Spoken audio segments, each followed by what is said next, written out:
Hello OPL fans and welcome to semi-final week. 4 teams will enter, only 2 teams will leave. Hello everyone, I'm Jake Spawn Tiberian. Joining me on the desk for this great week will be Julian Time Car as well as Indiana Frosco. Frosco? We'll go with Frosco, I like it better. The Australians call me Frosco. Yeah, the Australian version of Frosco and I like it. But semi-finals week, pumped to be here guys? Oh, absolutely. It's, we just said Easter. I did say on Twitter it was my favorite holiday. I think I lied. I think playoffs is my favorite time of year. Wow, I can't even top that. How cheap. No, I'm just super stoked. I'm always excited when I get to be on the desk, especially for hype matches like this. Great use of the word stoked as well. I feel like, yeah, this is a simulation. This there. is good. But we will pull up the brackets for you guys to check out quickly. Tonight it will be Legacy Esports taking on Direwolves as a first versus 4th seed, whilst tomorrow it will be Chiefs versus Sin Gaming, as we actually just pull the schedule up on your screen so you can check it out for yourself. Of course, tonight, as I mentioned, it is going to be Legacy versus the Direwolves. It is number 1 versus number 4, and, it should be on paper, the most mismatched, but I think it's actually a relatively close game. Whilst tomorrow night, it is going to be Chiefs versus Sin, 2 teams that stormed home at the end of regular season. This is an exciting week. Last year, it was so easy to kind of pick the 2 winners coming out of semifinals. 2 teams entered in form so many of the times, but this time, 4 teams. It seems so much closer. Yeah, it just feels like the most competitive split we've ever had. There was so many changes for the OPL. I think best of 3s have been huge for a lot of the teams in different ways. And I think now we have 4 really strong playoff teams. It just feels like, again, like most competitive split. Now playoffs looking very similar. The thing that I love is just stylistically how these teams match up. It's like the Chiefs versus Sin, kind of the 2 smart teams, if you will, and then Direwolves versus Legacy, the 2 brute force teams. Yeah, it certainly is going to be interesting to see how the matchups do go. However, guys, during the week, we're going to be tracking you guys on social media using that hashtag IamOPL. To get the conversation started, however, we're going to throw it over to Matthew Fish-Stewart to check in.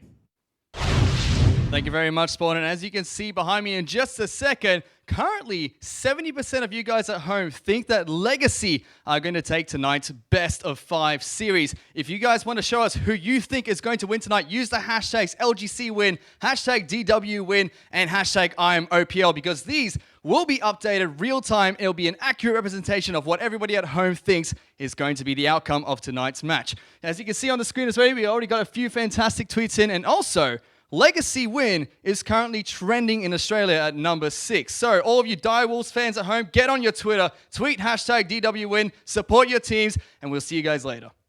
Thank you so much, Fish. That's going to be very exciting to check in and see how the teams are going during the week. Can't believe that right now, number 6 on Twitter, that's absolutely massive. Beating the hashtag IamOPL. Guys, get out there, show your support. That's massive. Yeah, use the other hashtag too. I like that hashtag. Get some Sing wins in there. Who knows?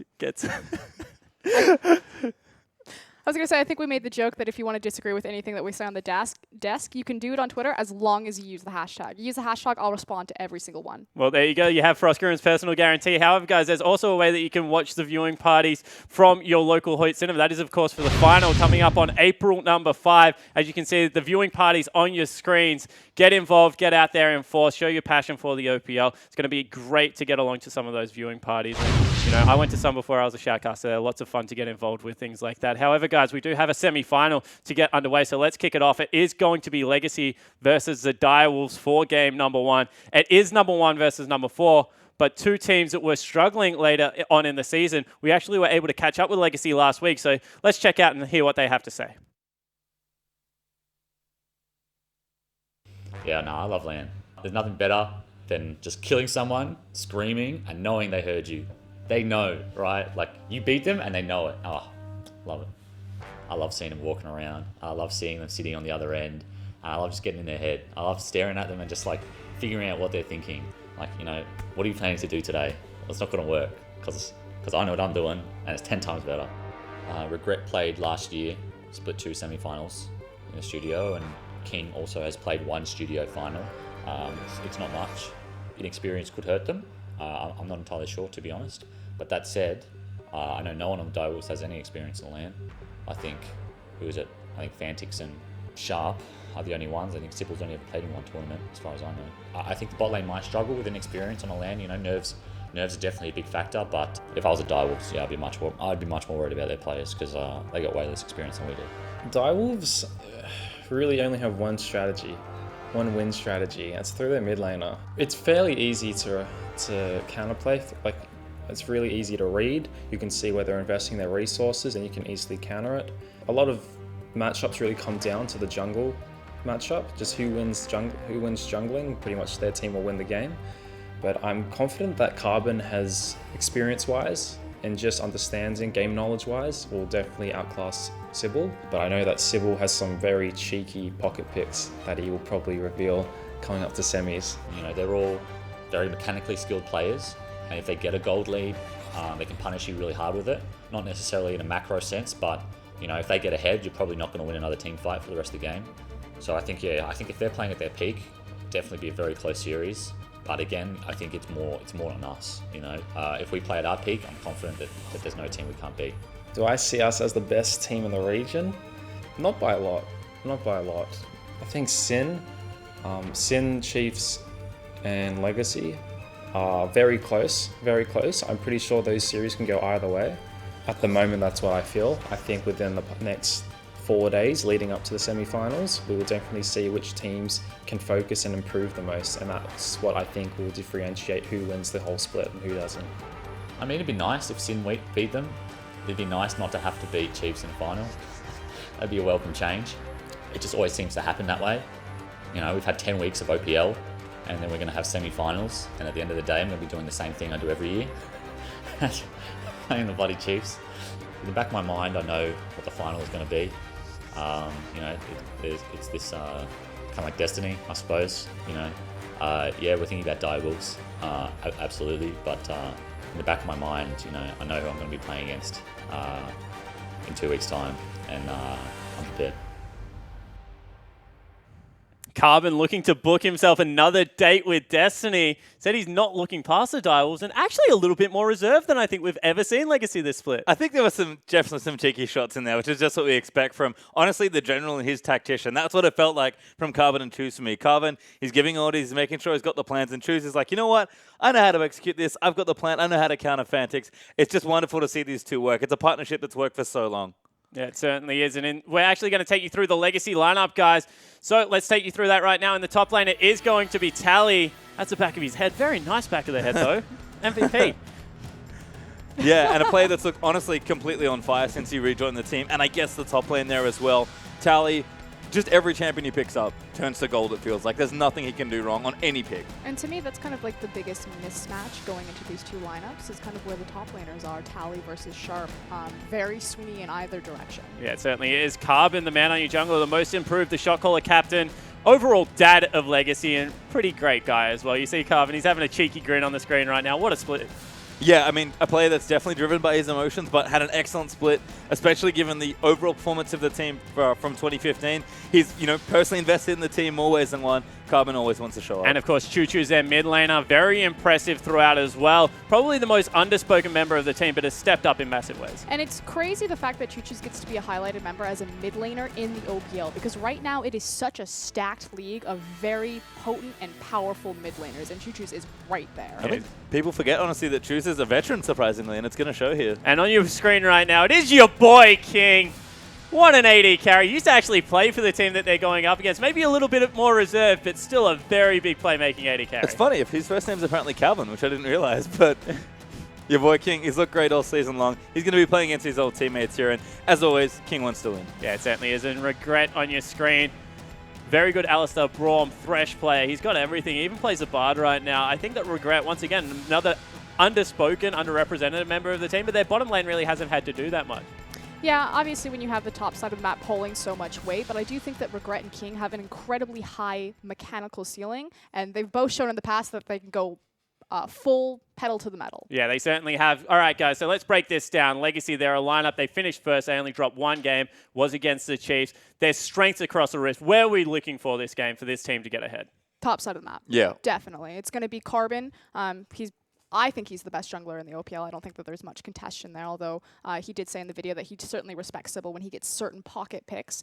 And it's just him bouncing between Choose and Tally. I think, honestly, it's really been Tally that's been the story of a lot of Carbon's success as well. He loves to go top. He loves to snowball that lane ahead. Yes, Tally's a very good 1v1 player, and with gold especially, he just carries the game single-handedly. But Carbon has gotten the most ridiculous lane combinations ahead. I think they got Lissandra heading against an Olaf at one point early on in the split. Like, No duo should be able to do that, but they consistently do it. That's what I want to talk about, because we've seen great carry junglers. We've seen the likes of Seb on Inferno be able to get those early leads. Carbon very rarely takes them for himself. He either transitions it into Tally, transitions it into Choo-Choos, then kind of just sits back and is like, all right, guys, I've done my job. Like, take me to the promised land.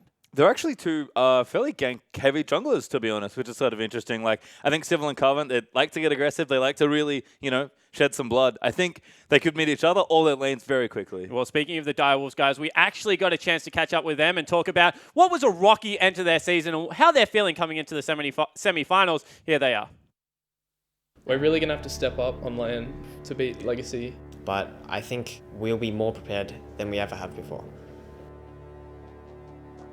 So the situation with our team is basically our top laner, Sharp, he's been having like other commitments outside of League and he's been unable to play with us, so we never really get to practice him throughout the day. And when he does show up to scrims, he can't scrim for as long as the rest of our team. Since we lost to a few bottom tier teams, we really just couldn't accept what was happening, so we all sort of stepped up in our own way. We got an analyst who's sort of filling in as a bit of a coach as well, just because it's quite necessary for us at the moment. We've been doing a lot more VOD review, and in the following days, hopefully the boot camp will get us ready for the games.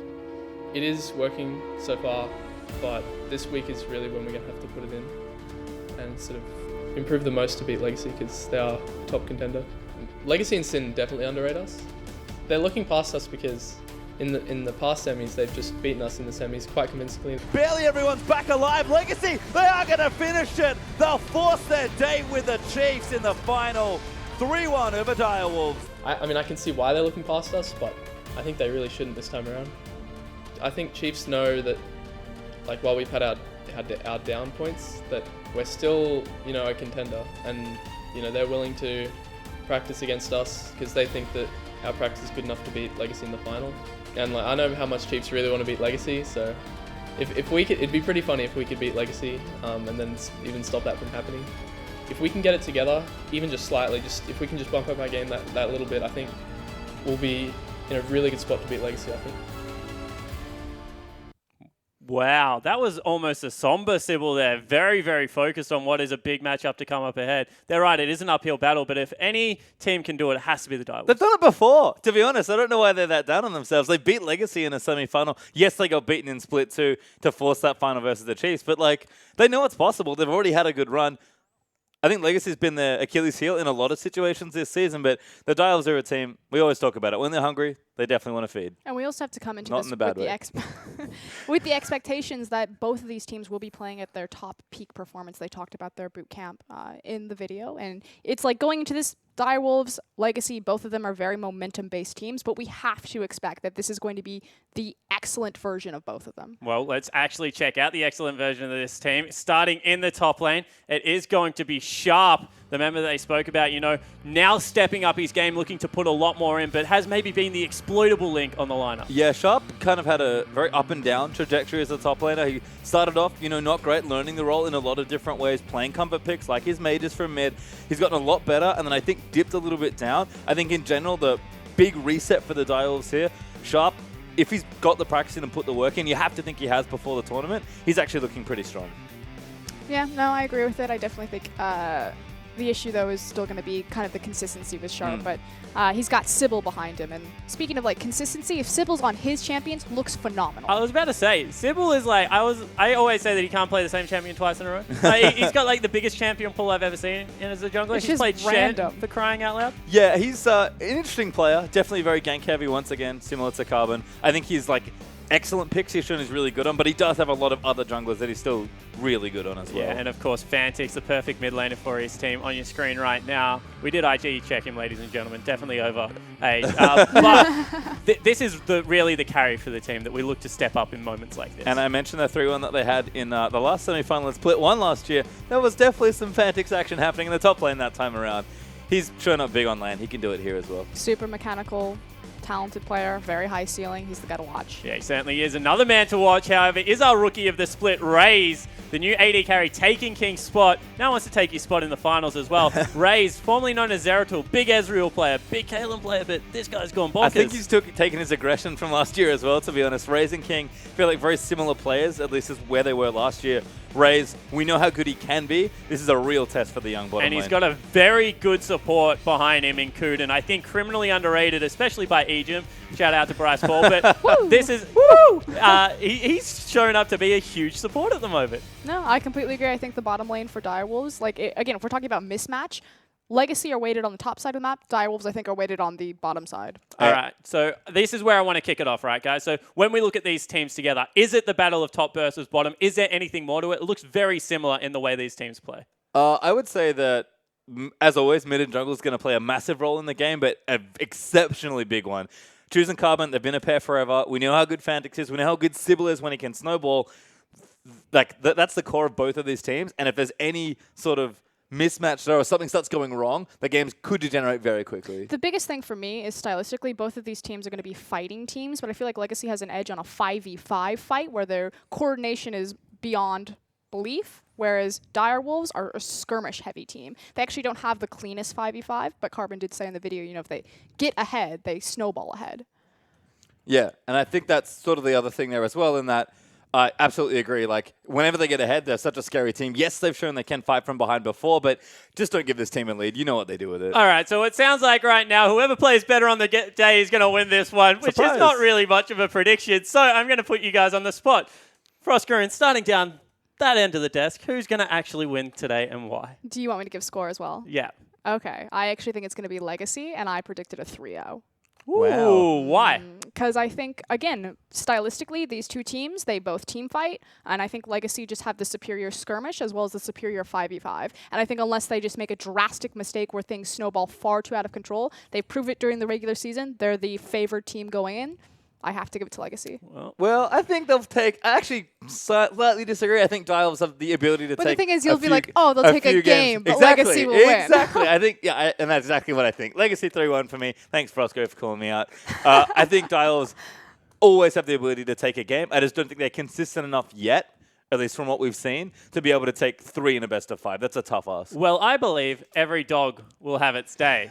And, you know, wolves and dogs, they're quite close to each other. So I actually think that Direwolves will take it. I think it will be a best of 5. I think we're going to get a couple of very close games this week. But I think the Direwolves can prove that they are good enough to make themselves another date with the Chiefs or Sin in the finals. However, guys, that is enough from us on the analyst desk here. So let's throw it over to our shoutcasters to take us into game 1.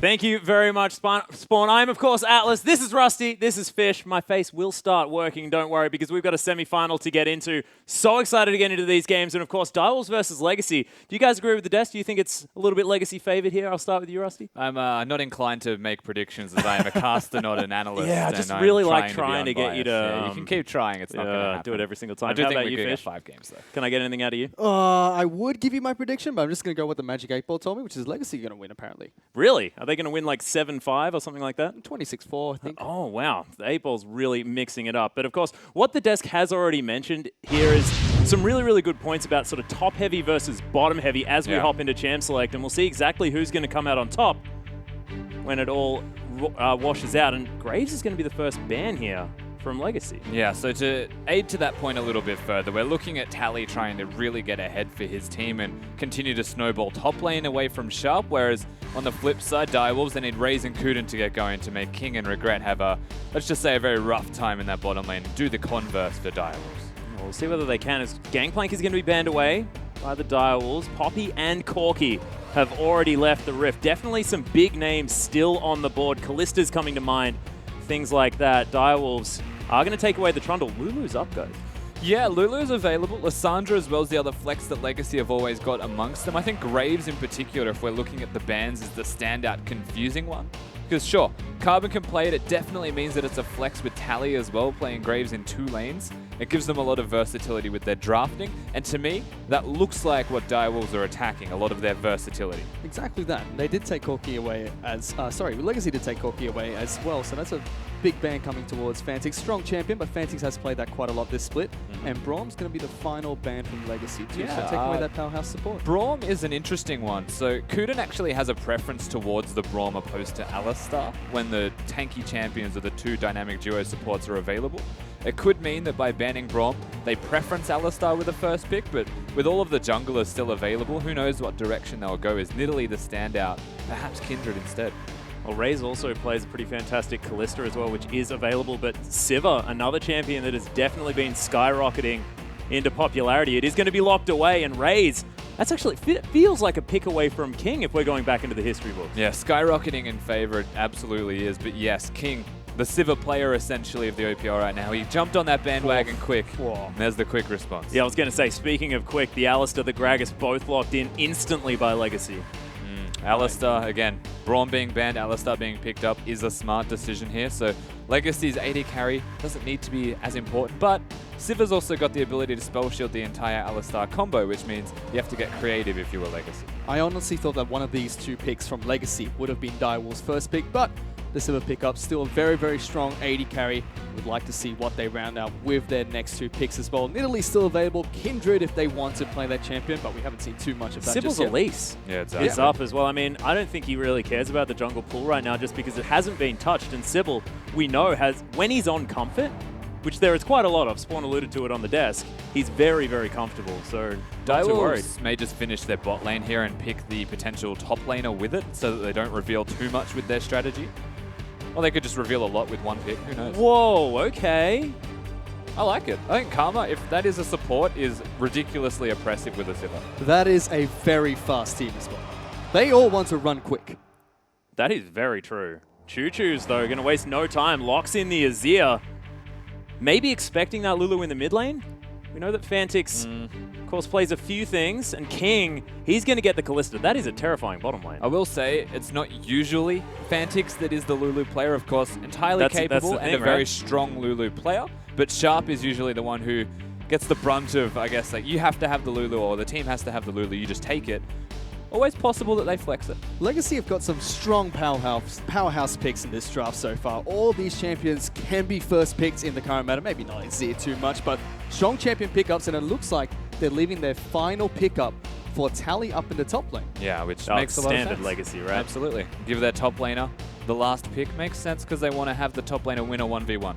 Basically, Legacy, they like the standard lanes. I think having the Callista as well in their second rotation on red side shows the preferences the Direwolves had, but also smart drafting by Legacy. Don't need to pick it up early. Oh my goodness. Oh, okay. Oh, Took him a I while. got so excited. Thought it was going to be a Maokai jungle, but it is going to be the Kindred for Sybil. There is Maokai going to be picked up for Sharp. Of course, back to an old favorite in the tree, just wants to tank it up there on the top side of the map, and pretty safe considering the fact that they don't quite know what's heading towards that top lane. Yeah, Direwolves in a way kicking it old school with the team comp strategy at the very least. Two of their picks, Sivir and Maokai, standouts in that regard. Lulu as well, always been relevant. As Legacy have rounded it out. Yeah, Direwolves, they have Echo so many top? ways to keep you alive, but yeah, Echo. Oh my goodness, no, it'll be Gragas top, right? And Echo jungle? Oh, Yeah. Give it a second. Oh, I'm excited about either. Of course, Tally, it feels like an Echo player Yeah, he to me. definitely is. So Echo in the top lane is, well, it's obviously interesting. It's unusual to say the least, but it's got a lot of damage in the way of dealing with health.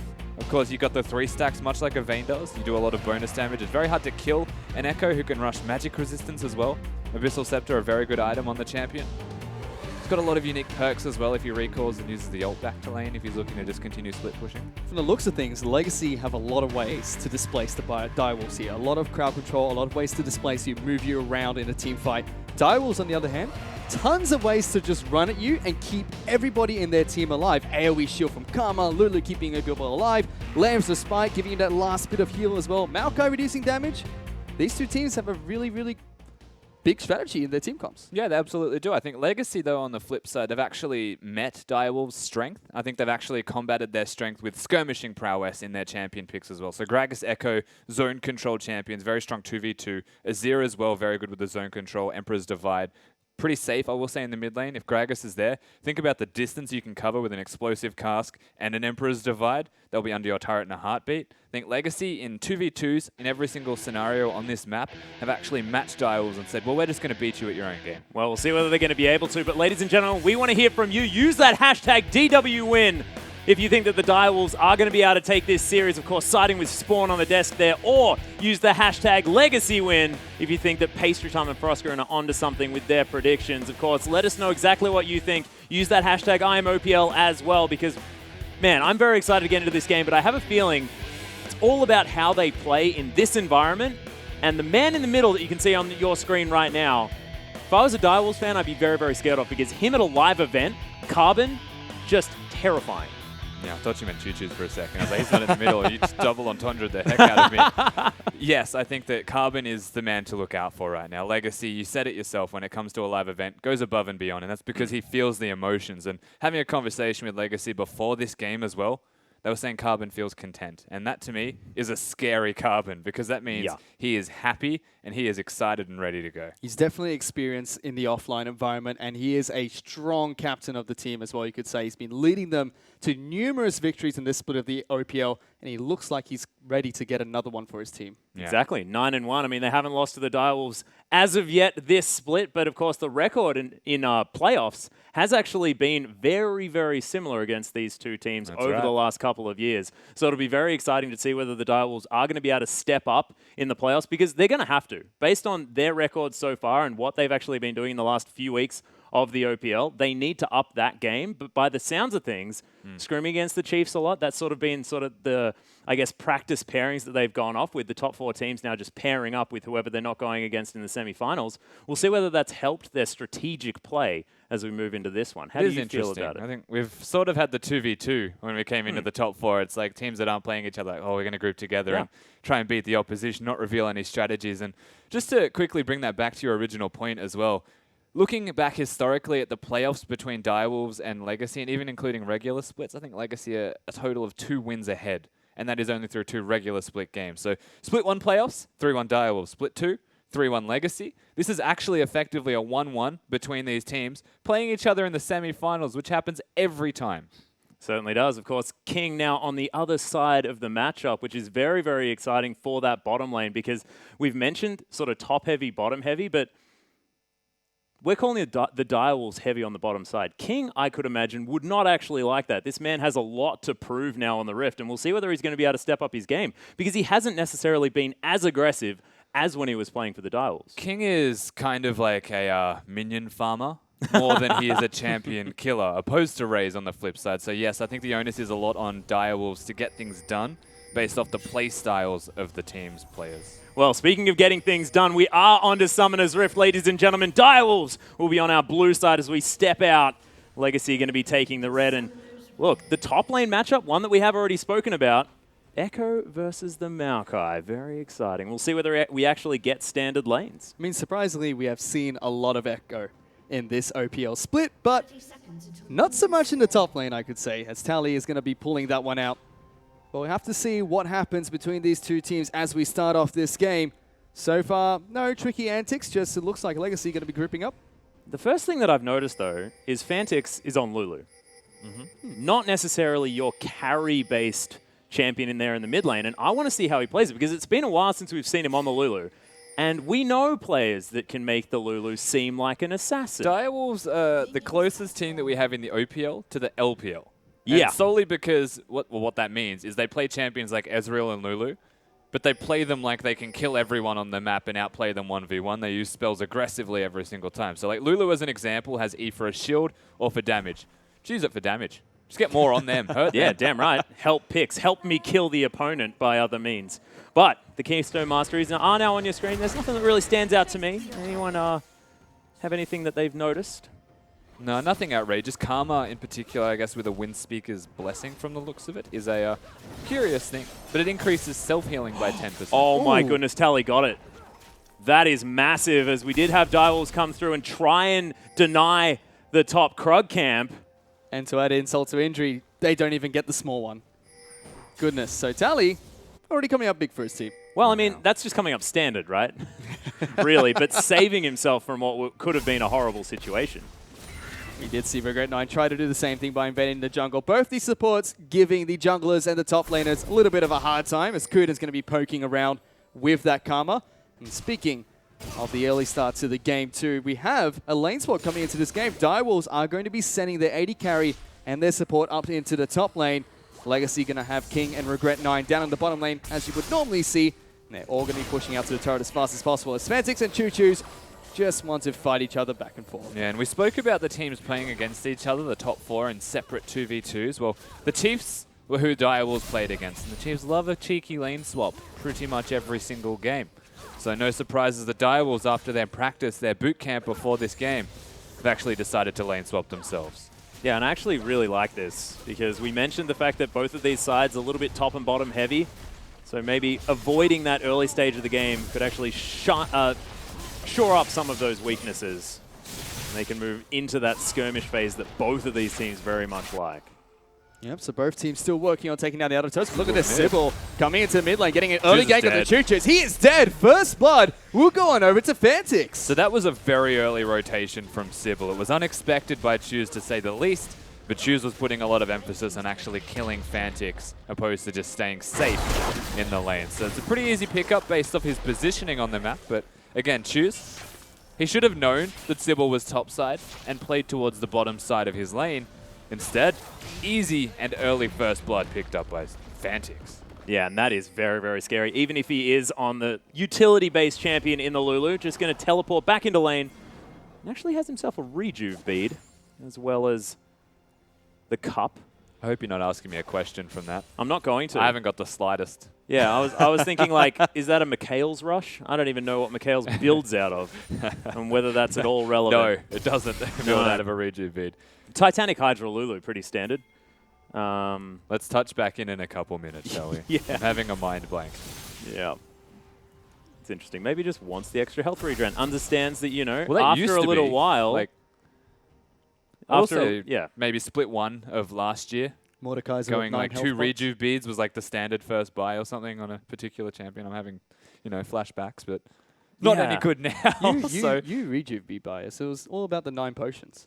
What? Yeah, 9 health potions. That was season 1. I said last. Yeah, that was when you could only buy 5 fish. Oh. Yeah, so it would have been really hard for you to do that. But we are in a slight pause, ladies and gentlemen, as you can see. We are going to be out of it as soon as possible, but already Direwolves with the first blood, and on Fantix as well. He's got himself a rejuve bead. We have no idea what it's for. Of course, over time, if he stays, you know, under full health, will actually be worth it. You know, if we are going to do the maths, I'm not entirely sure how long it's going to take, but there is certainly a time where it is going to buy itself back. It's only 3 and a bit potions worth. I think that potentially there could be something in that. I don't know. No. Refillable potion is definitely the way to go if you're looking for something more efficient. Because you just get more potions. It's more efficient by the time you recall a second time than getting potions. So, curious strategy, I will say, but most importantly, it's been a good start from Direwolves. Yeah. That being said, I mean, the lane swap was successful. Tally managed to get all of the global gold and the experience there from the bottom lane turret falling down. Bounced the wave back very nicely as well, so not going to have a freeze situation on his hands for the opposing side. And do you think this is going to be another case of, look, mid lane might be a little bit of a wash, maybe just get Choo-Choos to sit back and farm and let Tally do all of the work? Sort of. I mean, we still haven't seen the end of the laning phase yet. Lane swaps in particular, there's going to be more dynamic changes around the map as the lane swap continues to go on. So we're still a few minutes away from actual advancement of champions. So as an example, giving more resources to Tally than you would anyone else on the map. In this case, it'd be King and Regret. And having Regret sit with Carb and roam around as a jungle support duo and place Vision. Ideally, if you were Legacy, yes, that is your strategy and that's what it would be. But what it also means is that mid lane is entirely farm now, because what are the chances of Choose coming into a lane against someone with a Chalice at like level 3 and killing them? Well, I'm excited to see where Direwolves take this from here as well, because they started that lane swap. They got that early kill in the mid lane. It seems like they have a plan to go up against Legacy here, and I want to really see how they're going to continue this into the mid stage of the game. Yeah, it's a really good point. And another thing is, we saw Sybil go back to base. He got himself the recurve bow, which says to me that he is looking to start that Devourer. And the other question, I guess, that we have to ask is Sybil now just going to head into his jungle, try and put that one on farm, get to sated as soon as possible, or continue a ganking style? Of course, it has to be a little bit different with that item. Yeah, so it still costs a lot to actually get the Devourer in the first place, and you can't actually start stacking it until which case. And being it's still the lane swap, as we mentioned earlier, there's a lot of opportunities to try and get ganks off if you were Sybil, try and continue that ball rolling for Direwolves and not just have kills yourself, actually snowball the rest of the map for you. Yeah, once he gets the Devourer, I would imagine he goes into the hard farm mode, but it's also about objective control at the moment. So do they want the Rift Herald or the Dragon first is the other big question we have to ask ourselves. And how long is it going to take him to get the Devourer? I want to see how he adapts to how the game's going to go on as well. It showed that he's already able to adapt to this lane swap. Not only did they opt not to send him top lane early with the rest of his team, instead sending him mid lane to capitalize on a gank going on to Choo-Choos, which was fantastic. I think if he's able to continue adapting like that, choosing whether to gank or whether to just farm as the game goes on will really dictate how he's going to farm, how he's going to pattern in this jungle, so to speak. He's going to be more ganking, he's going to be more farming, and I would really like to see that from Direwolves too. Yeah, well, we'll see exactly what does happen. Of course, it does look like Ray's having a few problems with his computer at the moment. We are going to get them fixed as soon as possible, as you saw on your screen just then. Of course, the player's unable to actually have a conversation. As I'm hearing right now, it is a mouse problem, so just making sure that that one is going to be working A-OK. If you can't use your mouse, pretty difficult to play League of Legends, unfortunately. So we'll see exactly what is going to be resolved. But another thing I want to talk about, the combination of On the Hunt plus Mantraed E coming out of Karma. Because that is a ridiculous amount of movement speed, not to mention the Lulu as well. And we've mentioned the displacement. We've mentioned all of this ability of Legacy to create a scattered teamfight environment. It might actually be really hard to stop the Dials from just going, oh, whoop, and then straight back in again, because they're going to go so fast. This is almost historically like a classic Direwolves team composition as well, because the idea is skirmish. If you've caught someone out of position, you've got Maokai there. Maokai's engage is 100%, right? Like the Twisted Advance is always going to go off. Yeah. You've got a Lulu to speed boost you, you've got a Karma to speed boost you, and you've got a Sivir. So it doesn't matter which context that you're in, as long as the Maokai is there, you've caught someone out of position. Yeah. Because one of those three just presses the speed button, and it's like, go Maokai, catch them. Is someone in the forest? The very if yes, fast running go. tree, yeah. Yeah. I really want to see how they utilize the Kindred ultimate as well coming this, because you mentioned they have all this movement speed, they have all these ways to run around, and all this displacement coming in from Legacy is going to be able to stop them from, you know, staying on top of that Kindred ultimate, staying alive and staying healthy when they're about to die. I wonder if that movement speed is going to compensate for that, allow them to get back into position if they need to. Also, I guess, like the Lulu composition, it doesn't feel like there's a lot of damage if you really look at it. Karma compensates a bit in the support role for what is, I guess, Lulu lacking as the game goes on later. So that's pretty cool as well. But Kindred in particular, as you mentioned, is effectively going Devourer and hard carry in the jungle role. So you would imagine a very carry-oriented build out of this Kindred, something on the lines of Hex Drink, Asterix Gauge, making sure there's a lot of damage there. And actually just keeping Kindred alive is a big strategy here that Direwolves should have. Yeah, and you can see exactly what the lineups are here on your screen. And as we can see everything laid out in front of us, I want to talk about scaling a little bit, because I look at Karma and I think that, you know, historically has been known as a champion that can fall off the later the game goes. But you've got a Devourer jungler, can generally scale very, very well. Maokai, of course, has always scaled well. Lulu at the same time, ridiculous on that front. And we all know Sivir with the crits on the Ricochet, very, very powerful in the late game. But is that enough to get past the likes of Azir and, you know, Kalista and what she can do in the later stages? I will say that the composition Direwolves have isn't exactly long range. And that's potentially the downfall that they're going to have as they move past mid-game into late game, because Azir's scaling is also still at a long range, right? Yeah. So you put down the soldier, you push it past auto attack. It's going to be difficult for people to breach that distance and not take half of their health in damage, essentially, from what is going to be Legacy's comp. Keeping in mind the rest of the team comp as well have got displacement and zone control absolutely everywhere. So the ideal scenario is catch one out of position, zone off the rest. You've got Echo, place down the W, have this zone of you shall not pass, essentially. And then you have Azir to do the exact same thing to keep the AD carrier alive, which is very cool. I agree with Rusty. You have to really see if this movement speed coming in from Direwolves team comp is enough to compensate for that low range, and the fact that there's so much displacement coming from Legacy that can just bump you all around the Rift. Yeah, and it also makes me think that a lot of this is going to be on the back of Choo-Choos, because what you're talking about is the fact that you need to try and make sure you cut off zones and areas, and Legacy, they have the best choke point fighting team that we've seen in a long time. Of course, the Chiefs made it work, even if Swiffer didn't quite manage to get all of his Sand Soldiers in the right positions. When he did hit that ultimate, and we managed to actually see Radier just very, very long way away, using the Jhin, making sure that he can utilize that range, was able to make it work very, very well. And we'll see whether it is going to be Choo Choo's being able to operate this Azir in exactly the same way. And we've seen it already in the OPL, and he was very impressive. It absolutely was. And I guess all of these questions not too far away from being answered now. We just need to get through the lane swap aspect. Yeah, of course. The pause now done, ladies and gentlemen, as we are going to get back into the game. 600 gold is the lead here for the Direwolves. And Sybil going to find his way towards the bottom side of the map, adding a fair bit of turret damage now with that recurve bow. Both these two teams still opting to swap out the lanes. They already took down the top outer turret for the Direwolves. Now they're going back down into the bottom lane, trying to take the bottom lane outer turret. And it's still incredibly isolated in the mid lane between Choo Choo's and Fantics. Bottom lane tower will finally go down for the Direwolves as the 4-man push is still going to keep moving up towards that inner turret. Legacy, they're still working on this one. Yeah, Legacy actually a little bit late to the party. And it is going to be the Direwolves continuing to push up. This inner turret may actually take some, as we do see the bottom lane recalling. Alistair's going to move towards the bottom lane, and we'll see whether Regret can get there in time, as King and Carbon are going to be able to pick up the gold for that turret, and the Callista going to continue pushing. But this is already below half health with a big minion wave. Yeah, they're actually really slow here, Legacy, and they put a lot of time in making sure the top turret fell, which means essentially all they'll get in their respective top lane is the tower to reset minions. They're actually behind a whole turret. They're behind a whole turret and about 1,500 gold right now.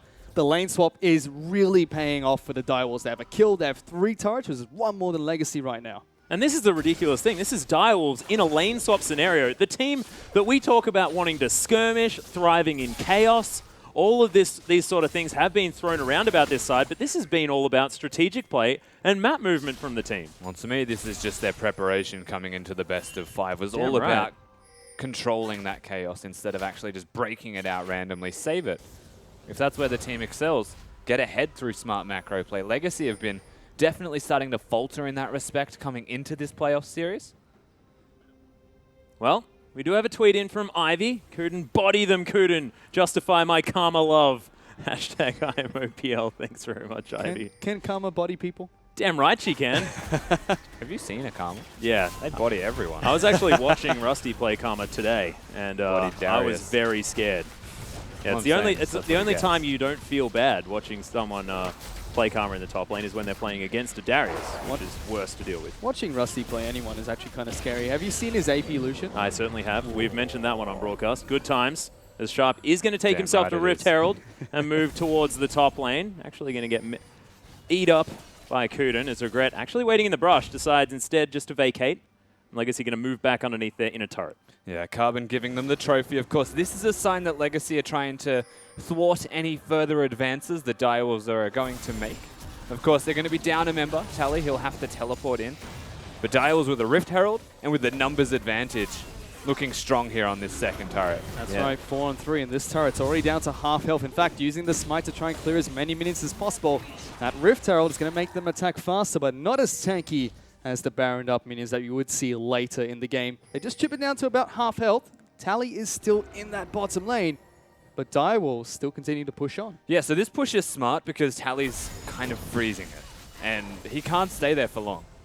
If he continues to freeze that wave, then Direwolves will break the second turret. They'll find themselves 2 ahead, and all that Legacy actually get from this is a farm advantage for the Echo, which, to be fair, is quite big right now.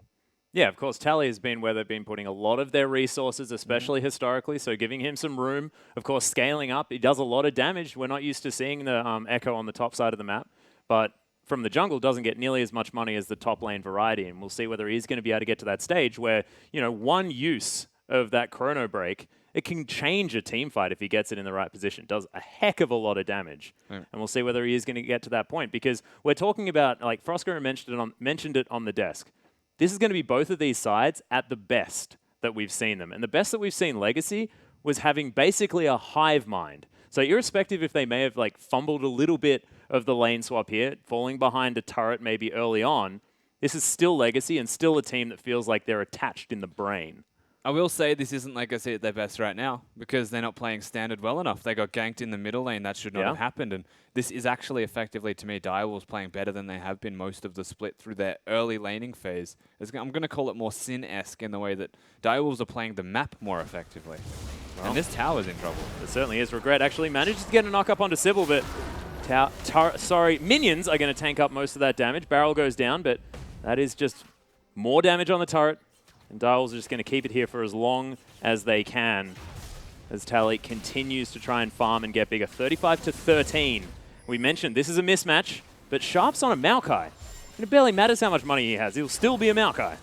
Yeah, they're looking for level 6 on Maokai, essentially, and then he'll be happy.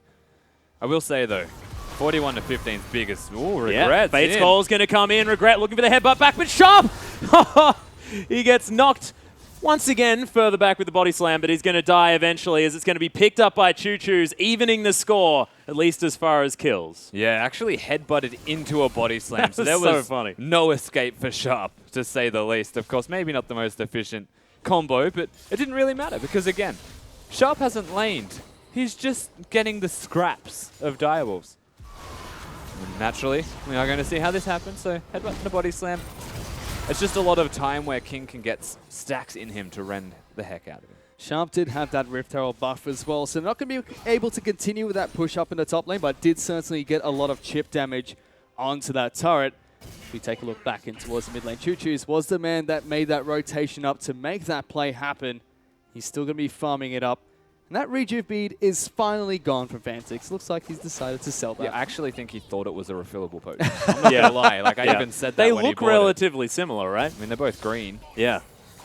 Nailed Nailed it. Like circles. Well, you know what? A part of that CS advantage that Fantix had is gone. True. The kill makes 180 up gold for of it. Yeah. Well, you sell it back, right? How much does it cost? So it's 90 gold is effectively what he... Yeah. Close enough. 2 potions. So, you know, not too much. But Fantix looking to actually steal away this blue buff if he can. Gets the movement speed from the Whimsy. There it is! Grabs himself a blue buff. Nicely played. The level 9 Glitter Lance. Oh, nice shoes there by Choo Choo's. So he's going to wander back to lane, but blue buffless.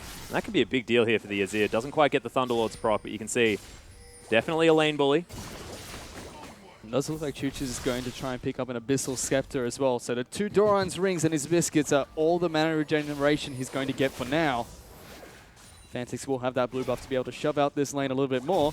Legacy looking to try and take down Dragon, it seems. Yeah, you got Fantix actually putting on a bit of pressure here in the mid lane. Of course, doesn't have the Ignite. It's a teleport for the Lulu, but they've got a ward on this Dragon. We'll see whether Sharp is going to potentially make a move. He's already down there towards the bottom side. And Sybil! Oh, tries to get in there. Doesn't actually get the hop over the wall. They don't He's know just going to say, never mind. I'll just wait it out. Does so just fine. So they get the Dragon here, Legacy, which of course is big, as Devourer was completed by Sybil. So denying those stacks from the Direwolves jungler. You'll be happy about that if you were Legacy. And once again, Direwolves showing aggression. That's right, there are 3 members in the mid lane trying to push for this mid lane outer turret. Legacy immediately throw 3 of their own men into that mid lane to defend that. Lots of chip damage down into this turret. As Raze is going to stroll down from the top lane into the mid lane as well. Pick up as much farm as he possibly can. The rest of Direwolves now deciding to head back home. And I mean, we had some questions even coming into this series. Fantix, as a mid laner, he lost lane to Rymeister, which, not to call Rymeister a bad mid laner, it's more to say that Fantix doesn't lose lane. No, not to anyone. Did, and that is the rarest thing that you'll ever see in OPL. Has come back after his couple of days off and displayed that he is the mid laner that we look towards to call him what used to be perfection. And that's exactly right. Of course, I notably called him one of the best players in the OPL. I believe my exact words were best player in the OPL. Just didn't quite work out in that particular series, and we'll see whether he's going to be able to prove it now. As Carbon's going to get slowed down by Qden, snared up too, potentially, but Body Slam gets him to safety. Raze thinks that he can spell shield and auto attack, but unable to, as he's now very low. Sand Soldier's in amongst it, doing some work as Tally's looking to actually get in there, uses the dash, but in the end, the movement speed is going to prove too strong, and the Direwolves disengage nicely. And minding that this is also a tank Echo, of course, has the Balmy Cinder as his first item. I would imagine goes the 40% CDR route on this Echo with the Frozen Fist and Spirit Visage. Well, we'll have to check back in with the items later and see what he decides to pick up. At Legacy now, they're the ones that are trying to turn this push around. Looking to try and chip down this mid lane turret as much as possible, as everybody in this game is grouped up in the mid lane and pushing. Minions on both sides pushing for the side of Legacy though. Yeah, of course, Legacy with a lot of minion control, meaning that they can set up for this siege. You can see 5 members strong still hanging around. Fantix with a fair bit of I guess, wave clear. Should be able to deal with this as Civ is going to move back towards the mid lane, but Glitterland's not going to quite be enough, and this turret is going down very low. Tally just going to get out of there. And Direwolves are at least going to keep their turret alive. Yeah, Direwolves holding on for now, but Legacy also showing some signs of aggression, I guess. Back in the opposite direction. Still down a turret, so they've got options available to them. Question is, when will they start to attack them? They're still putting a lot of pressure down into this mid lane. The only person that's not there for Legacy right now is Carbon, which is hiding behind his turret for now. Direwolves eventually do need to react to these side lanes that are pushing in. They do send Sharp down into the bottom lane. Does have his teleport available to join the team at any time. In fact, Direwolves have both their teleports up. One being on Sharp, one being on Fantix. But the top laner for Legacy, Tally, has headed up into the top lane. Going to continue that push for himself. Meanwhile, the fact that Legacy did have to send Carbon home, unable to really utilize having Sharp move towards the bottom side, and Direwolves are going to be able to clear up their side lanes quite nicely. We'll see now that Carbon has made his way back, whether they're going to get enough damage down, but Cuden, there with the empowered Q, he's going to at least save the turret, but I mean, it's on a sliver of health. It's a slow battle between these teams right now in regards to the middle lane. They've chipped away each other's turrets, but numbers advantages starting to form for Legacy, which is why you can see all of Direwolves have now hard grouped up.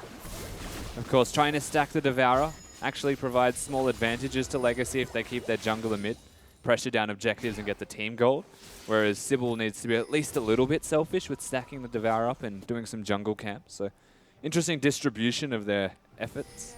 Yeah, Ray's also about to get that 350 gold from his cull that he managed to pick up earlier on. Also has a CS advantage, so despite the added assist for King, will probably be ahead by a fair bit as far as that gold is concerned for the Sivir, and is definitely important. Of course, you want to hit those 3 items if you can, and see whether he can get to it in time. Not just Sivir that's ahead in gold. Direwolves still lead in terms of gold against Legacy. Still 2,000 gold ahead of this team.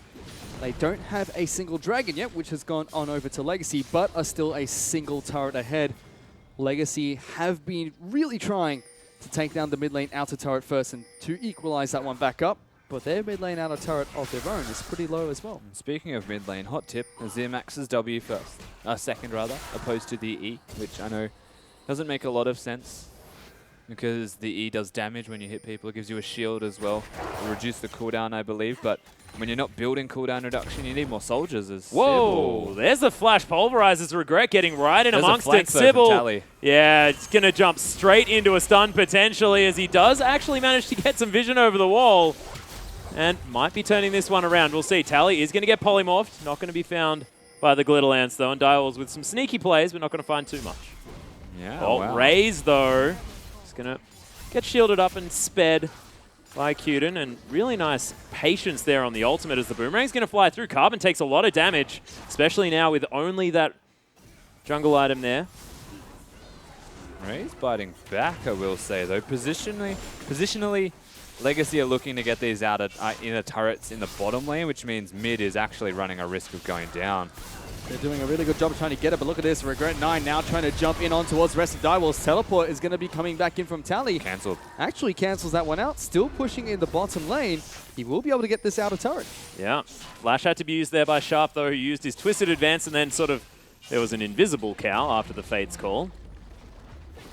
But Tally successful in gathering that turret. Now very low on mana as Fantix. Yeah, he's actually looking for more here as the Wild Growth is going to be used. Another slow comes down.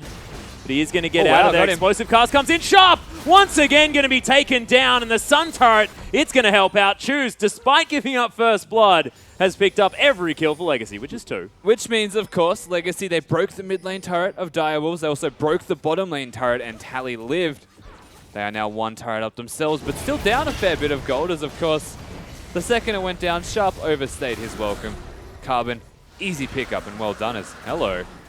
Yep, Sybil once again jumping over, but King with the rend. Wanted to be able to use it, but not going to happen. It wasn't going to kill him. No. Legacy were able to even that for just a split second, it seemed. That play on the bottom side of the map and in the mid lane got them an even gold lead, but Direwolves still pick up another turret for themselves. Both the inner and outer turrets in the top and bottom lanes are now down for the Direwolves, so they have 4 turrets. Legacy equaled it up with the mid lane outer turret as well. and they do have 2 dragons to their name. So a really close game between these 2 teams. And the cycle of the mid lane with wave clear continues. They will push and they won't get anywhere.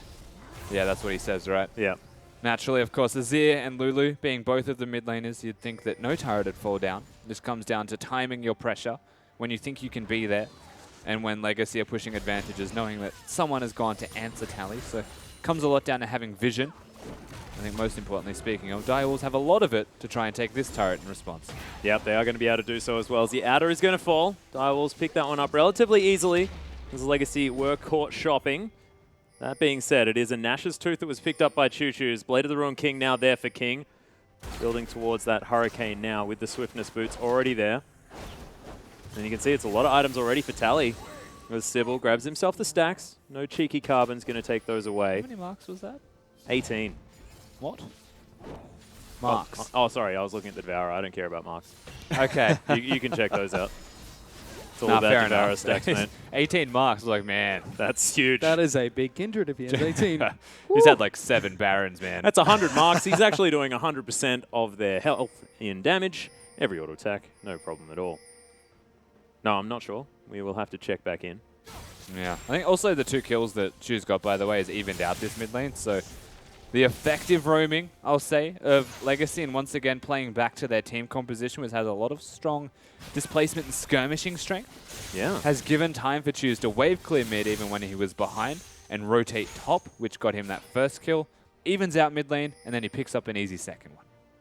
Yeah, it's nicely done as Mora Malmortius is being built up now by Sybil. As we look over, Carbon already has that Aegis of the Legion. We'll see whether that is going to be Locket of the Iron Solari or whether he's going to head towards the Banner of Command, which would be a little bit exciting. Damn. Wow, what were you excited I was about hoping there, Tally Rusty? was going to steal the Krugs because there was a Sybil farming them there. Would have been twice this game so far if he was able to do that. If only. Tally the Krug killer. Well, you can see Legacy actually positioning themselves on the top side of the map, looking at that last remaining inner turret on a side lane. Try and pick themselves up some extra gold. Nice clearing of vision as Carbon is looking to steal away this blue buff. And you'd think with 4 people here, they are going to do so quite easily. As Sybil is going to get caught. There's another headbutt back as Regret really making some plays. The ultimate goes down, but Sybil has to flash back onto it. Shields for days, but King eventually picks it up with the Rend. What a skill to have after Lamb's Respite is now Fantix and Tally. They're going at it. They definitely are. Shields in there, but my gosh, is he tanky. Tally now with so much magic resist already, just spamming out these abilities under the turret still. Wow. He's trying to get it done, but not going to happen. And Fantix's going to survive, but it's 1 pick there for Legacy. So early escape from Tally, I will say, was very smart because pushing your luck against the Lulu is the #1 no-no of League of Legends. As Sharp once again taking some deeps. Quite a lot of damage coming out from Legacy now, but they're not going to focus too much on this tree. Instead, trying to push out to take down the turret. My goodness, Tally being really aggressive down that bottom lane as Choo Choo's still looking for the turret. So the game's accelerated a bit on Legacy's side. They have knowledge right now. Fantix doesn't have his ult, doesn't have flash. All they know is he has teleport. And at the moment, based off the track record of the past 2 minutes, Tally can kill Fantix, so he won't be split pushing, which means you can actually assume that Direwolves will be grouping with him as 4 members and having Sharp split. So opportunities, I will say, for Legacy, knowing that they have the advantage with summoner spells to catch people out. Yep, Fantix, of course, just finishing off that Lich Bane, so might be a little bit better off, but we'll see what he can actually do as Tally very close to the Spirit Visage. Bunch of extra items for him. But, I mean, I'm looking at Choo Choo's. I mean, he's got a needlessly large rod as well as his 2 core items now. We'll get very, very close to being at that sort of 3-item form as Azir with that Rylai's coming probably second up. Yeah. And we spoke about the bottom lane of Legacy as well. Effectively neutralizing the difference between these two is a win for Legacy, because that also means mid is keeping up, and that's always expected of both Choose and Perfection, who have been performing well this entire split, especially coming into this.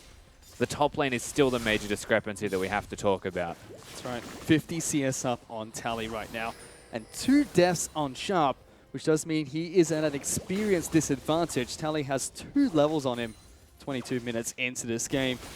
He has the items to boot too. Iceborne Gauntlet picked up. Like Atlas mentioned, looking for that Spirit Visage. He has the Balmy Cinder too. So he's a huge echo. Yeah, and the best thing is he wasn't 1v1ing. Like, he was never in a situation. Sharp has never been in a situation where he's going to fight Tally. They've just straight up played the map, essentially, with their top lane, or top half of the map, and gotten who they want to be ahead, miles ahead. Yeah, this is the thing. It's delegation of resources right out of Legacy because they've managed to even out the mid lane. That's 10 CS.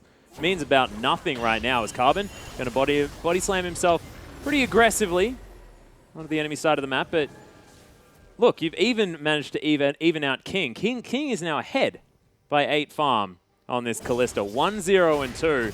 Hit that 2-item power spike with the Renan's Hurricane and is looking very, very strong. And Choo-Choo's actually had to burn his flash there in the middle lane as Legacy are looking to try and take down this dragon. It would be the 3rd dragon of the game and the 3rd dragon for Legacy as well.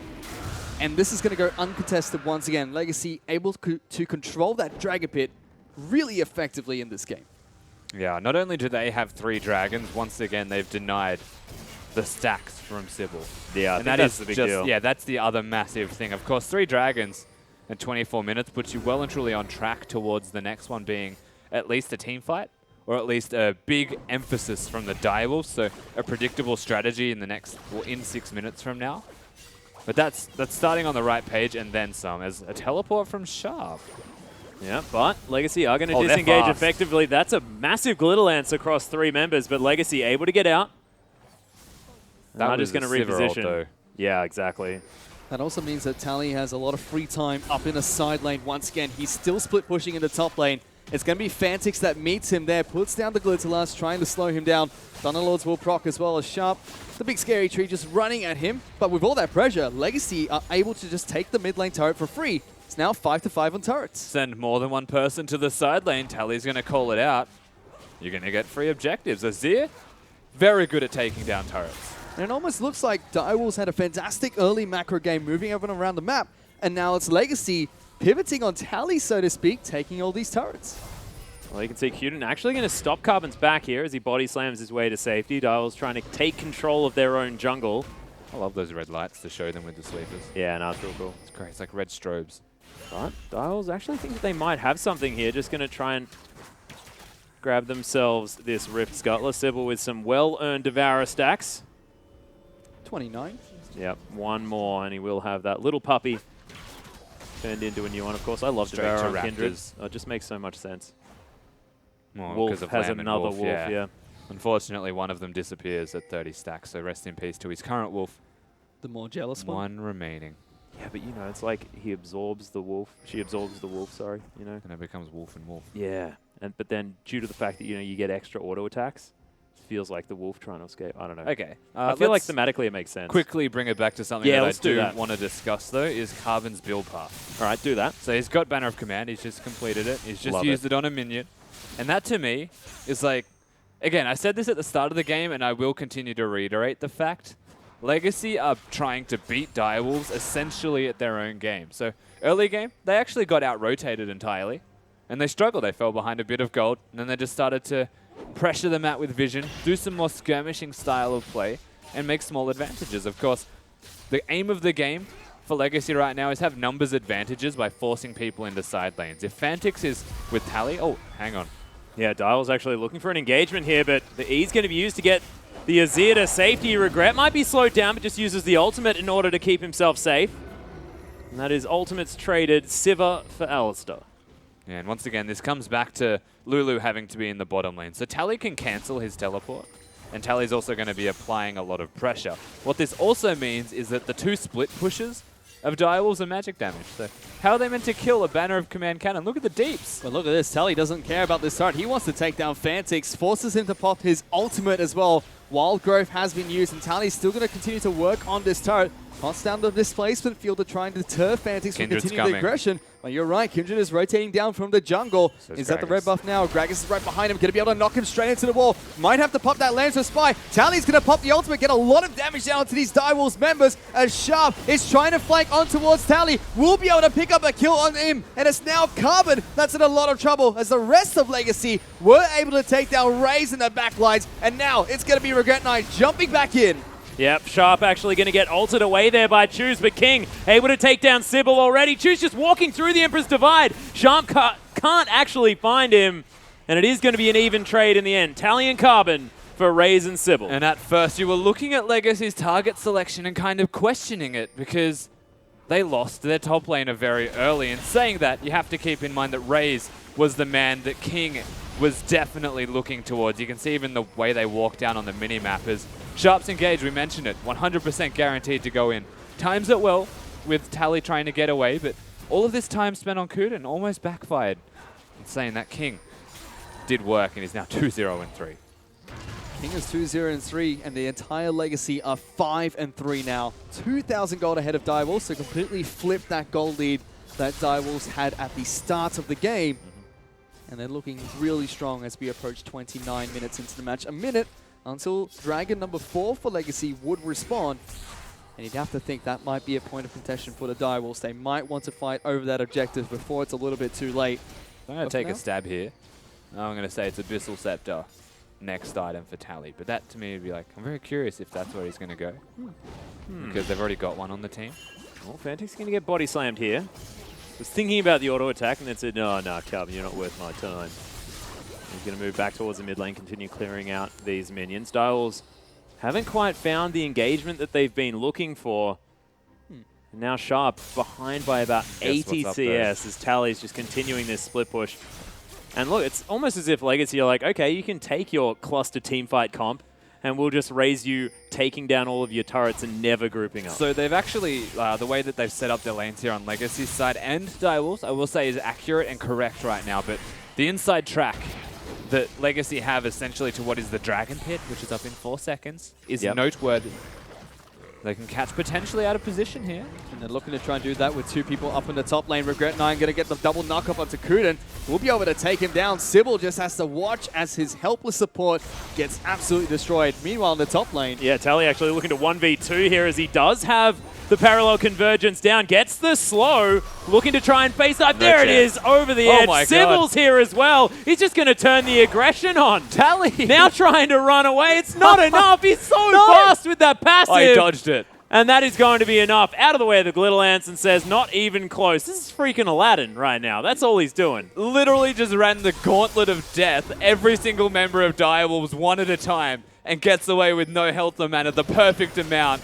Legacy pushing bottom. Just like that, they've got 4 dragons, and now they're throwing Fantix back in the team. He gets absolutely melted as they're trying to collapse on the remaining members of the Direwolves. The ultimate's been popped by Kindred, but it might not be enough as 2 people have already fallen. They're looking to take down Sharp. He goes down. Tally is almost diving in towards the fountain, and Legacy are all over the Direwolves base. Sybil is going to go down. Wow. They're looking for the Nexus turrets. Legacy look to take game number 1. Yeah, Tally, of course, teleporting in. You saw Direwolves trying to do what they could underneath their own turrets, but it's all about the Echo this game. The Nexus is going to fall. Game 1 for our first semi-final is going to go to Legacy. And after that start, who was expecting it? Tell you what, that just exploded out of nowhere. Ridiculous. They find one advantage, and once again, that was baiting the 4th dragon. Very simple. Direwolves make a big mistake sending 5 people to go top lane and actually try and take out Tally.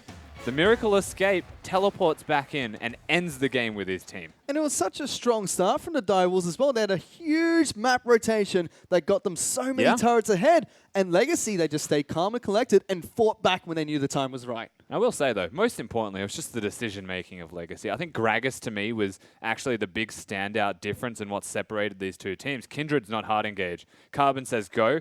He makes sure that they go. Catches Fantix out and just, like, literally just bam, game's over.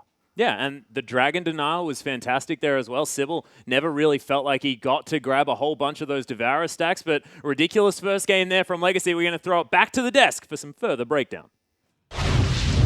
Thank you so much, guys. What a Game 1 performance out of both teams. Legacy, in the end, able to edge it out. And it did feel like a battle of early game versus late game execution because Direwolves got that game rolling in very good fashion. So the lane swap was initiated by the Direwolves, which I really liked. I actually thought their composition on both sides were rather creative. I like the Sivir, Lulu, Karma, everyone runs fast. I expected that it would be a lane swap, not only because obviously they've been boot camping and trying to practice that, but this idea that Sivir does really well in a lane swap, Maokai does well, it read really telegraphed.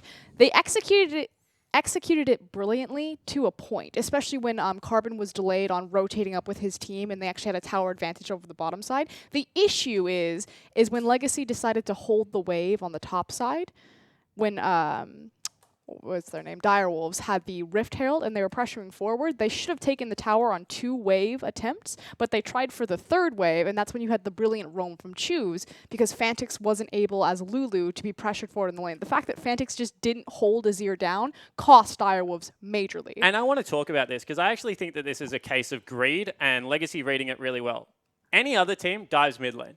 You push the first wave, you don't get the turret, you push the second. As soon as that second wave's gone, you disappear into the jungle. If Legacy follow you, you kill them in an uneven fight. They're walking into because they're walking into Fog of War. If they don't follow you, you kill the Azir because it's 5v1. Yep. Like, that is just, to me, a really greedy play from Legacy. They went for 2 turrets, they got none, they lost the game, and Legacy were able to execute. And you were talking about this pastry time. The idea that Legacy, if you make any, like, mistake around the map, they just jump on you. Yeah, they're really good at punishing, especially when you give a player like Carbon a champion like Gragas. Like, we saw it time and time again in that game. You're kind of just asking for things to go badly. And yes, Legacy were quite greedy with how they executed parts of the early lane swap, and they did make some mistakes and lose some ground. But this is a team that as soon as they think they have an advantage in any sort of skirmish, they'll fight you. And more often than not, they'll win. All right, and now there's a player that I actually really want to talk about because Legacy in their interview, Choo Choo said they play a very telegraphed way. They give all their resources to Fantix. Well, I've got a news shock, but I think Legacy play a very telegraphed way, and they give all their resources into their top laner. Tally was 100 CS by the end of that game, and they froze a wave at like base turrets to get him that advantage. Is there a way to exploit this going into the next couple of games? Specifically on Tally, it's just effectively looking for a counter matchup, which is weird because we had the Echo pickup and we were talking about it upstairs. It's like, oh, it's a pseudo Poppy. Yeah. it chases really Does a far. lot of damage, it's really tanky. It's hard to nail down. Yeah. It farms really well. It pushes. It's annoying, yeah. CC, like it's the poor man's Poppy. Yeah, which is weird because I think Poppy was open and they decided not to take it. But Tally, No, he you're did right. do No, a it lot was of... banned by Oh, well, Legacy. that would make sense. So there you go. That's why they did poor man's Poppy, which I guess would make sense with, to Tally's credit, he did a lot with the gold. I think if you're going to shut Tally down, you probably need standard lanes. But you're always worrying...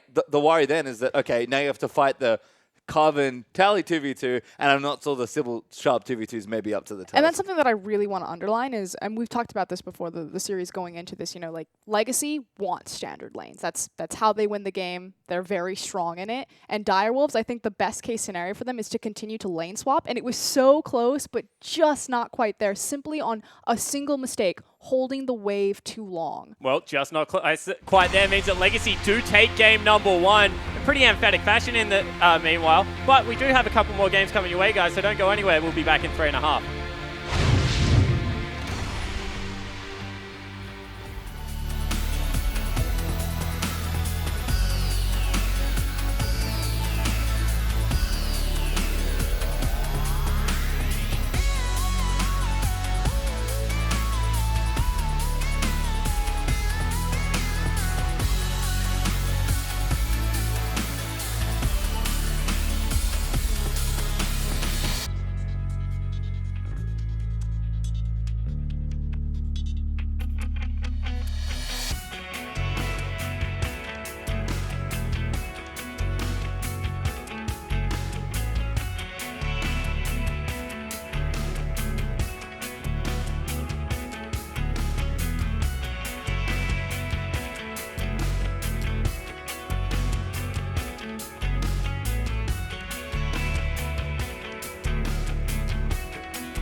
Welcome back to the OPL, guys, where we just saw Legacy take down Direwolves in game number 1. Both sides have picked red side, so we will have a swap coming into game number 2. But before we get into there, let's just have a little bit of a chat about what we expect to change in game number 2. I'm looking at Lulu as a pick for Fantix. I kind of liked it, but the execution of it did seem like it was a little bit strange. They tried to split push with it, didn't really use it in this team fight matter. Is that something that you think just isn't a Richard Su champion, or what was it? Like, it kind of isn't a champion for Fantix. It's not a big carry. Like, he can play it, obviously. He's a great mid laner, but it doesn't suit the style of the team. I actually like that they tried to change it up and do a bunch of different things.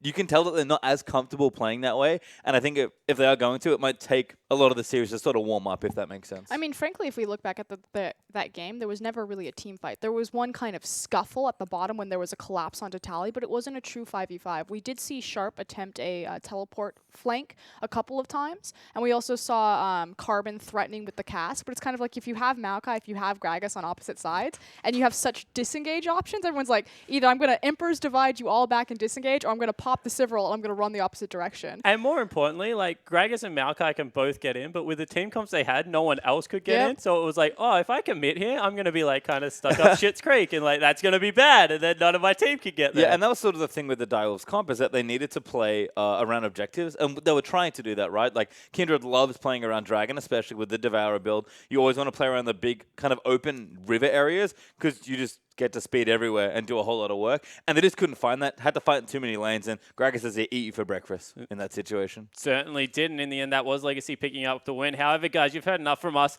Let's check in with actually what you guys are saying on social media. So here's Fish to give us some of the conversation.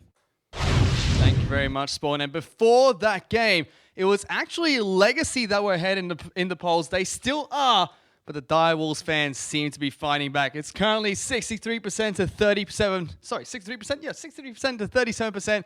And we want to hear from you guys even more. We want to hear what you guys have to say about this game and about this matchup. Legacy were able to take game 1. Even the king of social media himself, Cookie, is tweeting it about tonight, giving Sybil a little bit of advice, which is please don't fight the trees because you can't get sated off those branches. So you guys, we want to hear more from you. We want to hear everything you have to say about this team. Cheer on your favorite team. Hashtag LGC win and hashtag DW win. Back to you guys at the desk. Thank you so much, Fish and Cookie. Look, that guy's an all-star. I don't care what anyone says. He's such a good... He's like the best moral support of like the entire league. And the thing is, right, I've talked to Cookie like quite a lot, been to dinner with the guy, and he's just like that all the time. So I don't even know if I could say that he's just like the best troll to ever exist in the Twitterverse. I think that's just him. But getting back to this game, let's talk about Sharp a little bit, because he was a target when he played mid lane. He became a target when he went back to the top lane. And this obviously is a point where Legacy is sensing weakness. You can't really let that happen. We've seen his Quinn and the likes. Is it time to just give him a lane bully and try and set him up for success? As I said, I actually like the blueprint Direwolves set for themselves in this particular game. I think maybe Fantix could get a bit harder of a carry, but like their comp was good. They played very well in the first few minutes of the game. I think they're just, again, unquite used to playing this super macro heavy game, but they've proven that they can play a pretty significant portion of it. I would keep doing it because I feel like that's the plan you've rehearsed. I have to think, though, if they keep losing, they're just going to go back to old Direwolves ways and get like 6 carries in a lane somehow. No, I actually agree with you. I think that they keep Sharp on more of like these tanky-oriented, engaged style top laners simply because you're against Tally. Not that Sharp can't out V1, like 1v1 Tally, but again, if it comes down to standard lanes, which typically when you want a lane bully, you're going to get, so you have to factor in that it's going to be Carbon in Tally, which is just such a practiced win condition, especially this season for Legacy, that I think you avoid that completely. You continue with the lane swap strategy, you have the Nautilus, the Maokai, the Trundles, and you try to make plays on the map. I think that's how you beat Legacy. I mean, if you want to try the other strategy, I already said it, like they can get Sybil on a ganking jungler and try and get ahead that way, but that is very dangerous against Carvin and Tally. So there's options here for Direwolves, definitely. But Kindred. Yeah, it's not Elise, but like it is fine. He obviously getting mid lane and that worked out as well. Yeah. I think Kindred to me is like such a good lane swap jungler because you want to farm a lot of the time. If he plays Elise, maybe expect him to get bloody in the top lane, but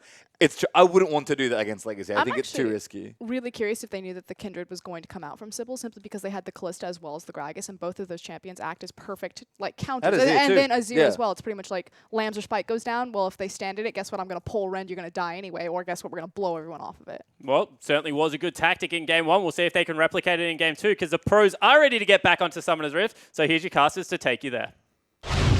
Thank you very much, Spawn. Back here with Fish and Rusty, ready to get into game number 2. Of course, Legacy coming out on top. Direwolves with a good early game. What is going to be the answer here by the Direwolves? They fell down game number 1. Historically, they have been able to fight back, but not necessarily recently. So to me, the biggest change that they need to make right off the bat is actually getting rid of the Lulu on Fantix. And like, sure, he's a good Lulu. Direwolves played well early game with him mid lane getting a solo kill, but Fantix is the assassin guy. Every time the Direwolves win a game, he's playing something like a Cassid, and even the Azir to an extent can still be an assassin, go in and use the Emperor's Divide to go. Lulu doesn't have a go button. Like, if I look at Fantix, I think Control Mage, sure. Be Lissandra. It's the engaged version of Lulu. Well, we are into champion select, and we'll see exactly what they do in order to combat this. Legacy, now that they're on the blue side, going to ban away the Twisted Fate. They do not want the counter pick to come out from Fantix there. Of course, very safe to grab that last. Gangplank is going to be picked up, or taken away, sorry, by the Direwolves.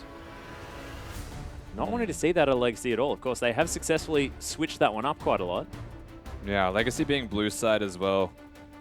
They're not going to have the last pick, and this is actually big. I will say Direwolves having Fantix with the assassin option, being that red side Fantix pick. Once again, Corki's going to be banned away by Legacy, so they don't want Fantix to be playing that champion in the mid lane, that's for sure. Definitely a flex ban there as well, so Raze likes to pick up that champion. Of course, the first time he was very successful on it. It was one of the very early games here, 2016, first split of the OPL. As Callista is actually going to be taken away. Direwolves not wanted to see King on that, and a lot of respect given to the AD carry of Legacy, formerly of Direwolves. Yeah, that's actually quite a lot of respect, which I guess brings up the Sivir once again. Direwolves played it. Legacy do want that champion. Is that what they'll go towards, though? Or is the Gragas, of course, a little bit too much of a high priority here for Legacy? We're now going to find out, as it is once again, Sivir, top priority here in the draft, and it is going to go straight to King. Of course, definitely a comfort pick, and we'll see whether Direwolves, whether they're going to copy. Of course, Braum now available on the red side. Yeah, I think it's safe to assume that Direwolves will want the Sivir, the Gragas, to take that away from Carbon. Given how last game ended as well, it just felt like he was knocking them towards the team. They just killed a person and he knocked towards them, and the rest were to follow easily. Of course, Direwolves coming into this have been practicing with one defined strategy, you would imagine, that is leaps and bounds above the rest. Yeah. The question is, do they stick to what they did in Game 1, or do they fall back to what is Direwolves and their staple? I'd like them to, honestly. But mostly because I like bloodthirsty games. I'd like to see what they pick up here during their first rotation of picks. Like you mentioned, they have the Gragas available to be picked up. A lot of strong junglers like Nidalee, like Kindred are still available as well, but it does look like they're going to lock in Alistar and Kindred as their next 2 pickups. Yeah, so we looked at both of these supports, and you would say that Regret prefers Alistar and Kuden prefers Braum. So that is entirely taking it away from Regret by going for the Alistar. Of course, it does still leave open the flip side champion to be there for Regret. The question is, does he actually want something like a Thresh, perhaps, with that? Yeah, very interesting.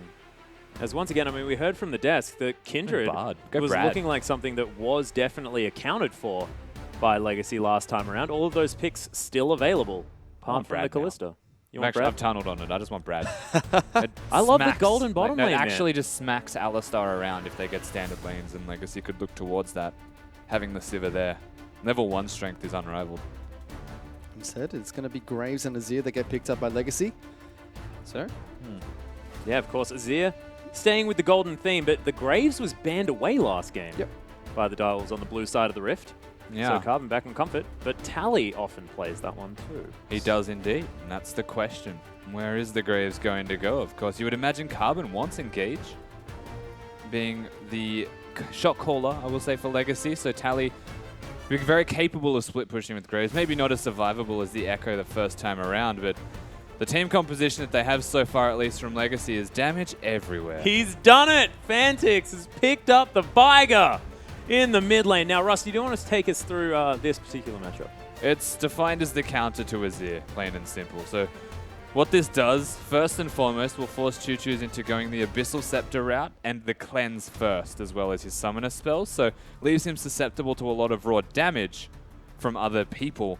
Map rotations, you know, everything favors Direwolves if they send anyone else mid. I just think, honestly, you just press R and just destroy Choose. It's just the Veigar special, right? He's an anti-mage, but he's also a control mage with wave clear. So that's what sets Veigar above the rest. And with that Veigar pickup, they got Lucian as well. And on the side of Legacy, they've got Gragas, and the previously banned Braum will be picked up to round out their team composition. Yeah, again, no surprises from this Legacy team composition. This is actually, and I'm going to say effectively, everything Legacy want in a team comp, right? So they've got the engage out of Gragas. They've got the split pushing 1v1 prowess out of Tally on the Graves. Siva and Braum as a bottom lane duo is disgusting. And they've got Azir with the control mage with wave clear in the middle lane. I just feel like this is exactly what Legacy want in a team. In saying that, looking at what Direwolves have, I don't think they're sad whatsoever with that. No. We'll see exactly what the Direwolves are going to be able to do against it, as now they're looking to fill Sharp out with his potential top lane counter pick here to what is looking like a Graves. Nautilus being hovered at the moment will be massively tanky towards the late game, but I'm looking over this Legacy side, and the AoE damage is terrifying. Yeah, they have a lot of AoE damage, that's for sure. A lot of lockdown, and it's very hard to kill them as well. It's just a lot of good things to be said about Legacy's team comp right now. So's Direwolves. And I will say, even rounding out the comp the way they did just then, they've got pretty much every tool that they need out of that shed to smack some kids around in skirmishes and team fights. I like how Sybil can put down the Lamb's Respite, and then you get Fantix's baby cage like right on top of it. It's like, you try and get out, you're going to be stunned, man.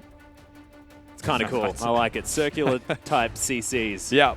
Always exciting. Don't know if that's how it works. That's more of a you stay in my heel, right? Like, that's actually... Yeah, well, look, it is perplexing, but we'll see. No, but it's like, I don't know. What I will say, though, is that like the Veigar actually having zone control is actually quite good for jungle fighting. Kindred as well, very good in the jungle, and Nautilus to pick people out with that ultimate means confined spaces, you'll be knocking everybody up, as does the Alistar. So Direwolves, their team composition right now, if they get through laning phase in mid lane in particular, looking very potent. I'd really like to see if Direwolves continue with their strategy of going for a lane swap very early. They did that in the first game, worked out for them really well at the beginning of the game, not so much towards the end. I'd like to see if they continue with that in game number 2. We'll see whether they're going to be able to. Of course, Alistar Lucian is going to be their bottom lane duo versus what could potentially be that Siva Braum down there, unless we are going to have any swaps.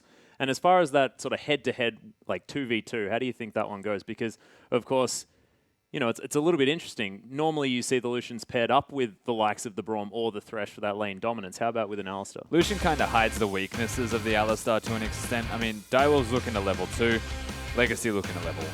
Well, we'll see exactly what is going to happen. But, ladies and gentlemen, we want to hear from you. We want to get your tweets onto Fisher's tweet wall. Use that hashtag LGCwin or the hashtag DWWin and let us know exactly which one of these teams you think is going to take out this semi-final. It's a best of 5. Legacy are already up 1 game, but the Direwolves came out swinging in game number 1 with a very different team comp and a different playstyle. And we're already onto the Rift with a Santa Veigar to bring us there. Beautiful Fantix. Thank you for that. That's actually a wonderful skin. It's Please, so good. please tell me Carbon is Santa Gragas. The unintentional synergy between opposite teams. Yes. That would be amusing. Tally already going aggressive here onto Sharp. Oh, Sharp, fight him. 3 auto attacks He's only already got a down. shotgun. He's only got a shotgun. Yeah, that is like famous last words, He's got isn't a it? massive anchor. You know, you can't bring a knife to a gunfight, but you can bring an anchor, I'm pretty sure. You can't bring an anchor to a shotgun fight. I don't think, yeah. At what point did that make sense? I think we've played rock, paper, scissors before. I haven't really played, you know, shotgun, anchor, knife before.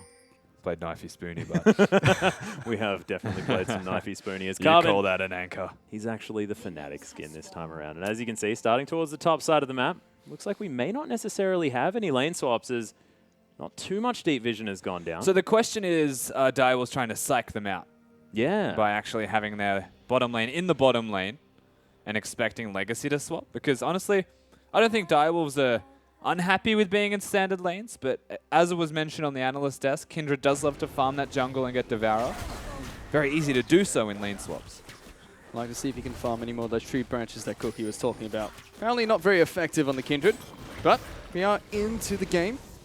And it does look like this time no lane swaps coming out from these two teams. It will be Carbon starting on the top side of his jungle. We'll be able to take away his blue buff shortly.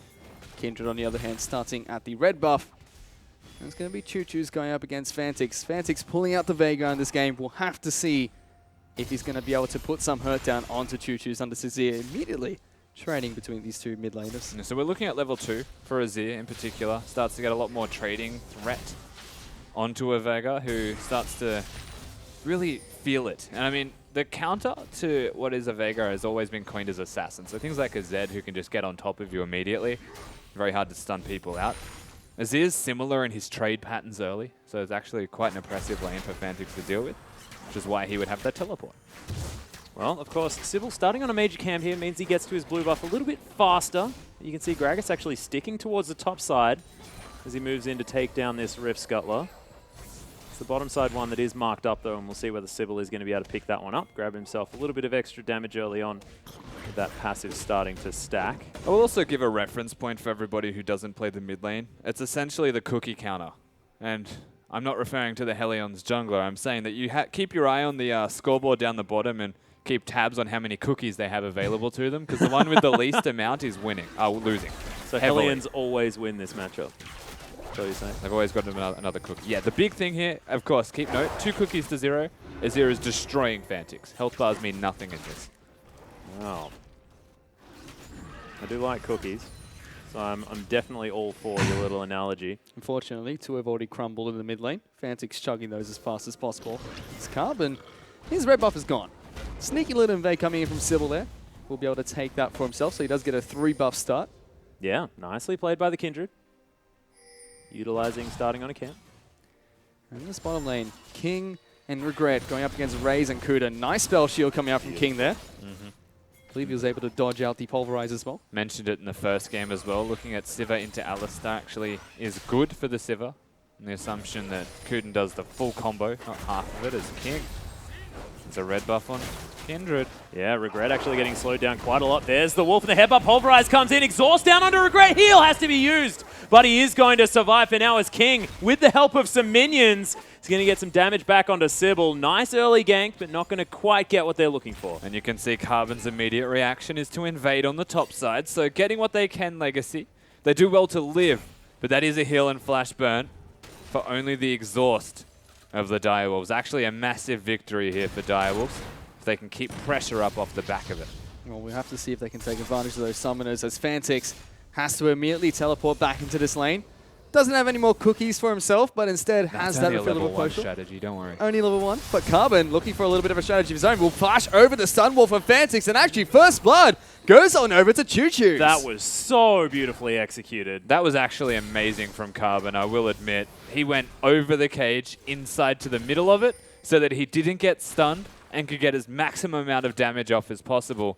Sure, Choo Choo's got the kill, but Carbon MVP in that gank. That was right on the edge of the body slam knock-up radius as well. I mean, Fantix put down that cage expertly, but Carbon did exactly what he needed to try and lock down that Viger. Beautifully done. To even add a step further, though, it's a very aggressive cooldown reduction rush from Viger, going for the Forbidden Idol, I believe it is? Yep, that is it. So he's got his cooldown reduction, he's got his mana regeneration, nothing to keep him alive.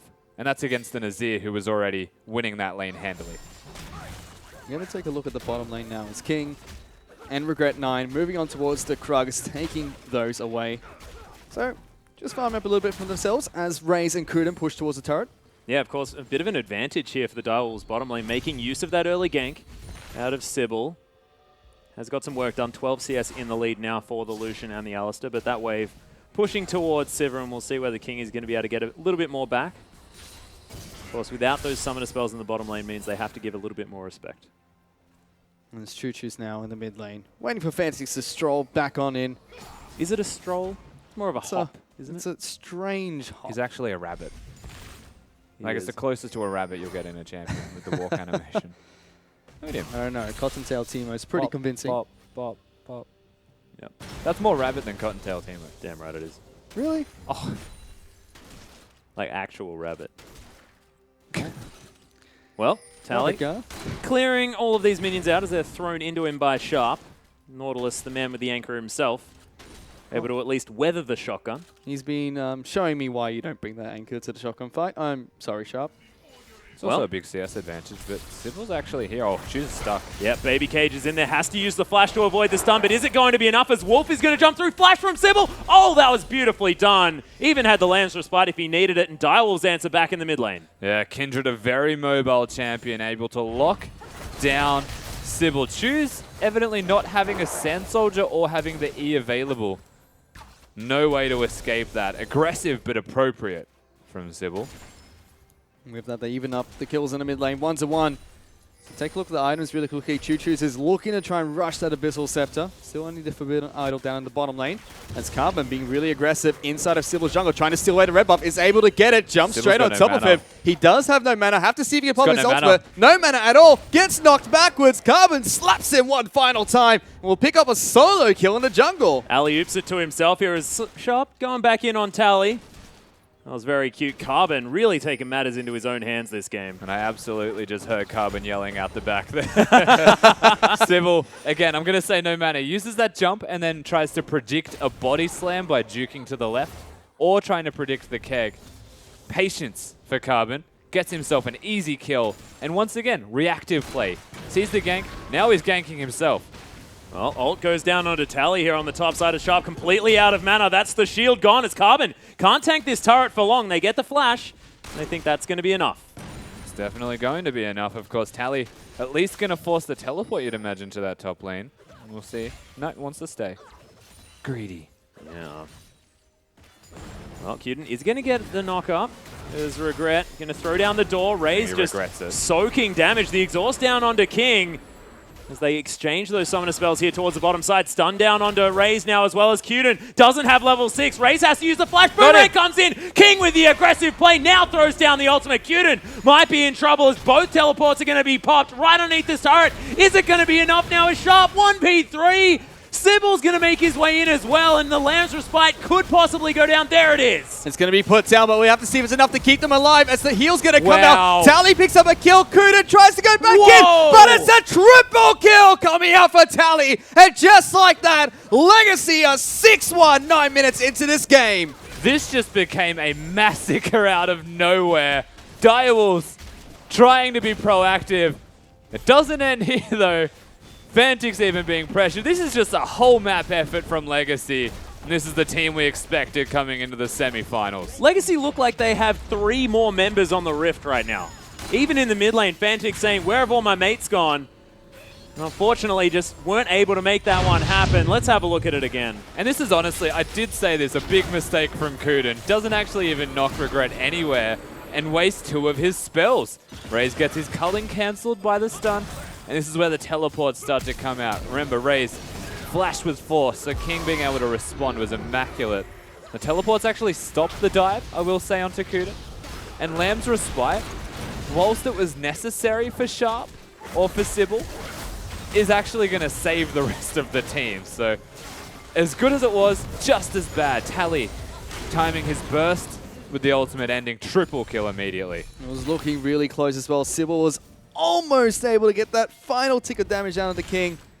Not quite. As we're going to take a look at the score right now, Legacy have bursted onto the Rift. As Tally, he's actually going to get dived in. Nice flash coming up from Tally. Really nice. Mechanical brilliance, I will say, from Tally there. Not exactly safe. Yeah, Sybil's going to come in. He's got no matter, he's dead. Down. That's What are you massive doing? damage. Tally just destroys him. Death's Dance Man already completed. He's 4-0. What? No, it wasn't even that. Sybil just had no mana. He didn't even have his ultimate.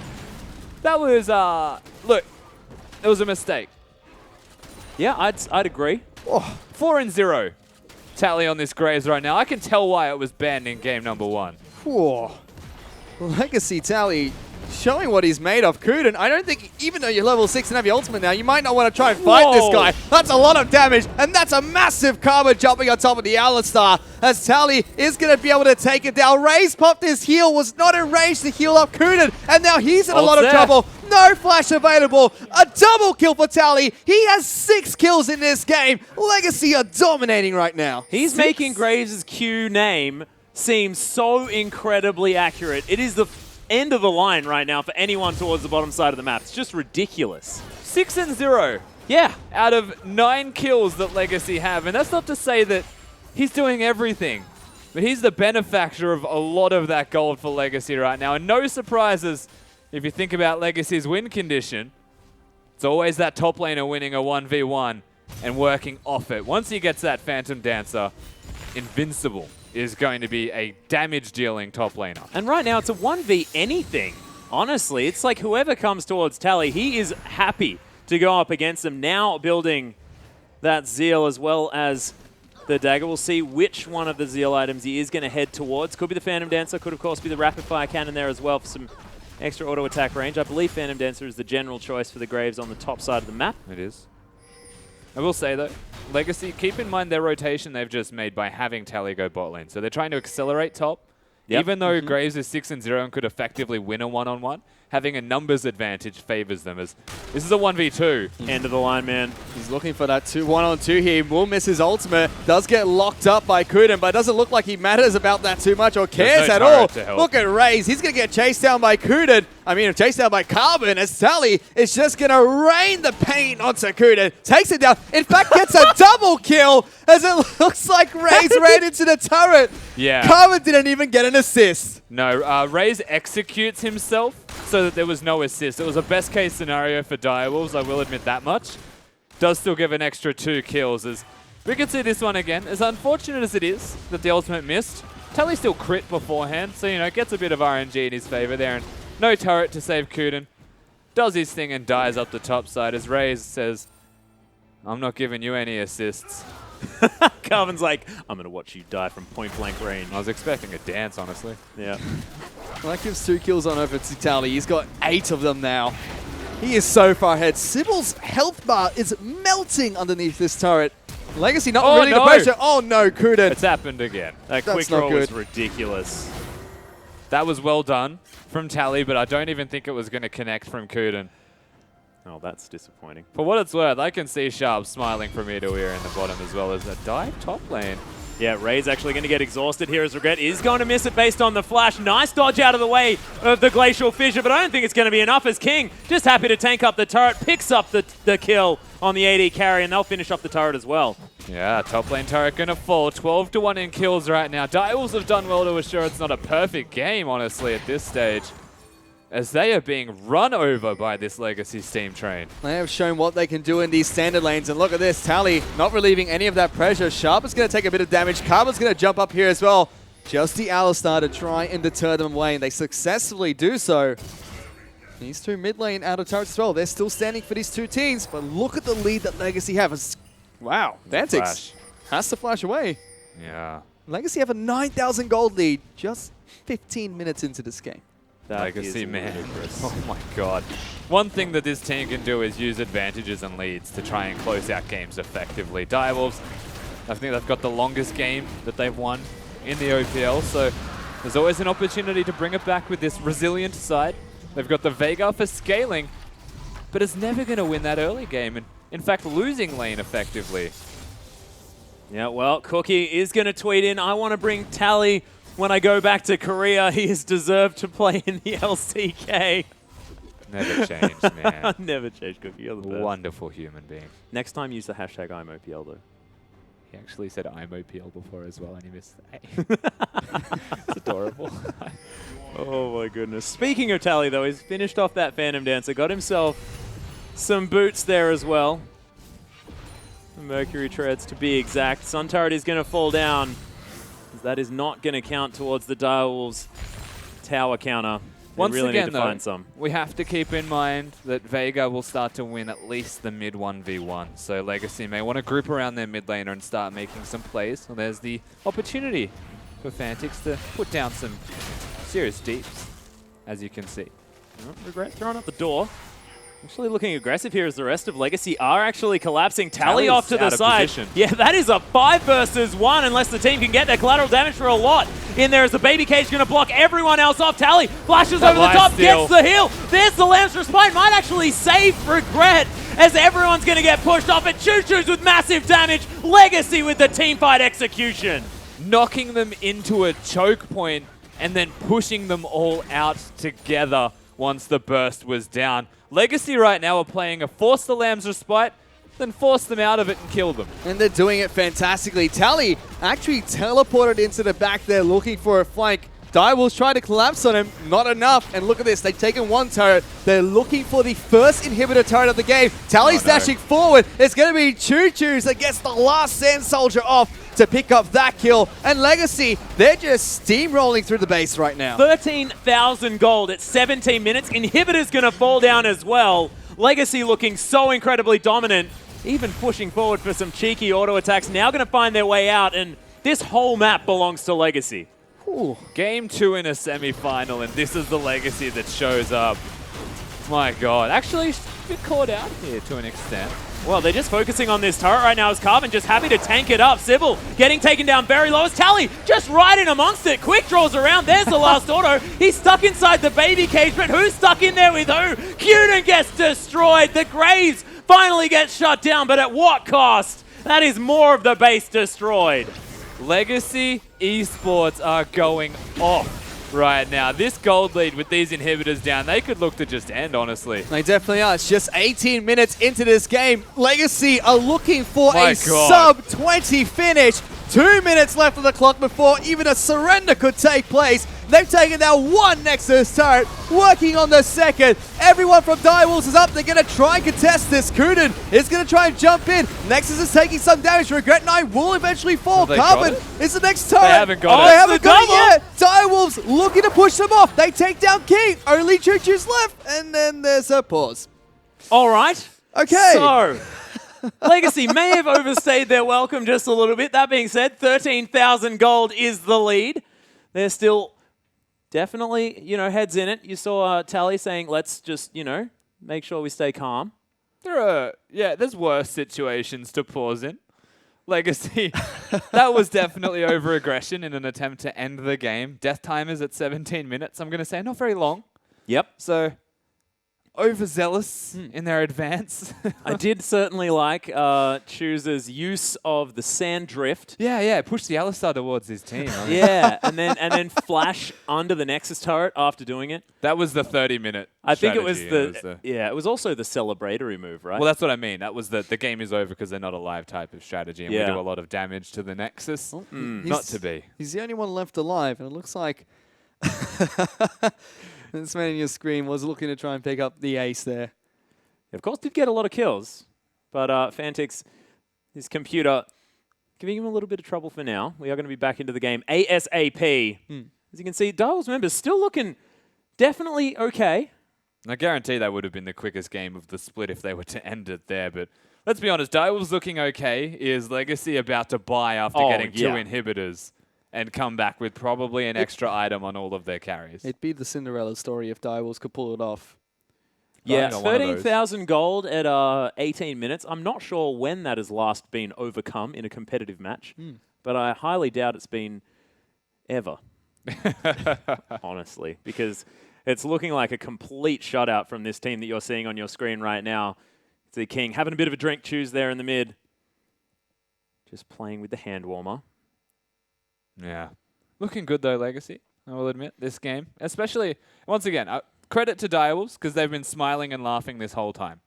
This is not exactly a situation where most teams would be happy and smiling. I mean, because this is game number 2. They lost the first.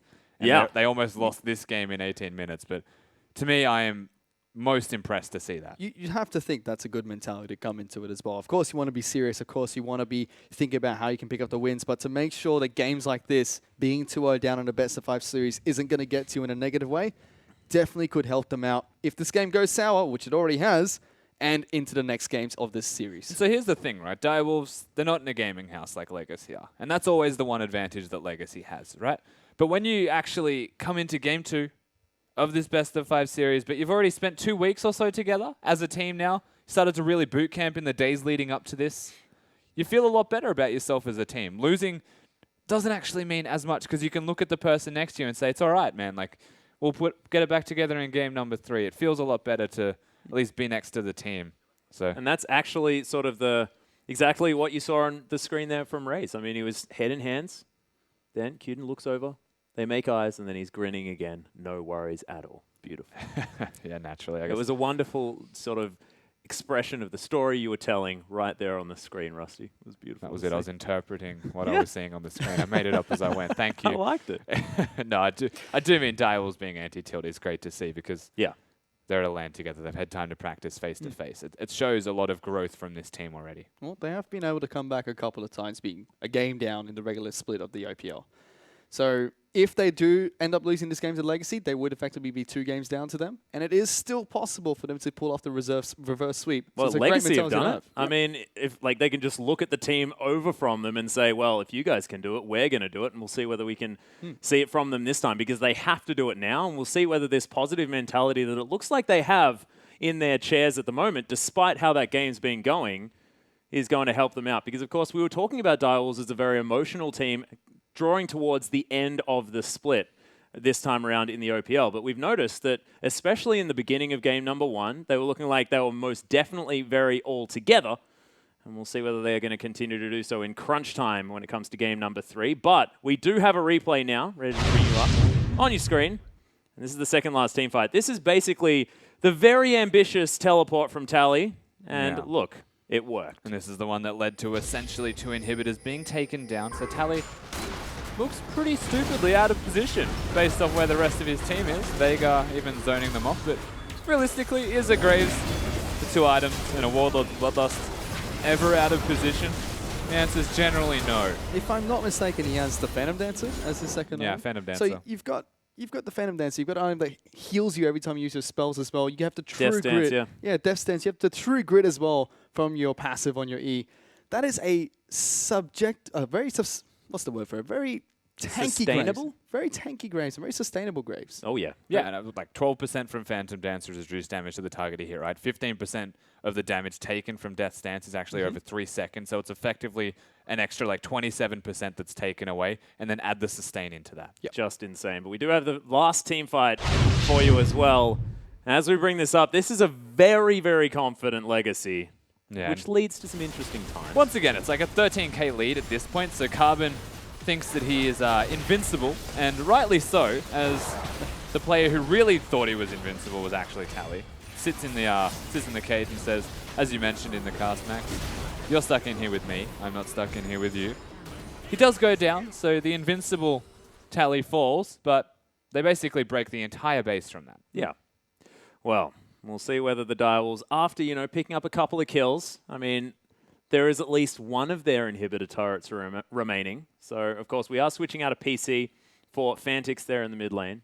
And they are going to be back with you very, very soon. And we'll see whether Direwolves can, I don't know, stall it out for 30 minutes. And you mentioned there is still an inhibitor turret left, but no more Nexus turrets for Direwolves. That is really scary. When Legacy are that far ahead and can simply walk towards your Nexus and try and end the game, it is really scary. But look at this. We're back onto Summoner's Rift, and Choo-Choo's is trying to run away. There's the flash. Kuden Nailed says it. no. Yeah, Direwolves, they at least get some cleanup. Remember, just before we had the pause, pretty much everybody from Legacy died trying to end the game. Yep. Aggressively end the game, and not to be, but take stock of the game. Pretty far ahead, all things considered, as this is how Choose kills Raze with one bop of a soldier. That was a very swift auto cancel, though, you have to say. Auto into the queue. Liked it. 1 billion damage. Well, after the chaos that we saw inside of Direwolves base, Legacy still 12,000 gold ahead. Well, I shouldn't say still. They are now 12,000 gold ahead. This man, Tally, has picked up a Hex Shrinker and his Merc Threads as well. He is massive right now. And we saw earlier, after Sybil was able to pick up that final kill, it really shows how well Legacy have contained Direwolves based on the fact that 20 minutes in, Sybil has 7 stacks on his Stated Devourer. Or on his regular Devourer, I should say. That is not good. That is really sad. He's not a jungler at the moment, he's a lane assist. So, effectively another carry, I suppose, on the team, being that he is Kindred after all. I was going to say, who's getting that red? It's definitely Tally. 11, 1, and 4. He can demand whatever the heck he wants right now. He's like that really wanted actor in the movie. Just can get basically whichever part he wants. We mentioned how susceptibly tanky he is. Not only does he now have... That's an old one. It's like that guy that everyone wants to have there because he can do anything. Yeah, look, it was general. Sybil trying to defend the Nexus right now as Carbon in there with the body slam. Meanwhile, on the top side of the map, we've got the Glacial Fissure going down. Sharp's going to get stunned and destroyed. That is not a tank right there in that Nautilus. There's now Regret flashing forward. There's the point-blank Winter's Bite as Tally gets a big combo from Fantix, but it's not quite enough. And Carbon just going to say, I'm going to Slap take it. down your Nexus, mate. Deal with me. Baby Cage is in there. Carbon says, I don't care. I can still smack your Nexus around. Not even going to fall until the very end. As now everyone says, we want to finish it. Legacy going to take game 2. Legacy coming into this second game, leaps and bounds above what we saw in the first in the way they handled the game. Direwolves, I feel like looking at that, they may want to actually consider continuing to lane swap. Yeah. And we talked about how Direwolves had this very positive attitude where they were down so much. It was in a pause. They were still laughing, though. They looked like they had smiles on their face as well. Look at the attitude from Legacy. Game's over. That was a massive stomp from them. And they are immediately discussing about that game. Talking about it, making sure they're ready for Game 3. Both these teams with great attitudes coming to the series. It's simple, it's right? business. Game's over, the series isn't. Yeah. Legacy, they know what they're here to do, and they're here to win the 3 games. Direwolves, it's almost like the response of losing the game that handily is to actually laugh it off, because you need to feel good coming into the 3rd game. And let's think about this, right? The strategy that Direwolves have had all split in best of 3s is go down 1 game, win the next. In a best of 5, they can lose 2 games. Now they're actually against the wall. Now's the moment the Direwolves bounce You back. hurt the Wolves. You have to think that the pack is going to come after you. Well, that's the thing. I mean, there's got to be some sort of analogy as when the wolf is down or something like that. It's not coming to mind right now, but the Direwolves have been known as a team that can fight back, and we'll see whether it is going to be enough. But, ladies and gentlemen, we are going to throw it back to the analysis desk to break down what was a pretty one-sided affair from Legacy. Thank you so much, Atlas. I know that game. Let me just tell you, Tally's fun. Graves. That was an impressive performance. The thing is we already called this. Like, Pastry and I, we had this conversation. You asked, what do you change? Do you change at the Lulu pick? Did you put Sharp on some sort of carry? Do you look for the 1v1? We said no. Do not do standard lanes. To my credit, right, they picked standard lanes with a Nautilus top lane. That was not the carry I'm looking for, Sharp. I don't have to give him a carry. Like, Nautilus is a good champion, but, like, it's just too much to give this team standard lanes. Don't standard lanes against Legacy. They want to do it. They're super practiced. I mean, it's you lane swap game, they almost win that one. Yeah. Standard lane game, they literally get smashed in 20 minutes. As a caveat, by the way, I said, like, pick a ganking jungler and then match the 2v2. Don't pick Kindred and try and out-farm a Gragas in standard lanes, because you're just going to get ganked. Well, let's actually look at this game, right? Because I think there's a couple of things that went wrong here for Direwolves. I'm going to start with the mid lane. Perfection, quite greedy, burns his teleport early, he shoves the wave out, but doesn't shove it completely, gets it half frozen on him and has to teleport back to the minion wave, gets ganked by Carbon, which means they don't have teleport advantage. They should have teleport advantage, because remember, against a Viger, you have to take cleanse, so they knew they had teleport advantage, and then they try and make a play bottom lane. Yep. And it just doesn't make sense to me. You're already losing 2 lanes because Nautilus isn't going to pick Graves, you're losing bottom lane because of an over-aggressive play, and you don't have teleport advantage. Why make the teleport play? I just don't get it. No, I don't know. You got Alistar, you got some Lucian, you think you can get some aggression happening, and then My favorite Tally part gets a was when triple kill. Alistar just like walked back in. Like, was totally fine. Oh, yeah, He that's, was that's the, like, I have to save my friend's support thing. I've been through that. I know what that's like, but, like, unfortunately, he just gives Tally his 3rd kill of that exchange. And as we've seen, Graves decides to kill everyone in that game. Like the triple kill. Yeah. He's a monster. Like, there's He's angry honestly Poppy. no other way to say it. Oh, yeah, you wanted your Poppy rant. Go for it. So we've talked about Poppy. It's been banned both games. Both top laners are really good at it. So it makes sense. Like, take it away. Don't give them the Poppy. We had Echo. That's poor man's Poppy. Had that in game number 1 for Legacy. I like how Looking that's good. Echo, poor So you man's can see it, right? Poppy. Like, bruises, like tanky champions that do decent damage but are really tanky with their builds. Then you have Graves. Graves is kind of actually not that much like Poppy, but he's quite tanky for a guy that does a lot of damage. He's like reverse Poppy. He does a lot of damage and is kind of tanky, whereas Poppy is really tanky and does quite a lot of damage for someone that's super tanky. And you saw what happened. Like, he's never going to die. He's going to kill everyone. It was 6-0 after that triple kill in bottom lane. Touching very quickly back on Graves, because I do agree it was a big power pick, obviously, for Tally to perform on that, but also how it was utilized as a flex pick. What I find very curious is neither of these junglers are touching Nidalee. Nidalee's been let through the drafts both times, and it's a priority over Kindred when Gragas acts as a direct counter to Kindred. And there's been little success this series. I would love to just see someone pick up the Nidalee and just take, like, if you're going to continue to do Kindred, take the Nidalee and 1v1 are at our own game. See, I understand, like, the Poppy flex pick in theory, but let me tell you, I know Tally. James is quite an outspoken fellow. You saw the Graves and you're like, that's top. He was told he wasn't allowed to play it, and then he proved to his team, apparently, through repetitive hard work and, perseverance, which I like in a man, and has proved that it is a very strong champion for himself, and that's why it's being banned. I actually think that as far as, like, Tally goes, like, he won MVP. in my mind, he could have been a rookie as well because he hadn't played top lane in an OPL split either. I wanted to give him that award. As far as most improved players go, like give him that one as well. But you can't really because he wasn't a top laner last time around. This man, like, he doesn't get himself ahead. That's my only criticism. Like, Carbon gets him ahead every single time. They dive top lane a lot together. But you give him a 100 gold lead. He will convert it into a win like 9 times out of 10. And that's exactly why you can't give Legacy standard lanes. Tally does work, especially on these like bigger carry style champions. I just feel like Direwolves picked themselves a good comp that wanted to lane swap, didn't lane swap, and then Legacy did Legacy things, and the game was very difficult. I expect we'll see a lane swap next. And let me tell you, if Legacy play that way, they'll win the whole damn thing because that was an impressive game. However, guys, we do have Game 3 coming up around the corner. Let's see if Direwolves can hit back. Don't go anywhere.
Welcome back to the OPL, where I just saw Tallywhacker absolutely destroy a team. Like, Tally, you're a beast. Hats off to you. MVP for Game 2 by far, but I actually want to talk about the junglers. I think that everyone that watched that game, it was fairly evident that Tally had an awesome performance on the Graves. So I want to go to a little bit of an unexpected place and talk about Carbon a little bit, because I felt that his early game reads on what the Direwolves were trying to throw at people. I mean, he got a great gank, then he killed Kindred at red butt, then a really good turret dive where they didn't overextend. They just got the flash out of the Nautilus. I felt like he kind of set the pace for that game, and that's why it's so dangerous to play against this Legacy lineup in standard lanes. Carbon's the best jungler in the OPL. I said this a couple weeks ago. I don't think that there's any debate on this. He's got great reads, counter ganks. He's pretty much the all-in-one package. But the thing is you said this earlier at the top of the show, is that he doesn't take the resources for himself. He's such a key enabler, and he sets everyone up for success, but there'll never be a moment where Carbon's like 9, he'll never be the 11, 1, and 4 jungle Graves. The way I explain it is there's some good teams in the world. I'm actually going to use LGD. They don't play in the OPL, but they're the team that failed at Worlds. I say that they're the 5-finger team, and they like just try and poke you in the eyes. And the reason is that they don't have a jungler that glues their team together. Carbon is like, there's Tally, he's like kind of like, I'll give him like the big knuckle at the moment. Then you got like Choose, then you got like Regret and King, and he literally makes that team a fist by pulling them all together through amazing leadership, shot calling. Like, you should hear him out there, by the way. He's so loud. He might be able to, we can hear actually. it throughout the entire... Yeah, the office is like buzzing. Upstairs. But that leadership is just so key in this matchup. And this was always going to be a thing for Carbon. Like, he's a good LAN player. He's a good playoff player. He's good in clutch situations. This is his environment. He explained it in the video. He loves this situation where he just gets to, get in their heads. Yell and get in their heads and, talk smack and just have fun. It's no surprise that Carbon's excelling. Given how well his split's been in this sort of environment, I've always thought he's an excellent ganking jungler, and we've seen that 2 games now. Stop giving the man Gragas. He's way too good at it. Well, you've heard us sing Legacy's praise. Now it's time for you guys to sing their praise a little bit, I'm sure. Let's check in social media with Fish, see what you guys thought about that game too. Thank you very much, Jake. And you know what? You did mention that we could hear Carbon, and that is actually true. I almost felt compelled to listen to him for shoutcasting advice during that game. He was that loud. But Twitter's not talking about Carbon. They're all about Tally. Look at every single tweet. It's about Tally being OP. He's an absolute monster. We've even got Graves photoshopped with the head of Tally in this segment as well. It's absolutely fantastic. The Legacy fans are absolutely nuts about this top lane, and it looks like Direwolves will have to think twice if they want to give him Graves again. But Direwolves fans, you're all still there. People are still cheering you on. They want you to try and pick up this reverse sweep as well. The question is, can the Direwolves do that coming into game number 3? And that's all from me. Remember, guys, if you want to cheer on your teams, use the hashtag LGCWin or the hashtag DWWin. And don't forget to include the hashtag IamOPL. We'll see you guys in a bit. Back to you guys at the desk. Thank you so much, Fish. And I'm going to one-up you. I think that if they let Graves through, they haven't thought once, twice, 3 times, or 4 times, probably 10 times, because that was a stupid pick and very impressive from the top laner. And it's also a flex, as Frost pointed out, arguably Carbon's best jungler as well at the beginning of this split. But now let's talk about Direwolves. They're a team that's on the back foot. We've seen a lane swap game where they got close. Game 2 where they played standard got smashed. Like, I think it's fair to say that. What do we look at for game 3? So, they lane swap game 1. I assumed they were going to lane swap in game 2 because their comp is, as I said, wonderful for it. So they have 2 options in my mind now. You either pick a similar comp, you clearly go with what you've been practicing, and you get the lane swap and you play that out and try and have a better version of game 1 and really execute. Or you go back to classic Direwolves, try and pick some winning lanes, get Sybil on a big aggressive jungler, and try and smash them. I feel like you have to lane swap. I feel game 2 was them trying to get those counter picks. We saw the Vigar come out of Fantix there to try to find the counter for Azir, and unfortunately they just weren't able to connect on it. Spawn already pointed it out, the teleport play in particular. I feel like either get rid of Kindred and just go for Elise, or pick up the Nidalee and just try to build up a massive wave and look for a 2-tower push. Legacy really fumbled that in game 1, and it almost was possible for Direwolves, and I think that's where they strike. All right, well, we will see if the Wolves can hit back or if Legacy can close this one out in a clean 3-0. Odds are it looks like they can, but here are our shoutcasters so we can find out. Thank you very much, Spawn. The Direwolves now have to fight back for the reverse sweep as we move into game number 3. Guys, I think, looking at the junglers, we've had Gragas both times for Carbon. We've had Kindred both times for Sybil. We'll see whether that changes. Of course, I'm just omitting the Graves because that's going to be banned. There's just no way that that's being left up. So we'll see. Do you think that maybe Sybil picks away the Gragas? Do you think they ban it? Do you think that's an option? I was expecting it in game number 2 to be picked away, so I was very shocked that it wasn't. Of course, being first pick this time around, Sivir being such a giant priority to me was very curious when Gragas has had such a big impact. And Azir, like, early pick the Azir if you really need to. I feel like there's just so much priority in getting counter picks in solo lanes, as opposed to just getting a strong champion. Well, Braum once again going to be banned away here as Gangplank did hit the bench as well. Trundle not going to be seen at all in the first 3 games. Poppy also going to be taken away, and it looks like it's very similar to the draft from game number 1. As yep, Siva is of course going to be locked in, but that means once again Alistair Gragas makes a bit of sense. I feel like you've just done my job for me. I don't need to elaborate. I think that Well, I feel like Legacy from game number 1 did it for us, honestly. Like, we've seen this before. Exactly. Yeah, definitely think that it's worth getting those champions. There should be no reason that they don't. That is an adaptation I like, however, from Dial. And look at Fantix as well. I mean, this guy's grinning on your screen. You can see him towards the left, almost glanced at the camera there, very slyly. Likes the camera. It's like he's asking Choo-Choos, can you play Vega? I believe he can. Have we seen that before? I swear we have in the OPL. I don't think it's something that Choos will go towards, though. Not recently, anyway, yeah. Well, Sybil, back to his old tricks. I would very much like to see the Shen. You know what? I wouldn't be surprised if he played either of those 2 champions now. After seeing all the different champions that Sybil likes to bring out in the There's OPL. always the assumption that Soraka's picked with it, and they're yet to actually have their last rotation. So if Shen was locked in, I guess it can be flexed between top and jungle. Of course, we've known that Sybil is the one who would play it. A severely global comp. But it's unlikely. Okay. Sybil's got a smile on his face. Well, it's not like Kindred's a bad pick by any means. No, it's of course not. 3 games in a row. It's conflicting between the teams, right? So lane swapping, you would say, is much more essential just by having the Kindred there. Because you want to get farm, you don't want to get gank swap. Forcing Carbon to help take turrets or be on a particular side of the map that is predictable makes a lot of sense from Direwolves. I hope they lane swap with what they've got so far. I do like that they have Azir back on their Azir on their lineup now with that Kindred. So 1 less champion for Legacy to knock you out of the Lambs of Spite, and 1 more for Direwolves to keep Legacy off it. Yeah, they at least don't have the combination of both the Gragas and the Azir, but Choos, of course, playing Azir a lot recently, definitely understands what's strong against it, and his Zed has always been something he's been comfortable on. Of course, has been hovering it for quite some time, but see whether it does get locked in as Callista once again led through, and that's a Lulu as well. That is a scary draft from Legacy so far. Yeah, the Lulu locked in can be flexed with top lane. Also, Tally has played a chunk of Lulu and has been quite successful on that champion. And it's dangerous once again. Legacy have the last pick. With, like you mentioned, Lulu being a flex pick, it can go for Tally, which they have been trying to do a lot, unless Graves is open.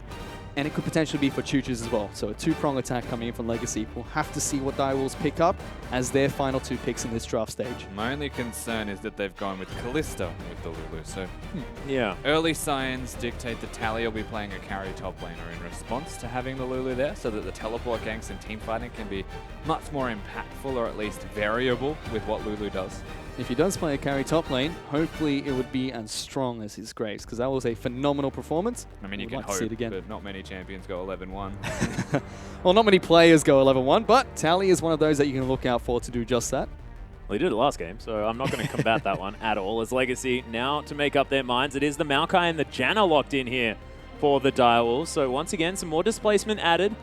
Do like it out of Cuden, a bit of an adaptation there, making sure that he can keep Raze alive. And the tree again for Sharp. Yeah, it's actually a solid comp once again from Direwolves. They've got a lot of damage between their 3 carries, which would include the jungler. Zone control as well, where they're actually quite safe and disengage from Cuden. They've got engaged to an extent. Maokai is always reliable going in with Sharp to speed him up. So options are there for Direwolves. Janna Siva though, I would imagine they still swap.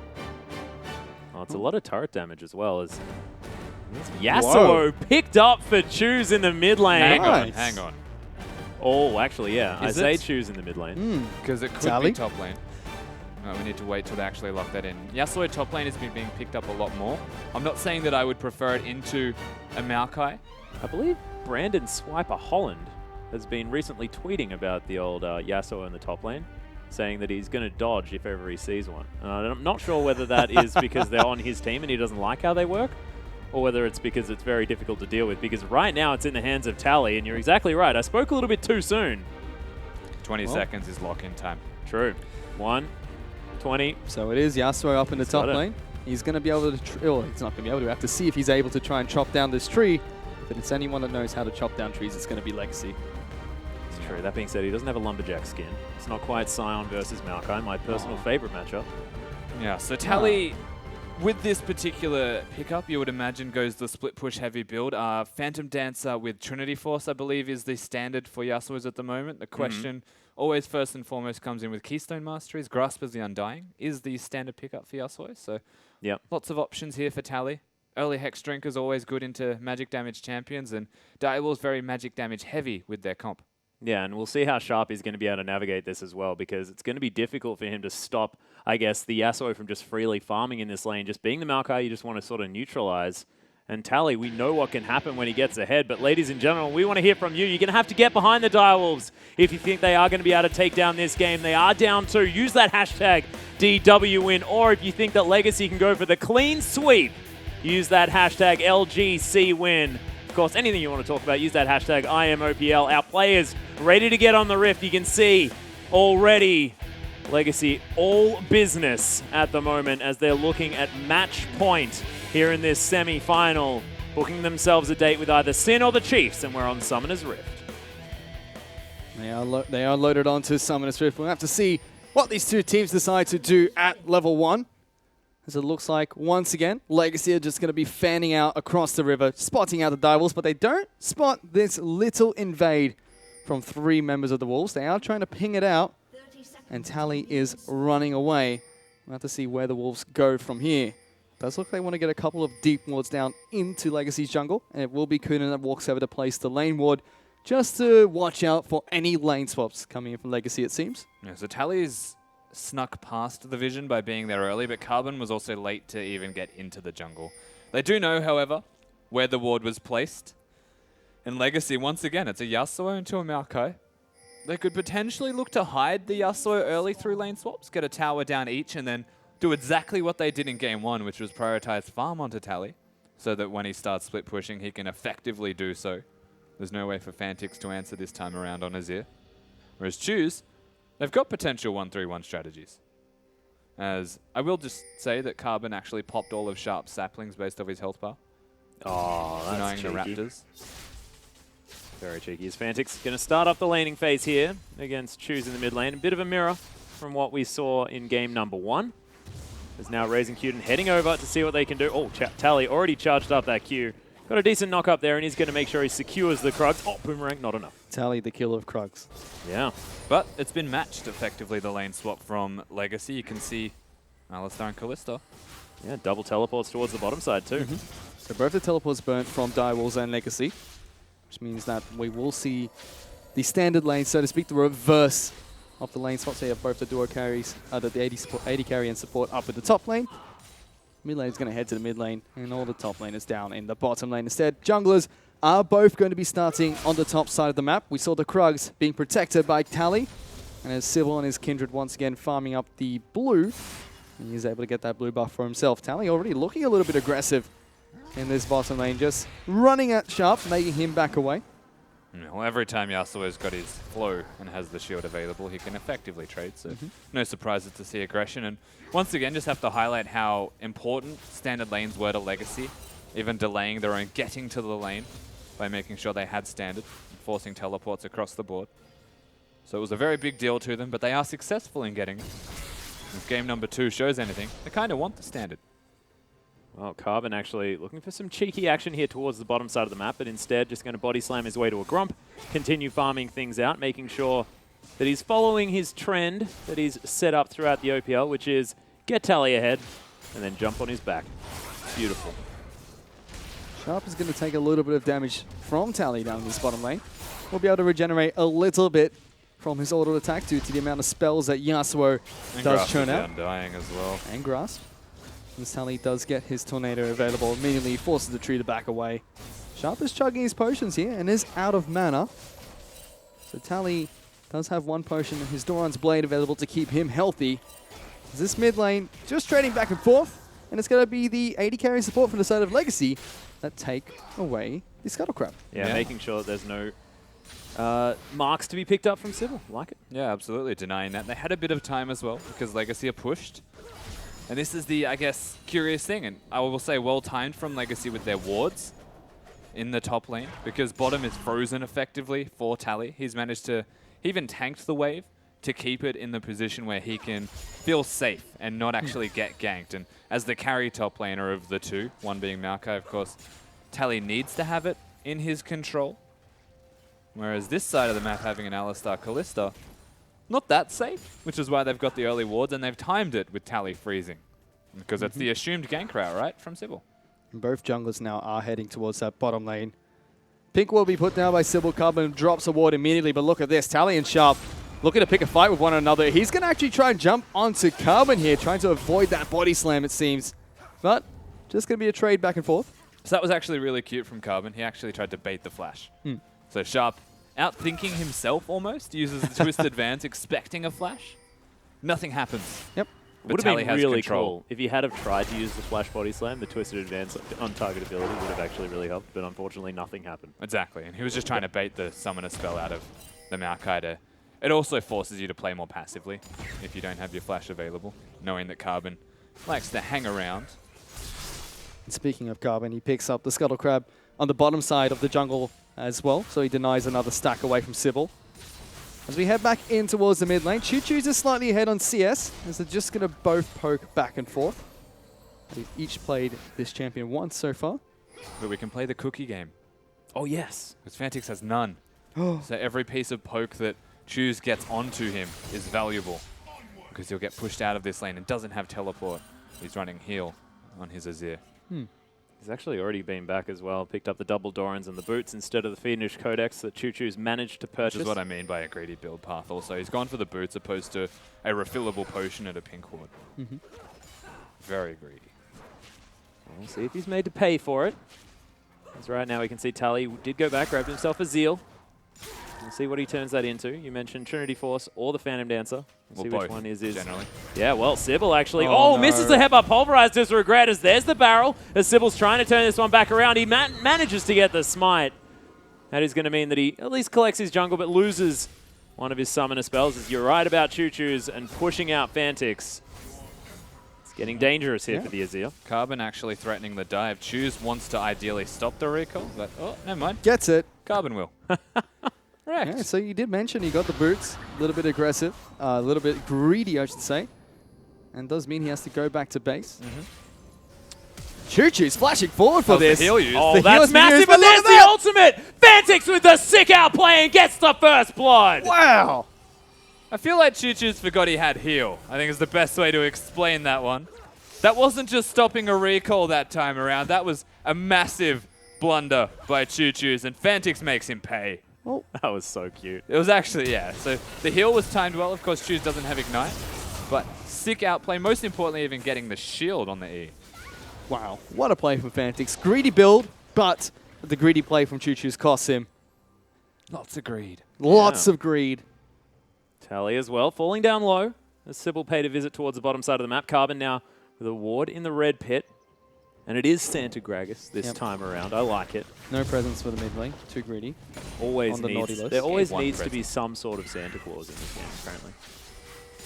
Not sure which one the first one was, but Fantix, regret coming around for a gank. The cows are out. There's the body slam, though. Gets the knockup with the wild growth. Fantix finds himself in the bouncing castle, and Sybil just has to watch his mid laner die. And apparently rides are free in this middle lane. Damn right they But are. Direwolves is absolutely wrecked, is the only way I can explain it. The body slam, level 5 Gragas into a Lulu ult, into a headbutt pulverized. 2 rotations of Glitter Lance come out from Choose.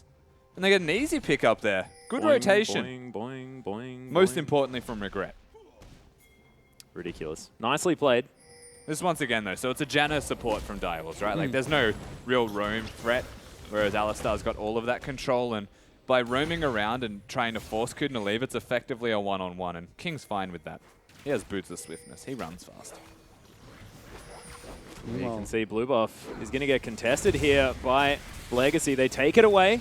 Smite had to be used there but from Carbon as there's the ultimate from King. Regret might actually be a little bit too far forward. that's As big. massive engage from Sharp. Has the ultimate there as well as Regret. Trying to actually get the engage. Tally with the ult in but gets exhausted. Now finds himself on top of Cute, and Fantix has locked down 2 already as Sharp picks up another. King's going to fall down as the Direwolves now thriving in the chaos, and Fantix is doing so much work. Sybil, what can he get done? He's just going to die to a barrel as now Cuden's going to knock up Carbon, and he's going to take matters into his own hands. Legacy lose 4 members there. Tally, the only survivor with full health. Not hitting the same targets here between all of these members, I will say, of Legacy. Direwolves, though, on the same page. A ridiculous engage from Sharp, to be perfectly honest with you. Flashes over the wall and hits King, who flashes. So wastes the flash, is now stuck, getting hit by Fantix. And whilst the combo was good and Tally hits a 2-man ult, he's exhausted, so it doesn't do much, right? Whereas Sharp sits there with his ult popped, never goes down until the end of the fight, and Raze with that flank. Oh, that was beautiful from Raze. Perfect flank. Hit the targets that Direwolves needed him to. And they come out on top. And Direwolves, looking good in this game, don't have a huge gold lead for themselves, but a small gold lead nonetheless. It brought it back. So there was a very unfortunate start to the game from Direwolves. CS discrepancies started to form. But with that particular trade, Azir is further ahead essentially in the laning phase than Choo-Choo's is on this Lulu, and he will start to struggle now, Choos. And we saw how scary Legacy can be in standard lanes from game number 2. With that play from Direwolves, pulling it back is something, you know, saving grace almost, you could say. Well, the thing is, right, it's not about standard lanes. This is old Direwolves. This is what what we've actually raised already is, are Direwolves going to go back to this chaos style? And that team fight was exactly that. I mean, talking about a team fight at 9 minutes into the game sounds like chaos to me, and that's exactly what Direwolves thrive in. We'll see whether they can make it work, as Devourer completed now by Sybil, and we'll see whether he can stack it up this game. Well, I mean, Legacy are pressuring every single buff, every single camp, and every single movement that Sybil makes because he's got that Devourer, right? Like, they're trying to focus Dragon, they looked at red buff with wards, they then walked over to blue buff after ganking mid lane. Sooner or later, they'll make a mistake with their positioning, and Direwolves most effectively pull the trigger on that. This is something that Legacy have had control of throughout most of this series. It is the Dragon. They're going to pick up the first one of the 3rd game here. And in 6 minutes, we have to see if they continue this aggressive dominance of that Dragon Pit. Meanwhile, Direwolves are able to take down the top lane outer turret. Yeah, but they trade it for gold, right? So that outer turret you mentioned is actually big for Direwolves because that's gold for the entire team, and they will still match it. The question is, Legacy, they're not trading bottom. They're actually not getting it at all. Yeah. Meanwhile, Fantix actually going to grab himself the Rift Herald buff. Sybil is going to be able to pick himself up this Rift Scuttler, and Cuden going to grab himself a little bit of the experience from that one as well. Enemy Raptor Camp is going to be where the next mark is for the Kindred, so Sybil probably not going to move over there. We'll see how he does go as this game moves forward. Now picking up stacks from a few sources and having a bit of a better time doing it now, especially compared to last game. Do you think Azir has a very sore left hand? Like, the amount of times he flicks his hand out aggressively to tell the soldier what to do, it must hurt. Like, wrist injuries everywhere. He's a bit like Tryndamere, I think. It's actually one like, of his arms is really he strong. Aggressively throws out his arm. Like, look at that. You know, it's like he is actually attacking at the same time, but he's just pointing aggressively. I think it's balance, you know. He has to point with his left arm and hold his staff with the other. The socket man. Poor guy. He's just a powerful dude. Hope he has insurance for that. He's the Emperor of Shurima, man. I don't think you question it. But Direwolves and Legacy now find themselves in actually standard lanes. As Legacy looking to defend this bottom outer turret. Raze and Cuden just playing the let's kill the minion wave and make them deal with it game. The Sivir PvE battle, I love essentially. it. Forces Kalista, who goes for the Blade of the Ruin King first to single target under the turret. Sooner or later, the turret will fall. The Singe theory. Found Carbon here as Fantix is going to go on a ride. Nice flash is going to dodge it, and Sybil continuing to go aggressive. Sand Soldiers are there. Sybil picks it up with the red buff, I believe, as the Direwolves lock down a kill. It's 6-3 now. It was a good flash from Carbon, but no ultimate used on Choose. Opting into saving it. You might regret that now. Aggressive from the Direwolves, and they're looking to continue that aggression towards mid lane turret. Legacy are able to clear out as many minions as possible and only get a bit of chip damage down, but they are grouping up towards this mid lane, even calling Sharp down here to continue this push. And Rift Herald is still on Fantix, so he will have the extra attack speed on these minions to deal more damage. Oh, good. Teleport coming from Tally. And look at this, King's looking for a fight. Yeah, there's the Fate's Call. Regret, massive knockups. Look at the last breath as Regret finds himself all the way on the other side of the team fight. He may actually die from this as Carbon's going to find his way in. Double knock up from the barrel, but Sybil, he's still there. Lancer Spite still available, and how did no one die? What's going on? Nobody dies. Legacy get a good engage, but they can't follow that engage up with damage. Carbon wasn't alive. If that was a 5v5, that was lights out for Direwolves. I'm going to echo what you said, Max. Thriving in chaos, exactly what Direwolves are doing. That was a fantastic engage of Legacy. Direwolves don't lose a single member. And this is just the Maokai, let's be honest. Like, he goes very far, right? And he's the tank. He's tanking the turret. No one can kill Sharp, and that means they can't get through to the backline. And even though Carbon comes in, doesn't have the ult to consolidate that fact.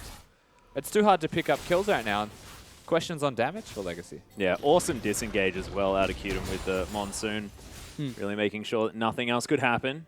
Of course, Regret was like, oh god, what am I doing in the middle of no man's land? But, I mean, you talk about, Direwolves thriving. I mean, that seemed like it was even to me. Because, no turret was gained. So no exchange, but surviving that massive engage from Legacy. Yeah, no, it's a good thing. Again, it was a skirmish engage as well, so like the damage isn't actually there as Raise. Yeah. Nice try. Baited out the spell shield there as Carbon looking for the body slam. Lots of damage from the W, but blocked by minions. Cool. Frustrating. Well, Telly wasn't even close enough. I feel like there's not on the same page with that call. Right idea. Push Raise out. He doesn't exactly need to be pushed out. He was going to probably recall anyway because of the numbers advantage. But they're going to be able to push towards this bot lane out of turret. Legacy, Carbon, and Tally going to be able to put a lot of damage down onto this. Nobody from the side of Direwolves are close to defend it. But look at this push from mid lane. Yeah, exactly. Mid lane turret is exactly where they're looking right now on the side of the Direwolves. Choose is going to try and defend, but a lot of damage out now from Fantix with that Nash's Tooth completed. We'll see whether Regret's going to be enough to deter them, and it looks like he is. So they defend for now, but it's very low. Sends him back. No, this is a battle of patience here from Legacy. They're all losing health bars to Fantix, and it's an aggressive build path from Choo-Choo's. He's maxed the cooldown reduction route, which means Fantix hurts on this Azir, needs to go potentially the Abyssal Scepter next to at least get some kind of resistances, but went blasting one. Well, teleport's coming in. They're going to try and again for another engage. Massive knockups are in there. A knockback, though. There's the Monsoon as Direwolves are trying to hold on. Yes, Sybil able to use the ultimate quite nicely at the same time. And Direwolves with the sick disengage. Oh. Direwolves' composition is so well executed upon. Honestly, Kuden's ults, his Monsoons have been ridiculous. Fantix is able to divide them well enough to the point where Tally can't even use his E aggressively. Yasuo still has the ultimate. It's the one thing to consider, and so does Carbon. Well, this turret is going to go down, so Legacy are the benefactors of that little skirmish.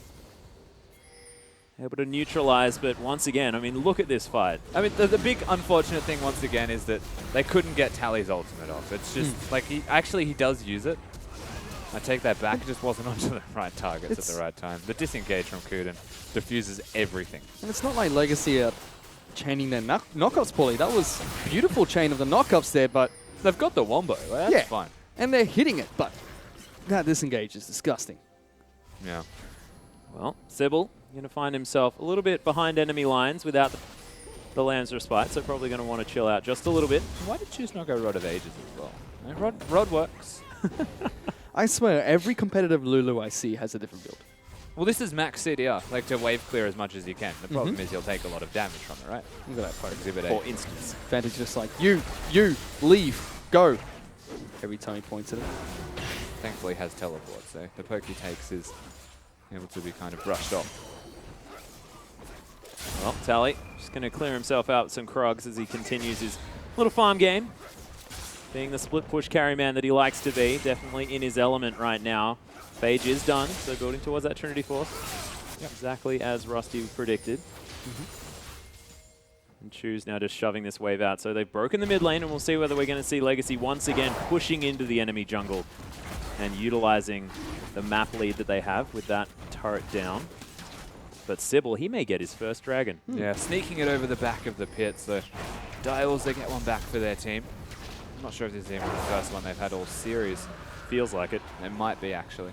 Legacy have had so much control of this dragon pit. Surprised they're not there for the second spawn of the dragon. But they have been able to keep this middle lane turret alive for an incredible amount of time. Being this low on health, feels like we're back to game number 1. And we saw both these teams dancing around the mid lane for an extended amount of time. We'll have to see where the two teams decide to group up next. So the build's the same as well from Carbon this time around. He's going Banner of Command. I think that's actually a very big point in the game where aggressive plays out of Legacy is much more achievable. Because once you go Banner, it takes a long time for Sharp to deal with it. Fantix also can't really deal with it. The Sand Soldiers, I believe, do 0 damage. And so he can't use a Sand Soldier on the minion wave if he's trying to kill the cannon. I thought you were going to say once you go Banner, you never go back. So that's what Carbon's been doing this whole split. This whole series. But Sybil is actually going to find him here. He wants another auto attack, but doesn't quite get Wolf to bite him. They're going to clear out some vision, though, as Cuden helping out his jungler, who's very close to getting that Satyr Devourer done. I have to expect. It's now Sharp, just going to clear it out. Answer Tally pushing towards the top side. Sunfire Cape's done, now building even more magic resist. He'll probably be looking for the Frozen Heart. So another thing as well, like early laning phase, Yasuo does magic damage on the E. Yep. So the armor isn't all that great, but Maokai's passive actually counteracts it. So the problem is, like, if Tally presses his ultimate, it's 50% armor penetration. So armor stacking is okay to an extent. Whoa! Get him. Yeah, Sybil going to take more than half of his health from the Baron, who has an invisible shot at him.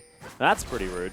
He's going to jump. Yeah, he's going to jump over to the blue buff, but it could actually be dangerous. It's Perfection trying to get some work done, but that's a fantastic engagement. And Fantix is going to fall immediately. Blade of the Ruin King used onto Cuden, who has to pop them on soon. He gets rendered, is going to be slowed down as Tally is just going to launch after him. Cuden's pretty damn good on this Janna, though, and will survive. I think that's what we define as dead. Fantix. Yes, so dead. Like, super dead. Literally everything's used. Yes, Baron has been started. It's a Blade of the Ruin King Kalista, so they take it down quite quickly. Lulu's very good at keeping people healthy. Not many ultimates, though, here from Legacy. They are going to turn. They're trying to jump back on towards Sharp. He is really tanky, but that's like a hot knife through butter as Legacy slay him immediately and go straight back towards Baron. It's like a bait party from Legacy. I feel like they're going to disengage again and try and get kills. They need to be careful. Yeah, they're taking a lot of damage from this one as Sybil's going to find his way back in. There's the Wild Growth, another knock-up onto Cuden, but the Lamb's Respite's there. Sybil is going to stay alive for now. They're trying to lock down some kills, but the Rend is so strong, and they take them both down. Tally and King both getting one. They don't get the Baron, but they get what they're looking for. Legitimately a bait party. Like, I couldn't have put that any better during it. All they had to do, Direwolves, was wait.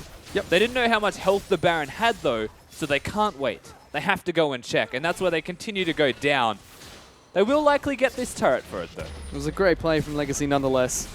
Picking up so many kills in that Baron pit after one pick.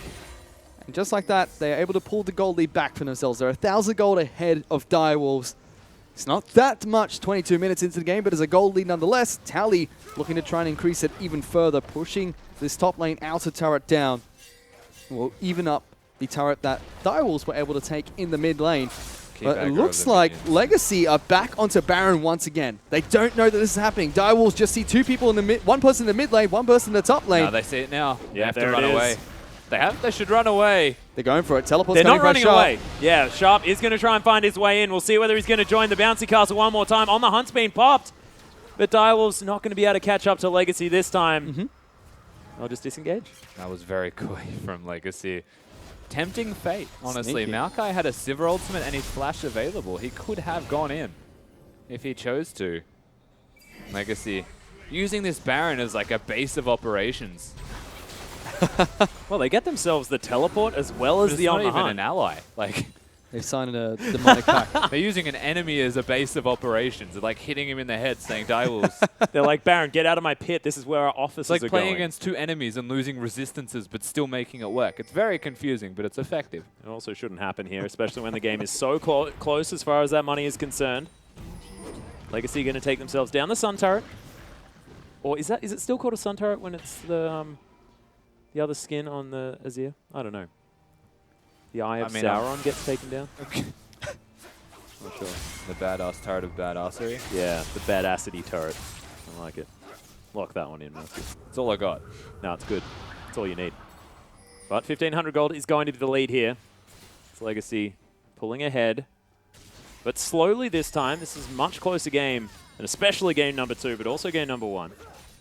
Styles definitely still in it. And with Fantix on a champion that's quite powerful in the Azir, already has that Rylai's Crystal Scepter, things may look a little bit better for the team. And we can take a look where they are on the map now. King is going to be able to take away his red buff, putting a lot of spears into that poor jungle minion.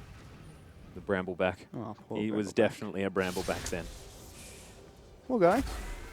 So red buff does go on over towards King. The rest of the Direwolves are grouped up as 5 in this mid lane. Tornado will hit Kuden. Does a bit of damage. Yeah, but he's caught out. Like, he just revealed his position, and look at the way Sharp's danced. Like, Direwolves are trying to siege mid. And they're doing just that. Getting a lot of damage down onto this mid lane inner turret. It's because King was top. There's 2 people on Legacy who have teleports or could at least feign teleport. But their AD carries top lane. Yeah, not going to help, but Legacy going to continue to push out. They just lost a little bit of damage on that mid lane inner turret. Dragon. Well, Yeah, it's being taken. Legacy's side lanes are pushing.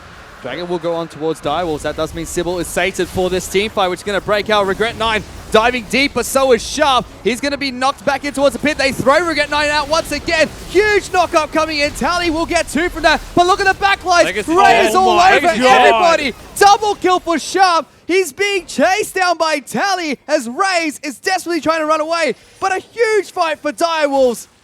And they pick up 4 kills. That was disgusting out of Fantix and Raze. My God.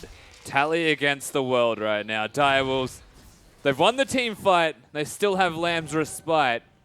And Baron is available to them, and they have started it up. Legacy had Baron on their side previously. We have to see if he is swapped over to the Direwolves. Nothing short of a miracle would get this. Tally is looking for it. Gets the knock up at the Fantix. No ultimate available. The Baron is going to go down towards Direwolves. Kuden is chasing down Tally. He gets a nice tornado once again, but a lot of damage being put down. He should go down here. dead. He is gone. They get a delayed ace and a Baron buff. Yeah, and that is a Baron with 40 seconds and no Tally available. This engage from Regret was left wanting. It's like, yeah, you headbutt Fantix away, but then immediately pull back in and don't target Fantix. It's so mixed between these teams that, like, even though the Azir ultimate was good, it doesn't do anything because the damage threats of Direwolves are still putting down the hurt. There's so many threats that Legacy have to deal with, and they don't all deal with one together. They deal with them all separately. It's not enough damage. And once again, Kuden's ultimate was fantastic in that team fight. It was a beautiful disengage, kept everyone, including himself, healthy and alive. Absolutely, yeah. And what it did as well is it clumped up Legacy so that Ricochet and Sand Soldiers killed all of them at the same time. Yeah, so the priority right now on Direwolves is like this, keeping them close together but also splitting them apart. Like, Sivir hitting a front line does so much damage to the back line. Like, watch if any of these crit on the turret even. I'm saying that as is. Oh, yeah. Also noteworthy. Started to do a bunch of work, looking to finish that Void Staff by the looks of things. As Choo Choo's going to get delivered. There's a twisted advance to get Sharp right on top, and Fantix sends all the soldiers into him. The Lulu going to get picked off and destroyed.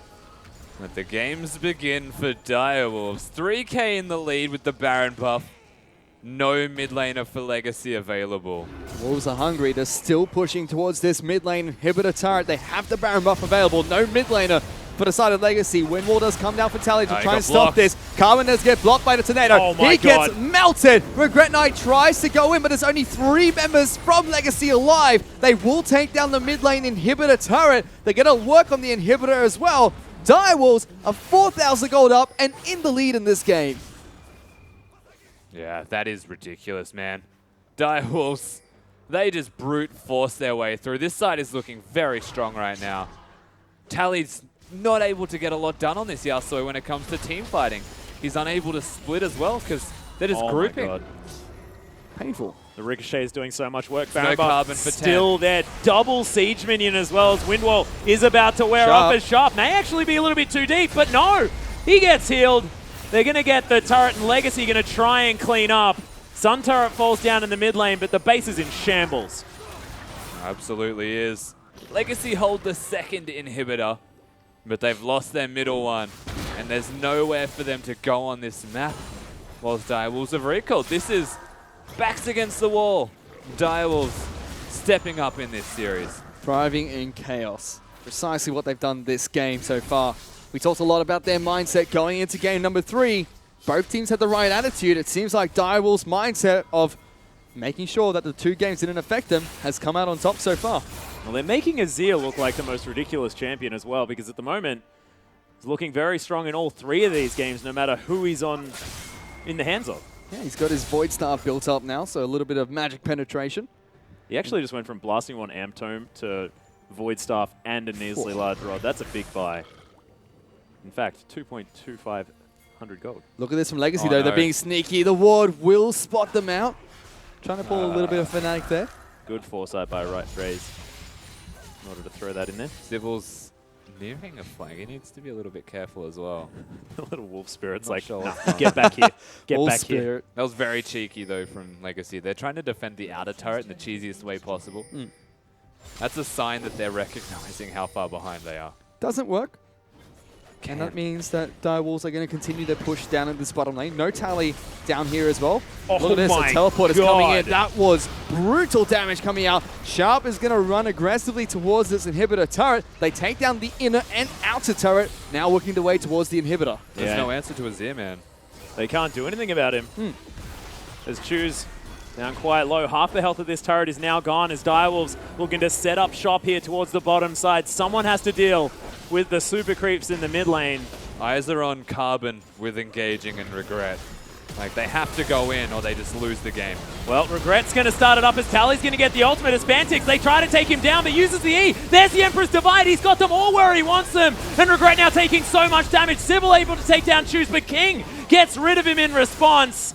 But Raze is doing so much damage now. That's a 409 Sivir, I believe. As the Dials, they take down their second inhibitor. Is this game? And they're looking to try and end the game. Exactly right.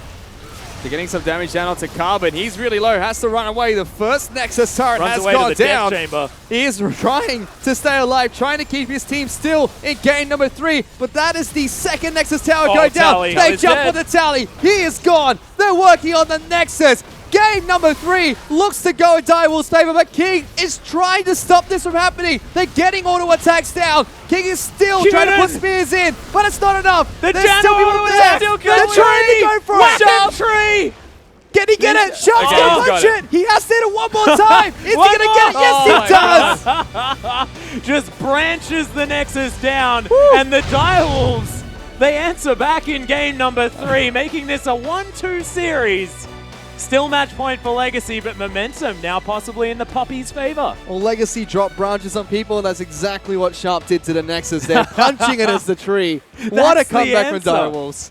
If Legacy are going to be dropping branches on all the other OPL teams, they may as well drop a branch on their Nexus, and that could be their weakness. Direwolves, of course. We have to talk about how they won the game, not just by dropping branches, man. Yeah. They just out-skirmished and out-team for Legacy, who were trying to do it to them.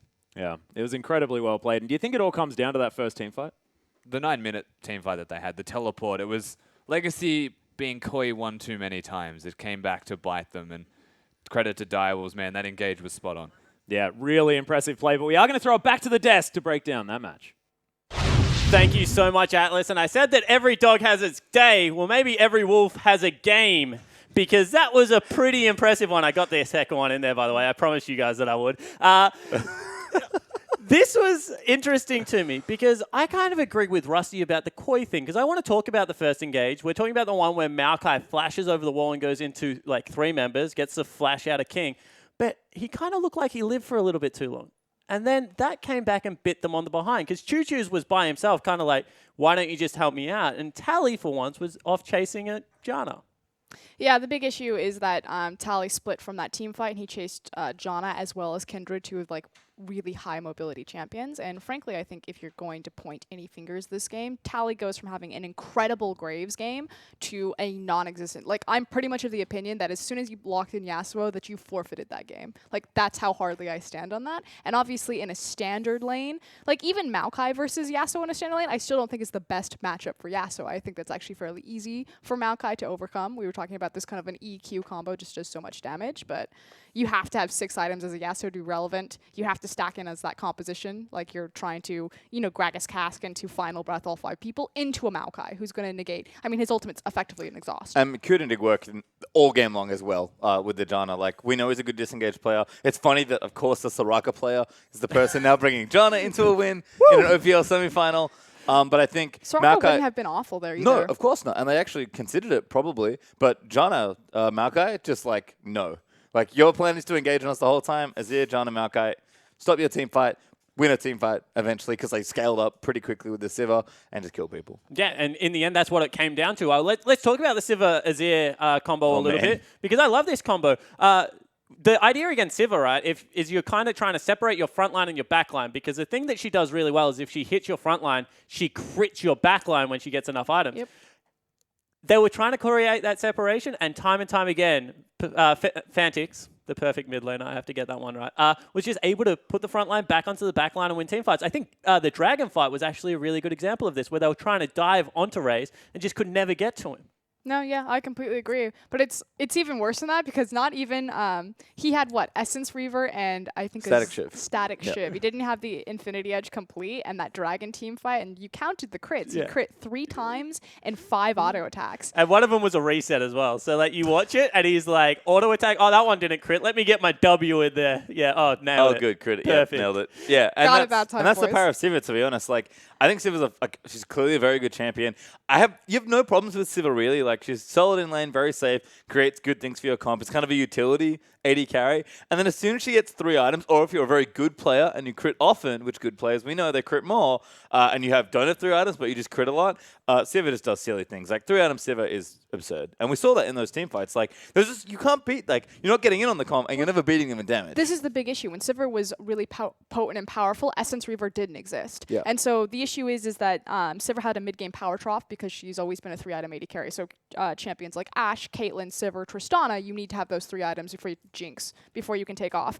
But now that Essence Reaver exists and how she's utilizing crit and how it then affects with that item, it's like everything that was weak against Sivir when she was really strong now doesn't exist anymore. And so she's just like, she's stronger than she was back when she dominated the meta. And the first pick this series, completely 100% agree. Like, teams need to be respecting. If Sivir's not first pick globally, there's a problem. Yeah, it certainly is. So they do first pick Sivir and they pick up a win. So the Direwolves hit back. Let's see if they can do it again. We'll be back in 3.5 to let you know.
Welcome back to the OPL, where things are starting to heat up because Direwolves hit back in game number 3. It is currently 2-1 with Legacy still winning.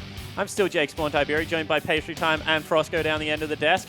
And we talked about it a lot, but this idea of carries in the top lane, you know, Graves was banned away, Poppy's banned away. Let's go to Yasuo. We were pretty critical on it. Want to get your thoughts on like what would have been a better top laner there, like carry style. Like, don't give me Nautilus because we know that they want to play a carry Why up not there. just play Nautilus? He can be a carry. How? That champion does so much damage. What, Nash's tooth, Rylai's? No, Like, just get in there? Just literally build tank double Thorns, walk up and W some or like, E someone. Seriously, like clearly that was probably a misdraft from Legacy. I know you felt very strongly about the pick. I was mad What because gave you that impression? Because I did the tip.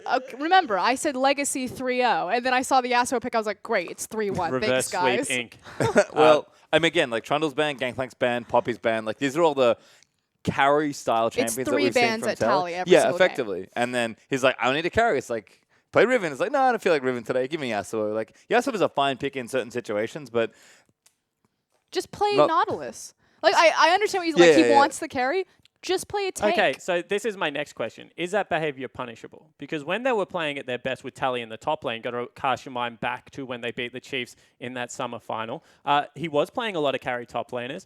So is this now a behavior that you try and prey on? Keep your same 3 bans and see if you can pick on that top lane a little bit. I think Tally, for a player that learns champions very quickly, doesn't strike me, especially in this team, as a tank player. Like I'm sure he can play Nautilus. Right? It's not very difficult, really, and he would be very good at it. But Saint Vicious I has feel had like some choice words about Nautilus. I feel like the way the team makeup for Legacy works, they don't want to be giving Tally a champion like Nautilus, and I think that could hurt them. And we saw in that last game, at least, it is actually exploitable. So then why not give him the Lulu? But He's a great mage player. Yeah, okay, so then your only adjustment is, I was just going to bring that up. Either you give the Lulu to Tally or Carbon steps up. And we've talked about how Carbon's like the enabler, but he doesn't really take the gold. But this is the thing. If you run a tank top laner, it opens up the possibility to run an Elise, a Nidalee, a Kindred, as opposed to the Gragas, like a hard carry jungle, and pick up your second source of damage there. Well, we've heard a lot from these guys, so we want to hear from you at home one more time. So let's get Fish involved with some of the conversation. Take it away, buddy. Thank you very much, Spawn. If I were you or Legacy, I would listen to Frostgoon because she taught me about this Nautilus carry top lane, and many elos were gained and a mastery as well on that champion. So, pick Nautilus, good champion. But we want to hear from you guys at home as well. Please use the hashtags DWWin and hashtag LGCWin to let us know who you think is going to win this best of 5 series. With that game, Direwolves were able to pull one back. It's now 2-1. We'll have to see if they get the reverse sweep that everybody seems to be telling us that they're going to be able to do. A lot of the Direwolves fans are tweeting that this is going to be the reverse sweep. This is the Wolves that are really hungry and they're looking to take this next game to Legacy. Speaking of Legacy, a couple of Legacy fans still have a lot of hope. Even Legacy Esports tweeted in to say that they're Karma Collector going into this next game.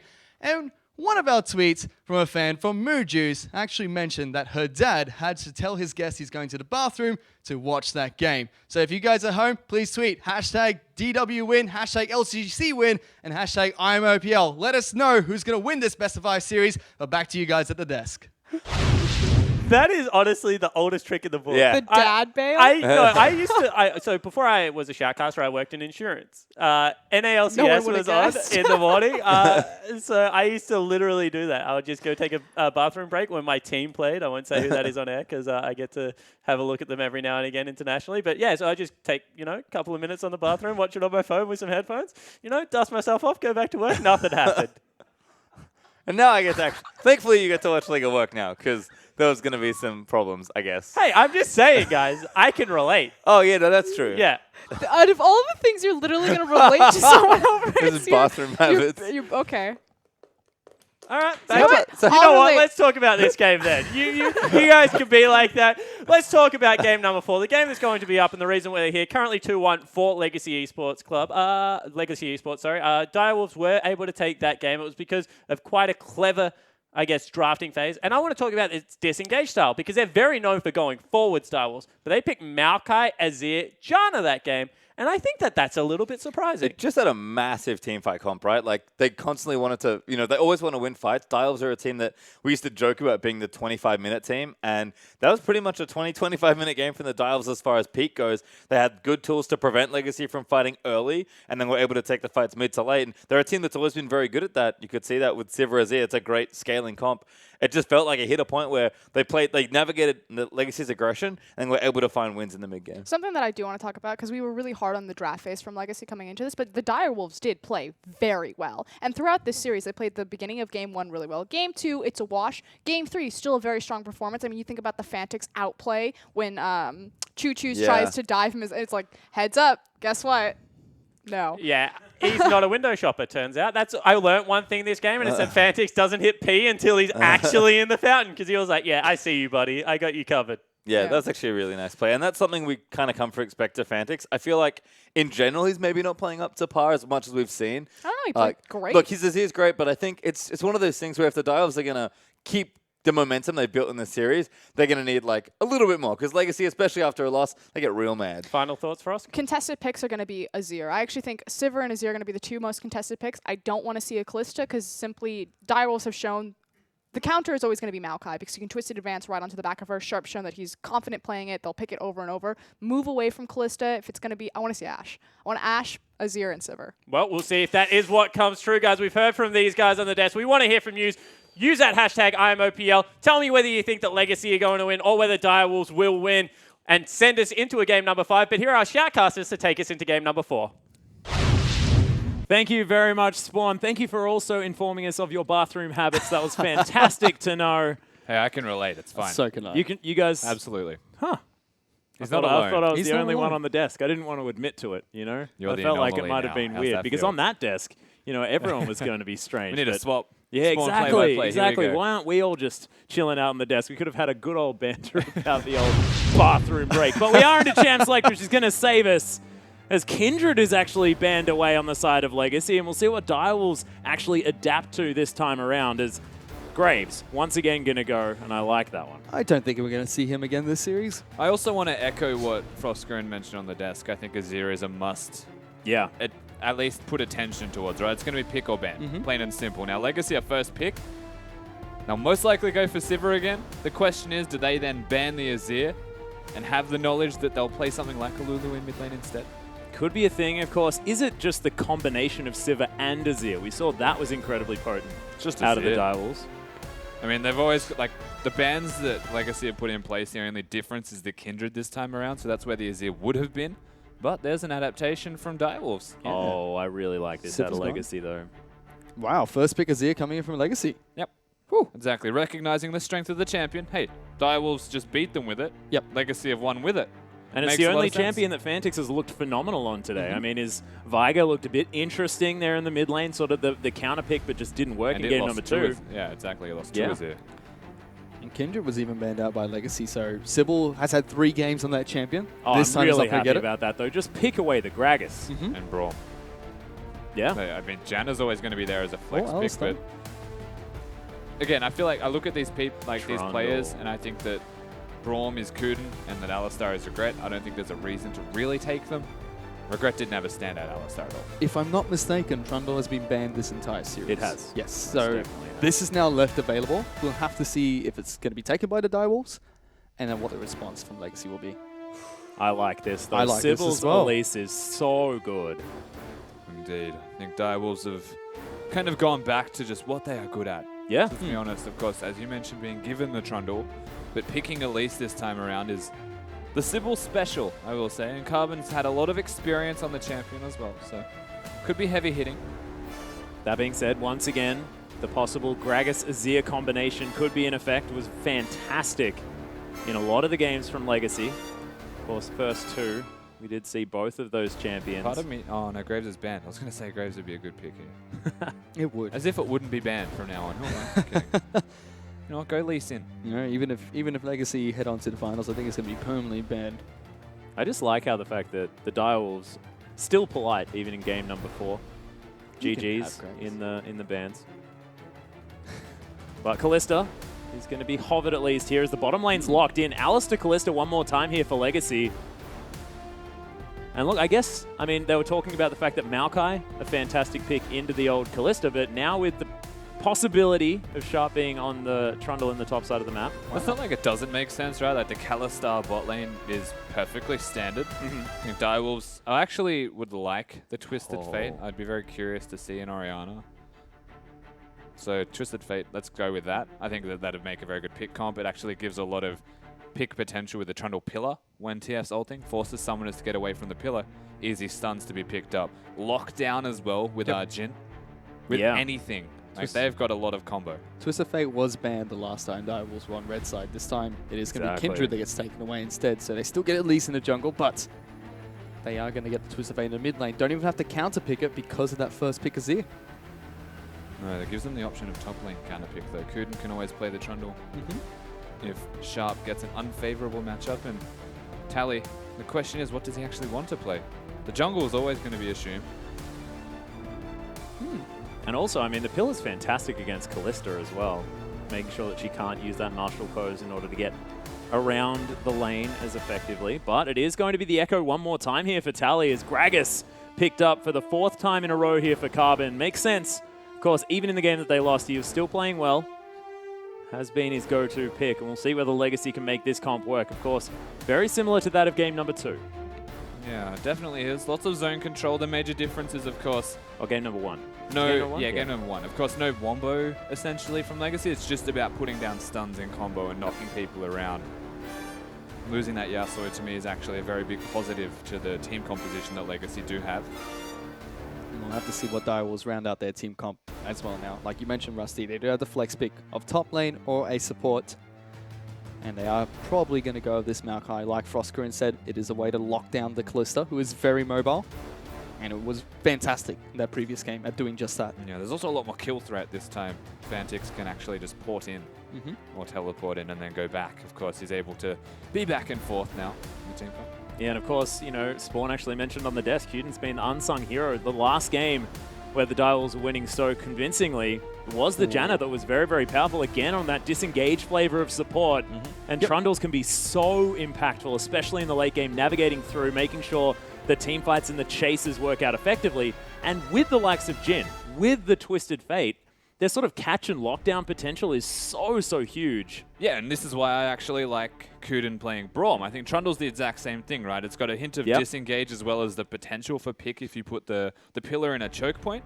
And that's why I actually like Kuden's style of play with the team composition that Direwolves have got right now, because they can capitalize on any positional error Legacy make. I love the pick of Trundle as well, just because it offered them that flex pick where we eventually saw it going down into support instead of picking up Braum and showing your hand early. But I think both these two teams have fantastic drafts once again. They've showed that time and time again in this series.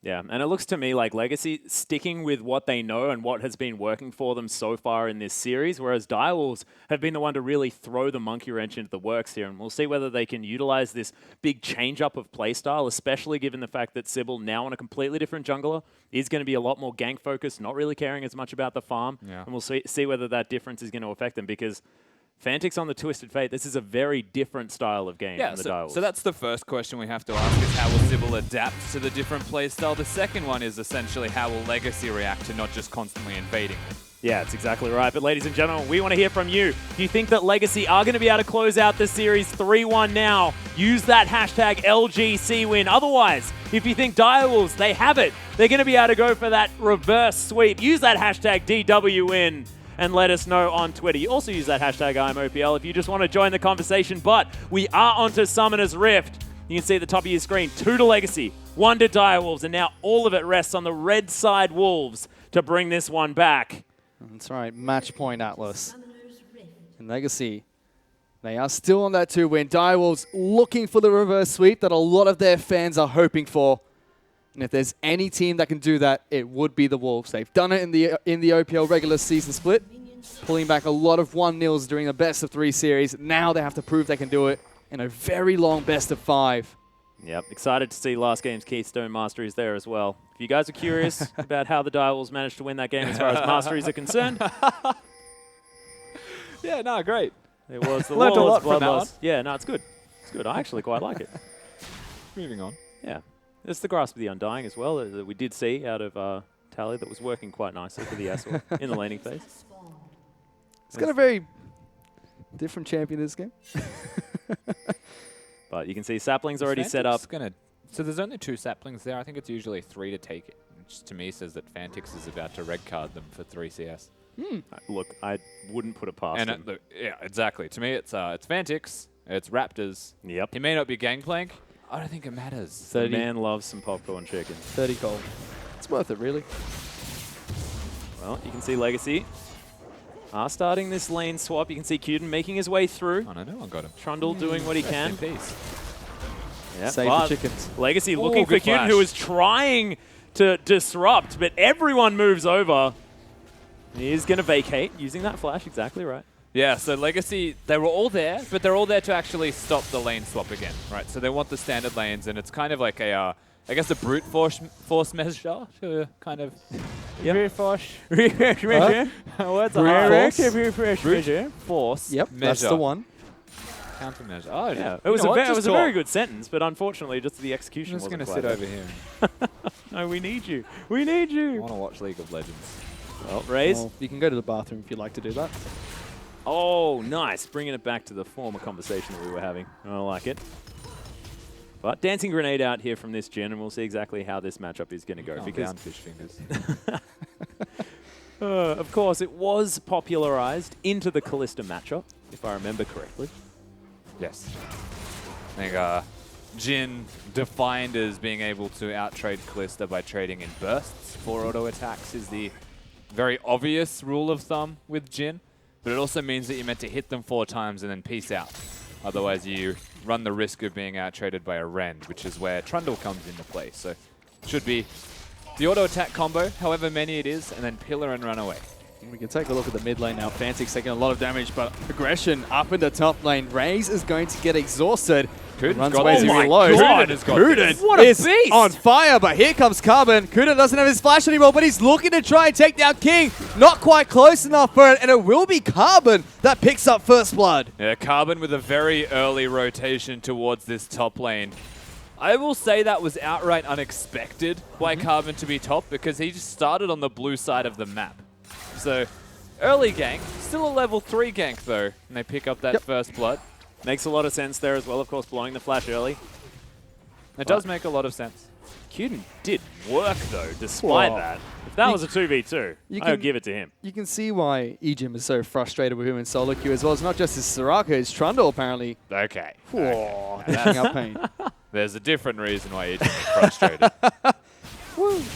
Something, woo, something. Yep, something. But Sybil, Tally. yeah, looking for a potential cocoon here. But Carbon's Carbon, once again, exactly where he needs to be on the map. Got you.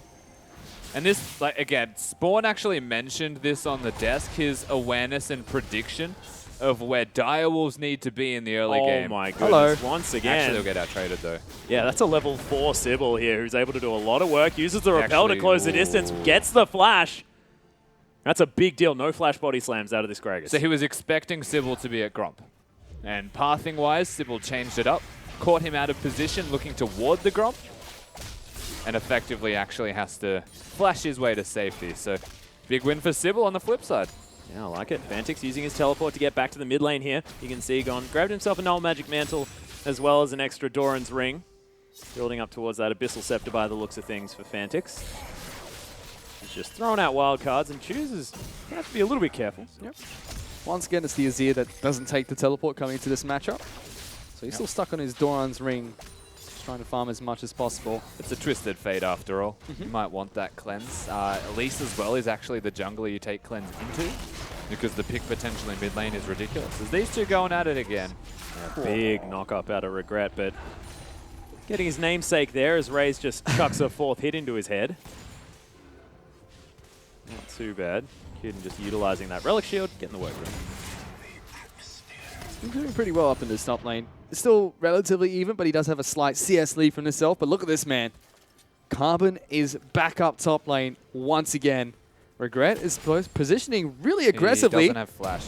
Oh, there's the flash out of Raze. He gets it immediately as the pillar goes down. Only level 4 for the cow, and Carbon is being so patient. Oh, Destiny's being TF's in. popped. Yeah, doesn't quite get the belly bop as now Fantix in with a gold card, flashes forward, but doesn't get the auto attack down, and now Sybil Oh my God, flashes, they're out. but doesn't get the cocoon, and Legacy survive.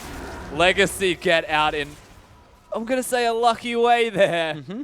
Fantix's target selection was onto Regret, who body slammed him to safety and had the flash. So King doesn't burn a summoner spell.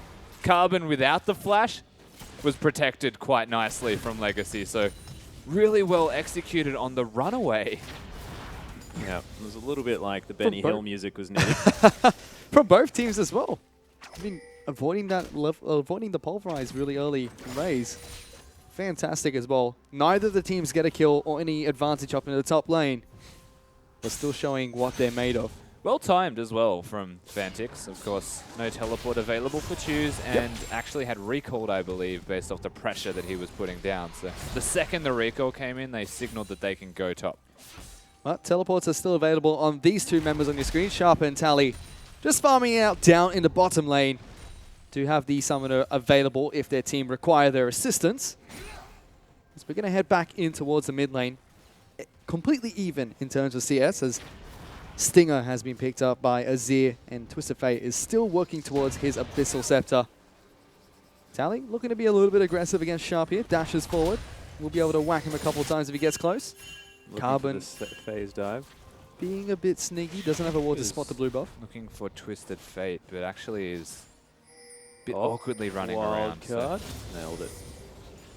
Easy pickup. Yeah, Carbon not going to quite get there in time. As you can see, Cuden moving through the top side of the map. Fantix just farming from range, trying to keep safe as, of course, Regret was missing. Cow prowling towards the mid lane, and Fantix says, all right, we'll just stay safe. Everything will be fine. Yeah, it's a blue buff Twisted Fate. You can just use the Q if it comes down to it. And every piece of farm that is given to Fantix is actually a slight amount of gold in advantage to him over, you know, the relative income that both mid laners have off that passive. Stacking that deck. That was gold? That was the E. Stack deck, isn't it? I have no idea. Gives him extra gold. I don't know. So I thought I thought that's the E. Oh, wait, yeah, maybe it is. Maybe, what's it actually called? It's called he gets money on last hits. Oh, come on, man. I always actually just called it the stack deck, but you're right. That's the extra auto attack damage from his E. Yeah. Phew. I really need to do my It's research. a revolutionary new spell called I Get Money with Auto Attack. Yeah, get money, hit people. Nailed it. Yeah, I like it a lot. That being said, Legacy farming out this wave that's been smashed towards them here on the top side of the map. Raise loaded dice is, of course, what it's called. Oh my god, I knew that. How does... What? Loaded dice, the passive. aggression. Yeah, this one's Fate's Call, though, and that is going to be used on top of Raze, who's going to get headbutted back towards King. The exhaust Nice. No down, in goes Carbon, and Raze says, oh god, I'm just going to die to the turret as the Render's going to pick it up. King going to grab himself a kill. Yeah, so Carbon and Legacy once again working together well to pick themselves up another kill. This time it's onto Raze, not to Kuden. And that is the bottom lane of Legacy now, 1-0-1. As Look at this. Choose flash. They're trying to jump onto Choo Choo's. He is able to flash over that wall. Doesn't quite get the juicy Raptor camp. But with that pick up in the top lane, Legacy are just about 600 gold ahead of Direwolves. That was actually really cute though from Fantix. So Choose used his E to get over to the Raptors. Because you want to kill the Raptors, right? You need to get over that wall or they'll reset. TF uses the ult and forces the flash out of Choose. Which means ganks mid could work. Even though the cleanser's there, it could still work. They have two forms of crowd control. We'll see whether they do get themselves in there. Sybil now actually counter-jungling towards the bottom side. You can see Direwolves with a lot of deep vision around the enemy red side jungle. Yep. Now Choose just pushing things through, and Fantix, of course, was farming the Raptor camp. Yeah. Surprise, surprise. I mean, Direwolves actually playing to their strengths once again. Sybil doing something that was very Carbon-esque, but also expected, is he gank top, invade bottom side, take whatever you can away from him, place vision, and then maybe look to gank a lane, which is why there was a flash on Choose and the threat to Tally. Yeah, and speaking of the junglers, of course, it is the full jungle item completed here by Sybil. Carbon needs to go back before he can grab his Runic Echoes. Of course, 11 CS the lead on the bottom side of the map as Sharp's actually come back here in this matchup. I'd like to see if he picks up the Banner of Command as well after he gets his Runic Echoes. He's been going that almost every game. I believe every game, actually, for Carbon. Yeah. like Gragas every game, right? Yeah, there's also a lot of magic damage. Yeah, there's not many ways for Direwolves to deal with a Banner of Command Dominion once again. AP top, AP in the jungle, AP in the mid lane. Only really got raised to try and take those down. I believe Twisted Fate's actually a little bit better at it than a lot of other AP mids, though. But Sybil actually looking for the cocoon, doesn't find it as Choo Choo's going to eat himself to safety. Red buff slowing him down. Direwolves continuing some pressure. Juden going to make his way through as well. The bottom lane's moving in. There's the headbutt pulver. Sybil taking a lot of damage, wants to try and get out of there, but not with anything to repel to. He goes up into the sky. Where's he going to go? He'll need to flash. Uses it as the cask comes out. Carbon actually slowed down there as Regret cancels out the curtain call. And now Dial's looking to turn this one back on. That's 5 people in the mid lane, and they're going to push this one through. Yeah, and King is working his way around. So you thought Dials might have a small advantage, but keep your eye on those mana bars because they're actually not really in a position to do a whole lot more. Very risky if they continue to the dragon. Sharp had to teleport into that fight too. Tally's is still up and available. So teleport advantage for Legacy. You're going to have to see if they're able to make use of it while Sharps is still down. Fantix doesn't have his either. So Legacy, even with just one teleport, have the map advantage. Yeah, and Shu still has cleanse. So this mid lane, whilst Fantix is trying to pressure, doesn't really amount to a lot, especially if there is an Elise nearby. Really, he can just cleanse one and try and dash out of the other. The really interesting thing here as well in this matchup in the bottom lane at the moment is the fact that Sharp can instantly cancel a teleport, whereas Parallel Convergence takes a bit of time. Sharp can just get out of there with that summoner spell if he needs to. So you're exactly right. That's just a stinger. I was going to say, I thought it was a Nash's for a little bit. He has a lot of money in his back pocket against the Abyssal Scepter. And even an Abyssal Scepter, which is like a 2,500 purchase, you can get it around 80 CS. So both mid laners stacking up that money. Whoa. Yeah, speaking of which, Nash's Tooth now completed as well as an Amp Tome. As Fantix, of course, Abyssal Scepter is there with the slight CS advantage that he does have. He'll be able to go back probably for a Sheen after this wave and then a little bit more. Yep. Of course, loaded dice passive helping him out. Because, you know, Twisted Fate uses dice. Yeah, he does. Well, he's a gambler. He's a gambler. No, I get it. 1 to 6, though. Yeah. It's funny. It makes sense. Edgy. But if it was loaded, wouldn't you get a specific number all the time? It shouldn't have been. I think it is. Wait. Because a loaded dice gives you the number you want. Because it's loaded. It weighs more on one side than does the other. So when you roll it, you're meant to get the number which it's loaded against. I don't think he's played much Twisted Fate, guys. Are you okay? Never mind. The joke's lost. Let's just let it go. As now, Raze, you know, he's farming out pretty good. Does have an extra 11 CS as Choose. He's going to get delivered a blue buff. Regret may actually be caught out warding as there's the pillar. A nice catch with the deadly flourish as Raze actually used the ultimate. Regret was actually looking for a re-engage. That was optimistic. Thankfully, the wall was there. Yeah, that was keen. That was curious. Of course, Jin ultimate was also cancelled, so he didn't use a single bullet. That cooldown will be severely reduced. What we are seeing, however, is Kuden's pillar already being very annoying. And that is exactly what we look towards as we hit the mid-game as skirmishes break out for Direwolves. Twisted Fate ultimate with a pillar to catch someone. Dangerous for Legacy. Take a look back up at the top lane. Both the 80 carries and supports are still in this lane farming. And junglers. Shh, it's a secret. Being sneaky. Oh, Fantix misses a cannon creep. Quickly, turn the camera off. Cut the video. Oh, quickly turn off the camera off now. Choo Choo's. He's going to be able to just skate over the wall. Yeah, just and come back. Slides his way out. Fantix still has that gold card at the ready. Teleport used in top lane. Yeah, Kuden's just in the bouncy castle right now. Deadly Flourish going to do nothing, and King locks himself down another. Legacy will be able to transition into this top lane out of turret at the same time. And this could be the first time they have a real gold lead in this game. Surprise.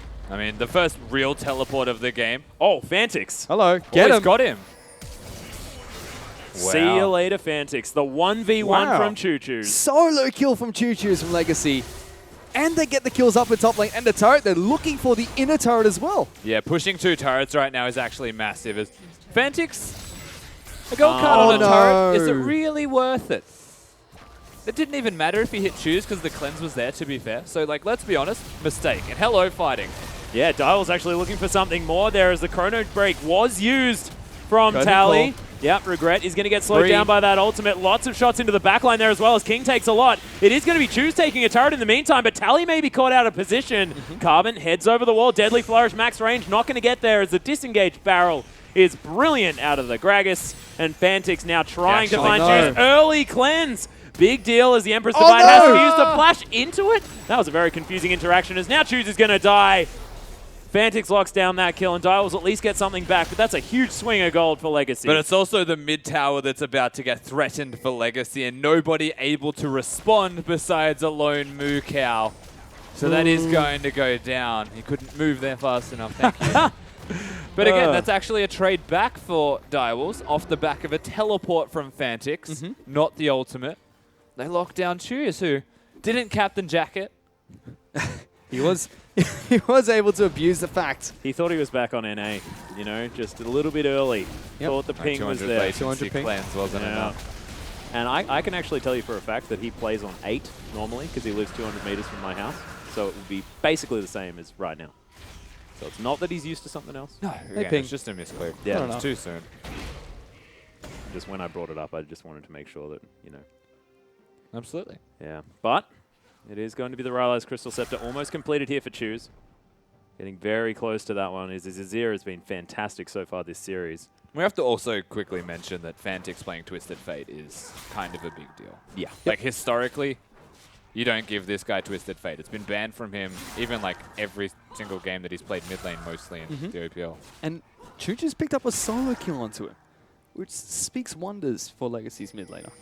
I mean, barring it was a mistake, but look at this. They're going for an engage once again. They know Kuda was in that brush. They get the double knock up from the Fate's Call, but the Troll takes absolutely no damage. Yeah, nothing doing from Legacy besides a bit of aggression.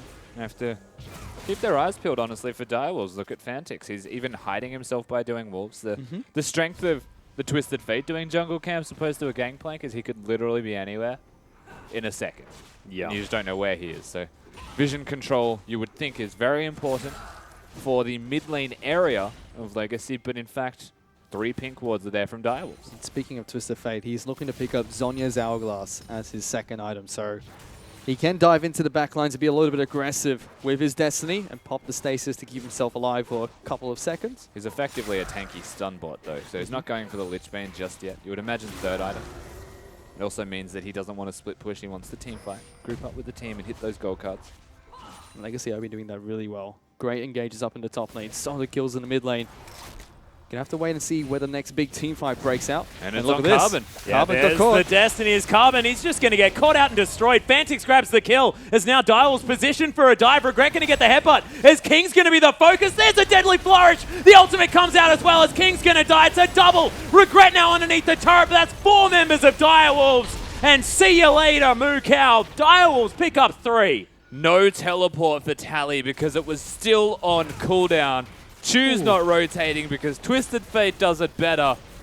Direwolves, they pick up 3 big kills and turrets. They're still pushing down in this bottom lane. Choo Choo's is aggressively shoving the mid lane to try and take down the mid lane inner turret. He's already working on it, got it incredibly low. Will go. It will eventually go down. So Direwolves make a big play for themselves. Legacy still holding on and keeping the gold lead even. The rest of them have now come back down to bottom lane. Good pillar will interrupt that body slam. But Legacy are chasing. Look at Choo Choo's. He's making a rotation. Kuden is the disengaged god right now. That pillar was amazing. Yeah, Choose trying to get some work done as Sybil going to take a few auto attacks, but he gets cocooned. Raze may need to turn around. Deadly Flourish is not going to find him as there's the Emperor's Divide. Raze flashes forward. Grenade not going to find too much else as the Jhin will fall down. Now Tally trying to find Fantix. Gold card is good. The slows there as Sharp is going to try and protect his mid laner, but there's the parallel convergence. Doesn't find the stun as now Direwolves may have found themselves a group. Tally is going to utilize the Chrono Breakers. Kuden now in the backline is going to flash his way over.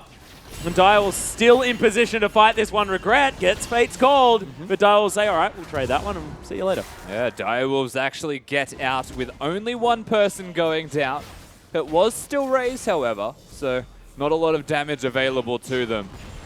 And once again, I keep coming back to Vision. I just want to bring your attention to the river once more because those 3 pink wards have not been touched. Direwolves have not had to purchase extra pinks. They've been essential as well in allowing Fantix to move around the map as stealthy as possible, getting picks like he did against Carbon there. Exactly. giving them that huge advantage in the bottom lane. But Legacy are answering strong. They're taking tower after tower every single time. They're 4 turrets to 2 in this game so far. And they're still slightly ahead on gold. So despite the picks the Direwolves are getting, Legacy still have an advantage in structures. That does mean there's a lot of standing gold for Direwolves as well. As far as I'm concerned, Direwolves are actually ahead right now when it comes to team fighting. They've got a Zonias and an Abyssal on Fantix, which are resistance items, so you call them effectively mid-game items. Working towards his scaling ones. Sharp's always relevant, and in fact, Tally could be in trouble. Yeah, I don't think so, though. Destiny's going to be popped here as they see Choo-Choo's moving up the river. They're actually pinging Sharp back as Sybil's actually going to turn around because Sharp may be in trouble. Tally's going for it. Yeah, he's super durable as well as Carbon's going to find his way in. Sharp, he's also durable, but they don't have a turret to go back to. You can see Sybil trying to get some work done. Tally down to about half health, but Choose is going to find his way in. Sharp held onto that flash for a very long time, but he's going to fall down. Wow. Nowhere for the tree to escape to. But you have to keep your eyes on mid lane because these guys are going on regret. They're looking for regret. He doesn't have his ultimate available. Going to take a lot of damage. No ult. No ult available for him. No Fate's Call either. They trade 1 for 1, but look at this. Aggressive teleport coming in from Tally. They're looking for it. He's just going to phase dive his way out. There's the deadly flourish of Sybil just going to die in the air. And now Legacy trying to continue this push. That's a big stun potential, but King is picking up so much. Raze is dead. Yep, Carbon picks that one up, and we can actually hear Legacy from this room right now. They're being so loud because that team fight worked out for them, and they're going to move to the Baron. Yeah, 3 big picks, 4 people dead. Straight to that Baron pit. Fantix and Sharp, the 2 remaining members, and they will take this quickly. Keep your eyes peeled, of course. King's damage on this makes it go down immediately. Direwolves have both their teleports available, but not going to opt to try and take this Baron away from Legacy. They pick that one up with ease. They're 3,000 gold ahead of the Direwolves. Yeah, and a Baron buff. Quick pause here as well as we catch our breath after that last fight, and Legacy really sort of affirming their lead that they did already have, but the Direwolves, they have a lot of skirmish potential, a lot of pick potential. We'll see whether they can pick their way back into this game, because now Legacy have to push forward, utilize this Baron to grab some turrets, and we'll see whether they can do so. And it's a small detail, like Perfection or Fantix rather, using his ultimate. Doesn't actually follow up the ultimate, but what they do is they spot Choose, and they're like, oh no, they're just going to disengage. Choose went over the wall to safety. Turns out Tally can actually just chase to the ends of the earth. Forever, He's a monster. On that Echo with the Iceborne Gauntlet. I like how you use Ends of the Earth there as well, because he has the Aladdin skin right now. Yeah, it's very familiar totally with that intentional with what I meant on yeah, that one. nailed so it. Well done. Definitely a chase to the ends of the earth. Now I just have to use it every time. They get the kill, right? That's one person dead. And literally from that one kill, Tally recalls and teleports in and they get a team fight. Like the synergy that Legacy have, the decision making more so, is always there. It feels like Direwolves have a lot of threats, and they're threatening Legacy all the time, but they just have the right answers. They're always answering the aggression that Direwolves dish out. And it's been working out well for them in game number 4 At the moment, though, all they're missing is like a QSS on King, and then they are smooth sailing. And 800 gold, my friend. Looks like he's working towards it. In fact, sells that Vamscape that he picked up for a second, gets that Quicksilver Sash. The buyback function. It's beautiful. If this was Season 1, you'd be in trouble. No more double boots. As Direwolves will be able to pick up the second dragon of the game for themselves. This time, they're the ones in control of that dragon pit. Ironic, considering the fact that they now don't have a Sated Devourer user on their team. Tally's going to continue split pushing here. Now towards the bottom side of the map. Sharp just going to answer him now with Spirit Visage and the Sunfire Cape. Sharp's going to answer, but it's a Baron buff. Yeah. He's going to struggle to answer. That's probably what I should say. The rest of Legacy going to group up towards mid lane. Now actually making their way through the jungle of the Direwolves, grouping up with Tally in the bottom lane. Direwolves not going to go out a fight, but look at this. A dive came out from Regret. He's jumped in towards backlines, popped his ultimate. Turret will eventually go down. Legacy will not decide to chase any further, but do pick up an objective for the Troubles. Kind of just like nonchalantly throw Regret into the team, like using 2 of their ultimates. Toss me. As far as I am concerned, that's actually an Alistar that's no longer tanky. So as far as fights go, it's all on Carbon's engage. Now we'll Regret getting like a flash, which just came up. Headbutt Pulverize combo. Well, Raze. Wow, Raze! Yeah, most of his Tally with the face dive. Chrono breaks out. All too easy for Legacy. What a play! You can't sleep on Tally. Legacy breaking the base now. Yeah, without Raze, there's nothing they can do to defend. The pillar goes down, but that's not going to save the inhibitor as Direwolves now pack up and try and clear out the rest of the waves. That should be mid as well. We'll see whether they can get there in time. Of course, they are going to have to tank this one up for a few seconds. The Baron buff is there. Now down to half health already is Regret. He's in amongst it. The exhaust is down on Fantix. Just uses the Zonias. But is it going to be enough as he flashes away? Emperor's Divide. Not going to be enough. But the last couple of auto attacks from Choose is enough to do it because he's massive. And in goes King. The exhaust is down. He's just going to wait on it as Sharp has fallen down way too low to complete this one. Yeah, Ray's trying to find it. Curtain Call comes in. Locks down the kill. Gets the double as the cow falls down. But is going to cancel that one out. Ray's now moving forward. King doing a lot of damage, and Cuden's all the way out of mana. Deadly Flourish doesn't find the target. It's 4 versus 3. Inhibitor falls as Direwolves, they need to clean up their base. Yeah, they bide their time until the inhibitor goes down, and they manage to, from the looks of it, get out safely. Legacy just blow the map wide open. Teleport though from Sharp.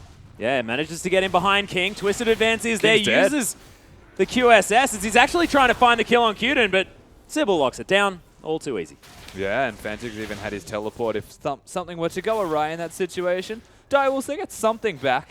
Yep. But when it's 2-9 in turrets and a 7k gold lead for Legacy, and all they can get back is a single kill onto King, who's alive in 25 seconds anyway. And that turret disadvantage might be the saving grace eventually for Direwolves if they find any sort of advantage. A lot of standing gold on the map for them to pick up. But, like you mentioned, they've got to go through a Legacy lineup with this massive gold lead and only one inhibitor turret left to take down. Well, I mean, there's 4 members of Legacy that will team fight you if you go for an objective. There's no Baron to take either, so that pick actually equates to nothing. Yep. I didn't know the red sensor showed the Scuttle Crab submerged. That was interesting. That's cool. Hey man, it's weird. He's still there in the river. That is very... Sorry, that was really unusual. It's got you. Legacy, they have one lane left to attack. They should be clearing out that top lane very soon, you would imagine, King. And then Siege. Siege until someone loses their health from Choose in particular. Azir should have been banned this game. That's how they started the previous fight as well. Choose just sent a couple of the Shurima Sand Soldiers and literally poked at Raze until he died. Well, Lichbane now completed here for Fantix. And with two inhibitors dead, Direwolves only down 7,000 gold. As now Fantix trying to Destiny his way out, is going to. Tally can't break that one. He's going to get himself back to base. It's a big cooldown down, but at least he's not dead. So this is actually really good. So Tally, yes, he does have teleport, but he doesn't even need to group with them if they just poke when they siege. He can teleport if things go poorly, but he can also threaten the Nexus. Banner of Command minion is going to try and push towards this last inhibitor turret. Tally's already inside the base on the bottom side of the map. Fantix trying to deal with him as much as possible. Red Card's not going to be able to help him out in that situation. Legacy still sieging on this top lane. In fact, it is going to be Tally that's jumping on top of Fantix now. They're dueling out inside the base. That calls for the rest of Direwolves to try and respond to this. He's jumping on towards the Nexus turret. Gets a lot of damage down onto Fantix. This inhibitor turret should fall shortly. Direwolves, they need to react to this somehow. Yeah, Legacy just hold all of the cards right now, despite the fact that Twisted Fate is on the other side as Tally. Yeah, Chrono breaks his way back, but still underneath the turret as he gets exhausted, decides to go in. Gonna get the shield back, but there's the ultimate. Curtain Call comes in, and he's gonna be the Jhin picking up one kill, but Tally did manage to get it. Underneath the turret now against Cuden, who does have the subjugate. He's trying to batter him down, but he's just waiting. Raze comes in, finally gets the kill. There's still a 2 for 2. But the space is falling. That's the inhibitor going down. All 3 inhibitors are gone. It's 3 on 3. The last inhibitor's there. Fate's Call's coming in. Raze has been knocked up. King is going to be able to take him down. He's kiting back and forwards, but the turrets are gone. The inhibitors are gone. The base has been absolutely demolished by Legacy, and they're looking to be the first finalists of the 2015 Split 1 of the OPL. Yeah, Legacy, massive work. Ridiculously well played out of Legacy. A 3-1 victory for the team. You can see giving each other a hug. Our first team into the final. As King almost stacks it. Regret, of course, sitting in the sidelines over there, didn't get in the huddle. Unfortunate, didn't want to trip over some chairs with his... Yeah, well, he saw how hard it was, right? He's like, nope, nope, nope, nope. But that was impressive from Legacy. Really impressive. Coming into that 4th game. It started off, I will say, forcibly standard again, so slow-paced. But they ganked top lane. They forced a flash at level 1 from someone being expected and over-aggressive, though.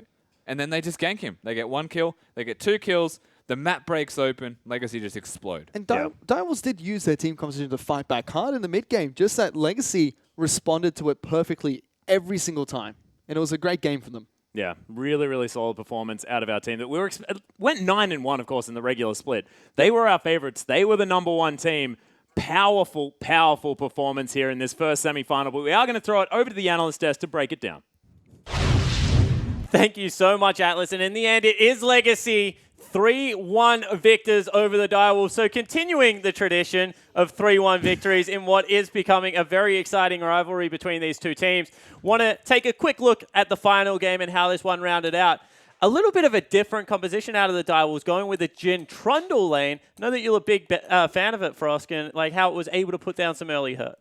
Oh yeah, Kuden also played the level 1 very well. He was a phenomenal Trundle player. We saw him utilize his pillar quite effectively multiple times that game, despite the fact that they ended up losing. But the cool thing about Jin Trundle is you effectively put up the pillar, it gives you the free W, which then you, pretty much in that duration, you should be able to get off entirely all 4 of Jin's shots, which means that you're getting the automatic crit, so it's just a very oppressive lane. I'm actually surprised we haven't seen more Jin, because he's actually quite good into Callista and Siva, these sort of shorter range AD carries that have to elongate trades with you. So I think we've started seeing as a response. Yeah.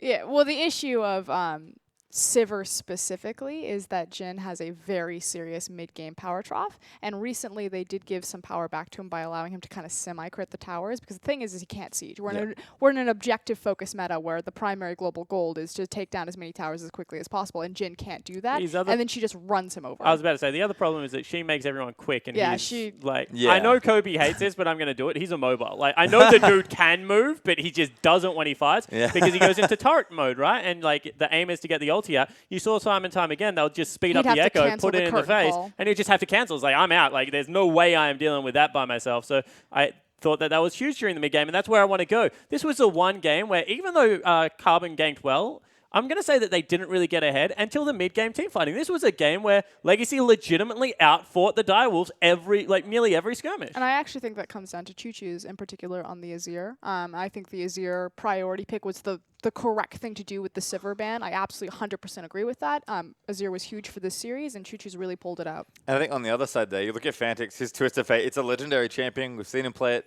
so many times. We've heard just how good it is. I honestly feel like it's cursed in big OPL matches, because he rarely wins on the champion. This was a great comp for it, I think. It's a good matchup. It's not a great matchup, but I think you neutralize Azir relatively well. Like, everything was there for the comp to work, and it just felt like execution wasn't there for the Direwolves. So all their picks they tried to make in the mid-game, they couldn't, and Legacy did the great thing, and team fought well in mid-game. All right, guys. Actually, we have a quick interview. We're going to throw it over to Atlas and Tally to get his thoughts on that match. Thank you very much, Spawn. I'm here with not only the OPL MVP, but of course, the top laner of Legacy who just made it to the grand final here in the OPL. First of all, how do you feel after that win? Of course, 3-1, still very convincing. Still feeling a little bit jittery after the game because the nerf did come in at the beginning. It's not as exciting as last semis was, but it still definitely feels great. Yeah, and look, the Echo coming out here as well, saving it for the semi-final. What is it about this pick? I mean, you were so dominant in both of those games. So in solo queue, I play a lot with Trident Impaired, and I've been inspired from his Echo. The builds he does, they're actually insane. And so I decided to try it myself in top lane, and it seems to have great success versus tanks, which are really popular in the meta right now. So it's just, worked really well for our team. Yeah, well, it certainly did, of course, picking up victories in both of those games. Now, I want to talk about sort of what happened in between a lot of these games, because we've seen Legacy win a game before, and often it's you guys going completely nuts, getting really, really excited about it. But this time you looked very calm and controlled. Is this something new about Legacy? What was it with sort of the more subdued in-between games, even if you did win? So we've been going about this model of a deep breath in between games to where Tim rails us in, so we're not crazy. We don't do stupid things in the game as much. And it's been it's really helpful, the calm mentality in games, because we can react to bad things much easier. It's helpful for us. Well, it certainly worked out, of course, even after that first loss. And I do need to ask you about that one, because were you worried at all moving into game number 4? Because the Direwolves really started coming back there in game number 3. Yeah, after game 3, Direwolves did show their strength there. The team fighting, and we weren't able to do much about it. But we went back to the room, we reset, and then we had a plan, and we didn't really worry that much. I have to ask you one last question here as well. That Graves game, can you just let us know how we do that at home? Because we all just want to take over solo queue, please. 3 Weet-Bix every day. Thank you very much, Tally, and congratulations now, Legacy, through to the grand final, but we'll throw it back to you, Spawn. Good to know Chef Carbon feeds up well in the gaming house, I guess, because there's a secret to high-elo solo queue. 3 Weet-Bix. As Brett Lee said, the success was 7 Weet-Bix, I think. But Tally just only 3 for needs Graves. 3. Yeah, exactly right. But the maturity out of Tally, I He think loads him that into his shotgun. all right, maybe that's, 2 and then the quick draw. I'll give you that one. But the maturity out of that player, Tally 12 months ago, now he's much more composed. I think that the gaming house has definitely had that positive impact that we keep talking about all the Legacy players. And that interview just shows, eyes on the next game now, deep breaths in between the games, respecting team strengths, but, playing to their own and coming in with a plan. I love how he's so reserved, very conservative on the interview. Like you said, really mature. Picks Yasuo game 3 and just I'm just going to go ham. I mean, you can't check all the bad habits at once. It takes a little while. I respect.